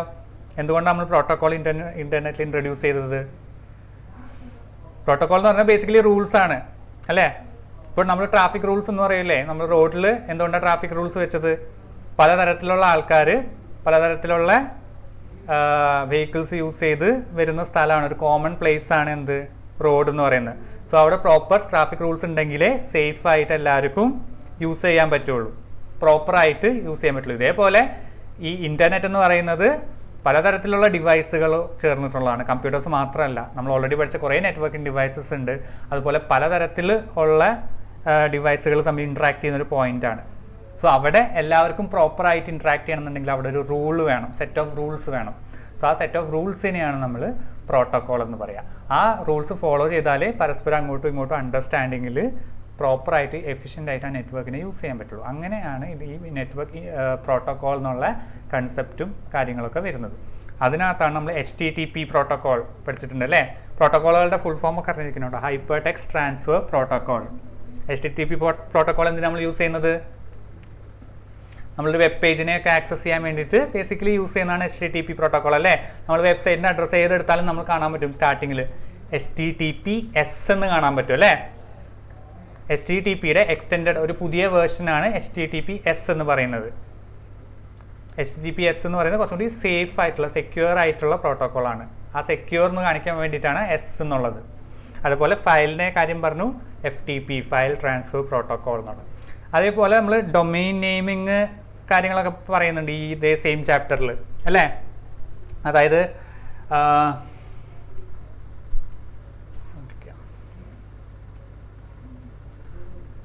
നമ്മളെ DNS domain name system. Domain name എന്ന് വെച്ചാൽ എന്താ, നമ്മളൊരു വെബ്സൈറ്റിൻ്റെ പേര് എടുക്കുക. ഇപ്പോൾ www.google.com എന്ന് എടുത്തു കഴിഞ്ഞാൽ ഗൂഗിൾ എന്നുള്ള ഇതെന്താണ്, ഡൊമെയിൻ നെയിമാണ്. അത് അവർക്ക് മാത്രമേ ആ ഒരു പേര് യൂസ് ചെയ്യാൻ പറ്റുള്ളൂ. സോ ഇതേപോലെ നിങ്ങളൊരു വെബ്സൈറ്റ് ഉണ്ട് എന്നുണ്ടെങ്കിൽ നിങ്ങൾ എന്ത് ചെയ്യണം, ഇതുപോലെ പേര് കിട്ടണമെങ്കിൽ ഡൊമെയിൻ നെയിം രജിസ്ട്രേഷൻ നടത്തണം. സോ നിങ്ങൾക്ക് നിങ്ങളെ വെബ്സൈറ്റ് ഒരു വെബ് സെർവറിൽ ഹോസ്റ്റ് ചെയ്തതിന് ശേഷം ആ വെബ് സെർവറിലോട്ട് അപ്ലോഡ് ചെയ്തിട്ട് ആ IP ആയിട്ട് നമുക്ക് എന്ത് ചെയ്യാം, നമ്മളിങ്ങനെ ഒരു ഡൊമെയിൻ നെയിം രജിസ്ട്രേഷൻ നടത്തിയില്ല എന്ന് വിചാരിക്കുക. അങ്ങനെയാണെന്നുണ്ടെങ്കിൽ നിങ്ങൾക്ക് എങ്ങനെയായിരിക്കും ആ വെബ്സൈറ്റ് ആക്സസ് ചെയ്യാൻ പറ്റുക? ആകെ ആ IP അഡ്രസ്സ് അടിച്ചുകൊണ്ടായിരിക്കും നിങ്ങൾ ആ വെബ്സൈറ്റ് ആക്സസ് ചെയ്യുക. So basically domain name registration ഉദ്ദേശിക്കുന്നത് നിങ്ങളുടെ ആ ഒരു വെബ്സൈറ്റ് ഇരിക്കുന്ന ആ ഒരു വെബ് സെർവറിൻ്റെ IP അഡ്രസ്സിന് നിങ്ങളൊരു പേര് കൊടുക്കുകയാണ്. അതിനാണ് നമ്മൾ ഡൊമെയിൻ നെയിം എന്ന് പറയുന്നത്. ഇപ്പോൾ ഗൂഗിൾ എന്ന് പറഞ്ഞു കഴിഞ്ഞാൽ അത് ആക്ച്വലി ഗൂഗിളിൻ്റെ സെർവറിൻ്റെ IP അഡ്രസ്സിന് കൊടുത്ത പേരാണ് ഗൂഗിൾ എന്നുള്ളത്. ഓക്കെ. സോ നമ്മൾ ഈ www.google.com എന്ന് പറയുമ്പോൾ ബ്രൗസറിൽ ടൈപ്പ് ചെയ്ത് കൊടുക്കും അല്ലേ. സോ അപ്പോൾ അതെന്താ ഉണ്ടാവുക, നേരെ പോവും ഒരു DNS സെർവർ എന്ന് പറഞ്ഞൊരു സെർവർ ഉണ്ട്, ഡൊമെയിൻ നെയിം സിസ്റ്റം സെർവർ. അവിടെ പോയിട്ട് ആ സെർവറിൽ പോയി എന്ത് ചെയ്യും, ആ ഒരു ഡൊമെയിൻ ഗൂഗിൾ എന്നുള്ള പേര് സെർച്ച് ചെയ്ത് നോക്കും. സോ സെർച്ച് ചെയ്ത് നോക്കുമ്പോൾ അതിന് കറസ്പോണ്ടിങ് ആയിട്ടുള്ള IP അഡ്രസ്സ് കിട്ടും. എന്നിട്ട് ആ IP അഡ്രസ്സ് തിരിച്ച് കൊണ്ടുവരും. എന്നിട്ട് എന്ത് ചെയ്യും, നേരെ IP അഡ്രസ്സിലോട്ട് റീഡയറക്റ്റ് ചെയ്യും. സോ IP അഡ്രസ്സ് എവിടെയാണ്, ഗൂഗിളിൻ്റെ സെർവർ ഇരിക്കുന്ന സ്ഥലം. സോ അവിടെ പോയിട്ട് ആ ഗൂഗിളിൻ്റെ പേജ് എന്ത് ചെയ്യും, ഡൗൺലോഡ് ചെയ്ത് കൊണ്ടുവരും. അങ്ങനെയാണ് നമ്മളത് ഓപ്പൺ ആയിട്ട് കാണുക. ഇത്രയും പ്രോസസ്സ് അതിൻ്റെ പിന്നിൽ നടക്കുന്നുണ്ട്. സോ അത് അവിടെ ഒരു ഡൊമെയിൻ നെയിം മാപ്പിംഗ് നടക്കുന്നുണ്ട്. IP അഡ്രസ്സും ഡൊമെയിൻ നെയിമും തമ്മിലുള്ളൊരു മാപ്പിംഗ് നടക്കുന്നുണ്ട്. അങ്ങനെയാണ് നമ്മൾ ഓരോ വെബ്സൈറ്റും ഓപ്പൺ ചെയ്യുമ്പോൾ കാണുന്നത്. ഓക്കെ, സോ പ്രോട്ടോക്കോൾ, DNS കാര്യങ്ങളൊക്കെ പഠിക്കുക. അതുപോലെ കൺട്രി സ്പെസിഫിക് ഡൊമെയിനും കാര്യങ്ങളൊക്കെ ഉണ്ട്. ഇന്ത്യയിലെ ചില കമ്പനികളെ അല്ലെങ്കിൽ ചില വെബ്സൈറ്റുകളെ സൂചിപ്പിക്കാൻ .in എന്നുള്ളതാണ് യൂസ് ചെയ്യുക. ഇപ്പോൾ ഗൂഗിളിൻ്റെ തന്നെ google.com എന്നുള്ളത് അടിച്ചു കൊടുത്താലും നമുക്ക് ഇവിടുത്തെ ബ്രൗസറിൽ ലോഡ് ആവുന്നത് www.google.co.in എന്നാണ്. അതെന്താ, ഇന്ത്യ എന്ന് സൂചിപ്പിക്കാൻ വേണ്ടിയിട്ടാണ് ലാസ്റ്റ് .in എന്നുള്ള സംഭവം ലോഡ് ആവുന്നത്. അതുപോലെ ഓരോ രാജ്യത്തിനും ഓരോ പോലെയാണ്. ഓസ്ട്രേലിയക്ക് എനിക്ക് തോന്നുന്നു AU അങ്ങനെയാണ്, US-ന് US എന്നുള്ളതുണ്ട്, അങ്ങനെയൊക്കെ. പിന്നെ അതേപോലെ തന്നെ വേറെയും ഉണ്ട്. ചില വെബ്സൈറ്റുകൾ നിങ്ങൾ അറിയുന്നുണ്ടാവും, .org എന്ന് പറഞ്ഞ് അവസാനിക്കുന്ന വെബ്സൈറ്റുകൾ ഉണ്ടാവും. അത് certain ഓർഗനൈസേഷനെ ബേസ് ചെയ്ത് വർക്ക് ചെയ്യുന്ന വെബ്സൈറ്റുകളെയാണ് .org വെച്ചിട്ടുണ്ടാവുക. അതേപോലെ ഗവൺമെൻറ് വെബ്സൈറ്റുകളാണെങ്കിൽ .gov എന്നുണ്ടാവും ആ ഒരു വെബ്സൈറ്റിൻ്റെ പേരിൻ്റെ ലാസ്റ്റ്. സോ നമുക്ക് അങ്ങനെ തന്നെ മനസ്സിലാക്കുക ഗവൺമെൻറ് വെബ്സൈറ്റ് ആണോ അല്ലയോ. സോ ആരെങ്കിലും ഫേക്ക് ചെയ്യാൻ വേണ്ടി ഒരു ഗവൺമെൻറ് വെബ്സൈറ്റ് പോലെ ഉണ്ടാക്കി കഴിഞ്ഞാൽ അവർക്കൊരിക്കലും ഇങ്ങനത്തെ ഡൊമെയിൻ നെയിം കിട്ടില്ല. GOV എന്നുള്ള അഡ്രസ്സിലുള്ള ഡൊമെയിൻ നെയിം നിങ്ങൾക്ക് കിട്ടില്ല. ഓക്കെ, സോ ആ രീതിയിലൊക്കെയാണ് ഈ ഡൊമെയിൻ നെയിമും കാര്യങ്ങളൊക്കെ വർക്ക് ചെയ്യുന്നത്. പിന്നെന്താ വേറെന്താ, ഇത്രയൊക്കെ തന്നെയാണ് നമുക്ക് ഈ ഒരു ചാപ്റ്ററിലും കൂടി ഉള്ളത്. ഓക്കെ, സോ ഈ ചാപ്റ്ററിൽ ഞാൻ പറഞ്ഞ പോലെ എല്ലാ ഡിവൈസസിനെ കുറിച്ചും നന്നായിട്ട് പഠിച്ചു വെക്കുക കേട്ടോ. അതെവിടെയാണ്, എന്തിനാണ് യൂസ് ചെയ്യുക എന്നുള്ള കാര്യങ്ങളൊക്കെ പഠിച്ചു വെക്കുക. ടോപ്പോളജീസും അതിൻ്റെ സ്ട്രക്ചർ പഠിച്ചു വെക്കുക. പിന്നെ LAN, MAN, WAN. LAN എന്താ, ലോക്കൽ ഏരിയ നെറ്റ്വർക്ക്. LAN എന്ന് പറയുമ്പോൾ വളരെ ചെറിയൊരു ഏരിയയിൽ വർക്ക് ചെയ്യുന്ന നെറ്റ്വർക്കാണ്. അതായത് നിങ്ങളെ സ്കൂളിലെ ലാബിൽ എല്ലാ സിസ്റ്റവും തമ്മിൽ കണക്ട് ചെയ്തിട്ടുണ്ടാവും, ചിലപ്പം ഓഫീസിലെ സിസ്റ്റംസും കണക്ട് ചെയ്തിട്ടുണ്ടാവും. ആ ഒരു ചെറിയ നെറ്റ്വർക്ക് ഏരിയനെയാണ് നമ്മൾ LAN എന്ന് പറയുക, ലോക്കൽ ഏരിയ നെറ്റ്വർക്ക് എന്ന് പറയാം. ഇനി MAN എന്ന് പറയുമ്പോൾ മെട്രോപൊളിറ്റൻ ഏരിയ നെറ്റ്വർക്ക്. അതായത് ഒരു സിറ്റിയിൽ മൊത്തം പരന്ന് നടക്കുന്ന, ഇപ്പോൾ ഒരു ചില ബാങ്കുകളൊക്കെ അവർക്കൊരു ഹെഡ് ഓഫീസ് ഉണ്ടാവും സിറ്റിയിൽ, കുറേ ബ്രാഞ്ചസും ഉണ്ടാവും സെയിം സിറ്റിയിൽ തന്നെ. ഇതൊക്കെ തമ്മിൽ കണക്റ്റഡ് ആയിരിക്കും. സെയിം സിറ്റിയിൽ തന്നെ പല ബ്രാഞ്ചുകളുണ്ടാവും പല സ്ഥലത്ത് അത്യാവശ്യം ദൂരത്തിൽ. ഇവരൊക്കെ തമ്മിൽ ഒറ്റൊരു നെറ്റ്വർക്കായിട്ട് കണക്ട് ചെയ്തിട്ടുണ്ടെങ്കിൽ അതിന് നമ്മൾ മെട്രോപൊളിറ്റൻ ഏരിയ നെറ്റ്വർക്ക് എന്ന് പറയും. ഓക്കെ, പിന്നെ WAN എന്ന് പറയുന്നത് ആസ് യൂഷ്വൽ ഇതിനേക്കാളൊക്കെ ഔട്ട്ഗ്രോ ചെയ്തിട്ടുള്ള നെറ്റ്വർക്കാണ്, ഏറ്റവും വലിയ നെറ്റ്വർക്ക്. അതിനാണ് WAN എന്ന് പറയുന്നത്, കൺട്രി വൈഡ് അല്ലെങ്കിൽ ഗ്ലോബൽ ലെവലിലുള്ള നെറ്റ്വർക്ക്. അതായത് ഇൻ്റർനെറ്റാണ് അതിൻ്റെ ഏറ്റവും ഈസിയസ്റ്റ് ആയിട്ടുള്ള എക്സാമ്പിളായിട്ട് പറയുന്നത്. പിന്നെ പേഴ്സണൽ ഏരിയ നെറ്റ്വർക്ക്, PAN എന്നുള്ളൊരു സംഭവം കൂടി ഉണ്ട്. അതറിയില്ലേ, അതെന്താ, നമ്മളെ ഡിവൈസസ്, ഇപ്പോൾ നിങ്ങളെ ഫോണും ചിലപ്പോൾ നിങ്ങളെ ഹെഡ്സെറ്റും തമ്മിലൊക്കെ ബ്ലൂടൂത്തുമായിട്ട് കണക്ട് ചെയ്തിട്ടുണ്ടാവും. സോ അത് അവിടെ ചെറിയൊരു നെറ്റ്വർക്കാണ് ആക്ച്വലി ഫോം ചെയ്തേക്കുന്നത്. അതും അല്ലെങ്കിൽ ഇപ്പോൾ വൈഫൈ വെച്ചിട്ട് നിങ്ങളെ വീട്ടിലെ സിസ്റ്റംസ്, ലാപ്ടോപ്പ്, ഫോണ്, അതുപോലെ പ്രിൻ്ററൊക്കെ ചിലപ്പോൾ കണക്ട് ചെയ്തിട്ടുണ്ടാവും. ആ ചെറിയൊരു ഏരിയയിൽ നിങ്ങൾ പേഴ്സണൽ യൂസിന് കണക്ട് ചെയ്തിട്ടുള്ള സംഭവങ്ങൾ, അതിനെയാണ് നമ്മൾ പേഴ്സണൽ ഏരിയ നെറ്റ്വർക്ക് എന്ന് പറയാം. ഓക്കെ, ഏറ്റവും ചെറിയ കൈൻഡ് ഓഫ് നെറ്റ്വർക്കാണ് PAN എന്ന് പറയുന്നത്. സോ ഇതൊക്കെ ഫുൾ ഫോം അറിഞ്ഞിരിക്കണം. പിന്നെ ഇത് ഇത്ര കിലോമീറ്റർ വരെയാണ് നമ്മൾ LAN ആയിട്ട് കൺസിഡർ ചെയ്യുക, ലാൻഡിൻ്റെ ഒരു ഏരിയ കണക്കാക്കുന്നത്. അതൊക്കെ നിങ്ങൾക്ക് ടെക്സ്റ്റിൽ കൃത്യമായിട്ട് പറഞ്ഞിട്ടുണ്ട്, അതും നിങ്ങളൊന്ന് നോക്കി വെക്കുക കേട്ടോ. പിന്നെ നിങ്ങളെ ക്വസ്റ്റ്യൻ്റെ ഫോർമാറ്റിൽ എപ്പോഴും ഉണ്ടാവുക ക്വസ്റ്റ്യൻ ആൻസറിനേക്കാളും വലുതായിരിക്കും നിങ്ങളെ ക്വസ്റ്റ്യൻസ് ഒക്കെ. എസ്പെഷ്യലി ലാസ്റ്റത്തെ സെക്ഷനുകളിലൊക്കെ നിങ്ങളെ ക്വസ്റ്റ്യൻസിൽ ഒരു പാരഗ്രാഫ് ക്വസ്റ്റ്യനും ഉണ്ടാവും, ആൻസർ ചിലപ്പോൾ ഒരു 2 ലൈനിലൊക്കെ ഒതുങ്ങുന്ന ആൻസേഴ്സ് ആയിരിക്കും. സോ ക്വസ്റ്റ്യൻ കണ്ട് നിങ്ങൾ പേടിക്കേണ്ട, നിങ്ങൾക്ക് ഓൾറെഡി ശീലമായിട്ടുണ്ടാവും. ബട്ട് ഞാനിങ്ങനെ ക്വസ്റ്റ്യൻ കണ്ടുകൊണ്ടിരിക്കുമ്പോൾ ക്വസ്റ്റ്യൻ ഇടുമ്പോഴും ഭയങ്കര ബുദ്ധിമുട്ടായിരുന്നു. നിങ്ങൾക്ക് മോഡലിന് ഞാൻ ക്വസ്റ്റ്യൻ ഇടുന്ന സമയത്ത് ആൻസർ കീ ഉണ്ടാക്കാൻ കുഴപ്പമില്ല, പക്ഷേ ക്വസ്റ്റ്യൻ ഇടണമെങ്കിൽ ഞാനിവിടെ ആദ്യമേ ഒരു സ്റ്റോറി എഴുതി തുടങ്ങണമായിരുന്നു. ആ ലെവലിലാണ് നിങ്ങളെല്ലാ ക്വസ്റ്റ്യനും, ഫസ്റ്റ് പാർട്ട് ഒഴികെ ബാക്കി എല്ലാത്തിലും ഹാഫ് പേജ് ക്വസ്റ്റ്യനും ആൻസേഴ്സ് ഒക്കെ ചിലപ്പോൾ 2 ലൈൻ ആൻസേഴ്സും കാര്യങ്ങളും ആണ്. ഇപ്പം കമ്പ്യൂട്ടർ നെറ്റ്വർക്ക് ചാപ്റ്ററിൽ നിന്ന് തന്നെ നിങ്ങളെ ക്വസ്റ്റ്യനിലൊക്കെ മിക്കവാറും വലിയ ബോക്സ് വരച്ച് കുറേ എഴുതി, അതിനകത്ത് വേറെ കുറേ എഴുതി. പിന്നെ ഡാറ്റാബേസ് എന്നാണെങ്കിൽ എഗെയിൻ അവിടെയും ക്വസ്റ്റ്യൻസ് കുറേ വലുതാണ്. Imagine you are A database administrator എന്നൊക്കെ പറഞ്ഞ് ഇങ്ങനെ കഥ പറഞ്ഞ് എഴുതി, എന്നിട്ട് ലാസ്റ്റ് നിങ്ങൾക്ക് ഒരു കൊറി എഴുതാനായിരിക്കും ഉണ്ടാവുക. സോ ക്വസ്റ്റ്യൻസ് ഒന്നും കണ്ട് നിങ്ങൾ പേടിക്കേണ്ട, സ്വസ്ഥമായിരുന്ന് വായിക്കുക. ആൻസേഴ്സ് എപ്പോഴും ചെറുതായിരിക്കും, ക്വസ്റ്റ്യൻ അത്രയും ഉണ്ടാവില്ല. പൊതുവെ CBSEയിൽ കണ്ടുവരുന്ന ഒരു ശീലമാണ്. സ്റ്റേറ്റുകാർക്കാണെങ്കിൽ ക്വസ്റ്റ്യനും വളരെ ഡയറക്റ്റ് സിമ്പിളായിട്ടൊരു സിംഗിൾ ലൈനിലേ ഉണ്ടാവുള്ളൂ. നിങ്ങൾക്കാണ് ക്വസ്റ്റ്യൻ 1/2 പേജ് വരെ ഉണ്ടാകുന്നത്. ഓക്കെ, സോ അതൊന്നും കണ്ട് നിങ്ങൾ പേടിക്കേണ്ട. നിങ്ങൾക്ക് ഓൾറെഡി അറിയാമല്ലോ, നിങ്ങൾ എപ്പോഴും ആൻസർ പറയുന്നതല്ലേ, എല്ലാ ക്ലാസ്സിലും നല്ല രീതിയിൽ നിങ്ങൾ ആൻസർ പറയാറുണ്ട്. അതുകൊണ്ട് നിങ്ങളോർത്ത് പേടിയൊന്നുമില്ല. നിങ്ങളൊക്കെ നല്ല രീതിയിൽ തന്നെ അറ്റൻഡ് ചെയ്യുന്നറിയാം. അതേപോലെ പ്രോപ്പറായിട്ട് ഇപ്പം ചിലതൊക്കെ എഴുതുമ്പോൾ നിങ്ങൾക്ക് എസ്സേ ടൈപ്പ് ഇങ്ങനെ കൂടുതൽ ഇലാബറേറ്റ് എഴുതാനുള്ളതൊന്നും ഉണ്ടാവില്ല എന്ന് എനിക്കറിയാം. പിന്നെ എഴുതുമ്പോൾ വൃത്തിയായിട്ട് ഇൻഡൻറ്റേഷനും കാര്യങ്ങളൊക്കെ പ്രോപ്പറായിട്ട് എഴുതുക. മാർക്ക് ചെയ്യേണ്ടത് ഇപ്പം എന്തെങ്കിലും ഇലാബറേറ്റ് ചെയ്ത് എഴുതാനുള്ളതൊക്കെ ഉണ്ടെങ്കിൽ മെയിൻ പോയിൻറ്റ്സിൻ്റെ അണ്ടറിൽ പെൻസിൽ കൊണ്ടൊന്ന് അണ്ടർലൈൻ ചെയ്ത് വെക്കുക കേട്ടോ. പിന്നെ ഔട്ട്പുട്ട് ഒരു ജസ്റ്റ് പെൻസിലുകൊണ്ട് ഒരു ബോക്സ് വെച്ച് അതിനകത്ത് ഔട്ട്പുട്ട് എഴുതാം. എന്ത് പ്രോഗ്രാം എഴുതിയാലും ജസ്റ്റ് അതിൻ്റെ താഴെ ഔട്ട്പുട്ടും കൂടി എഴുതി വെക്കുക കേട്ടോ. നിങ്ങൾ എക്സ്പെക്ട് ചെയ്ത ഔട്ട്പുട്ടും കൂടി ഒന്ന് മെൻഷൻ ചെയ്ത് വെക്കുക. ഓക്കെ. പിന്നെ കമൻറ്റ്സ് എഴുതാനറിയോ പ്രോഗ്രാമിൻ്റെ? നിങ്ങളങ്ങനെ എഴുതാറുണ്ടോ? പറ്റുമെന്നുണ്ടെങ്കിൽ അങ്ങനെ എഴുതി വെച്ചോ. അറിയുന്നുണ്ടെങ്കിൽ എഴുതി വെച്ചോ. കമൻറ്റ് ഹാഷ് ഇട്ടിട്ടല്ലേ കമൻറ്റ് എഴുതുക. അങ്ങനെ അതായത് ചിലതൊക്കെ കുറച്ച് വലിയ കോഡാകുമ്പോഴേ അപ്പം നോക്കുന്നവർക്കും പെട്ടെന്ന് മനസ്സിലാവും നിങ്ങൾ എന്താ ഉദ്ദേശിച്ചത് എന്നുള്ളത്. സോ കമൻസും കൂടി എഴുതി വെച്ചാൽ അത്രയും നല്ല പ്രോഗ്രാമിൻ്റെ കേസിൽ. ബാക്കി നിങ്ങളൊക്കെ അടിപൊളിയായിട്ട് എഴുതുന്നത് തന്നെയാണ് എനിക്ക് തോന്നുന്നത്. അതാരെ തലയ്ക്ക് കൈ കൊടുത്ത് വെച്ച് ഇരിക്കുന്നത് താഴെ അല്ലല്ല ഏറ്റവും താഴെ ഫസ്റ്റത്തെ അനഘ എന്തൊരു ടെൻഷനിലാണോ?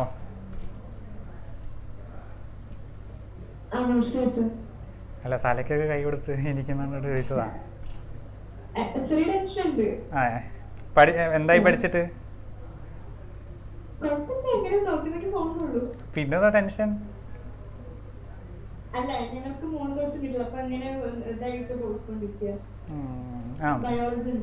Okay okay okay okay program focus ചെയ്താൽ മതി. അമീനെ അപ്പൊ എങ്ങനെ സെറ്റ് അല്ലേ എക്സാമിന്? ചോദിക്ക്.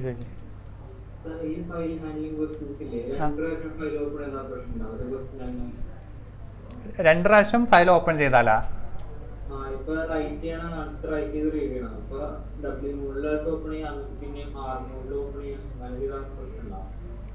ക്ലോസ് ചെയ്തിട്ട് ഓപ്പൺ ചെയ്താൽ മതി. അങ്ങനെ രണ്ട് പ്രാവശ്യം ഓപ്പൺ ചെയ്യാന്നുണ്ടെങ്കിൽ എന്തായാലും ക്ലോസ് എഴുതിക്കോട്ടെ.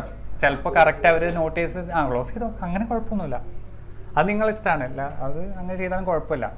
പിന്നെ ആ റീഡ് മോഡ് റൈറ്റ് മോഡ് ആ കാര്യങ്ങളൊക്കെ നിങ്ങൾ പ്രോപ്പറായിട്ട് എന്താ പറയുക നോക്കി വെക്കണം കേട്ടോ. അതിൽ കുറേ മോഡ്സ് പറയുന്നില്ലേ, അത് മറ്റേ ഫസ്റ്റ് പാർട്ടിൽ ചോദിക്കാൻ ചാൻസ് ഉണ്ട്, പാർട്ട് എയിൽ. ഓക്കെ ബാക്കിയൊക്കെ സെറ്റല്ല മീനെ? ആരാ? എഡ്വിനെ എന്തായി പഠിച്ചിട്ട്?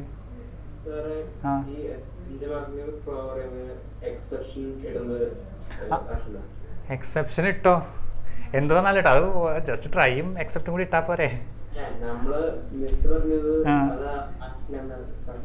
ആണോ? അല്ല ഫയലും ഇതും വരുമ്പോഴേ മറ്റേതിലൊക്കെ ഇട്ടില്ലെങ്കിലും കുഴപ്പമില്ല. ഫയലിലും ഈ ഒരു MySQL കണക്ടിവിറ്റിയുടെ ക്വസ്റ്റ്യൻ വരുമ്പോൾ എന്തായാലും ഇടണം. കാരണം അത് ആൻസർ കീയിൽ അങ്ങനെ ചോദിക്കാൻ ചാൻസ് ഉണ്ട്. ബാക്കിയുള്ളതിൽ പറഞ്ഞാലിട്ടാൽ മതി, പക്ഷെ മറ്റേത് രണ്ടിലും എന്തായാലും ഇടണം. കാരണം അത് എക്സെപ്ഷൻ എന്തായാലും വരാൻ ചാൻസ് ഉള്ള രണ്ട് ഏരിയാസാണ് ഫയലും ഇതും. എല്ലാവരും നന്നായിട്ട് പഠിക്കൂലേ? അതേപോലെ എല്ലാവരും നല്ല രീതിയിൽ പഠിക്കുക. അതുപോലെ സാറ് സ്ലൈഡ് ഒന്നും എടുക്കും. അതുപോലെ നല്ലോണം വെള്ളം കുടിക്കുക, ഫുഡ് കഴിക്കുക, ടെൻഷൻ ഒന്നും അടിച്ചിരിക്കേണ്ട. ഓക്കെ. അപ്പോൾ എല്ലാവരും നല്ല രീതിയിൽ എഴുതുക, എല്ലാം അടിപൊളിയാവട്ടെ കേട്ടോ. അപ്പോൾ എല്ലാവർക്കും all the best. Okay okay bye.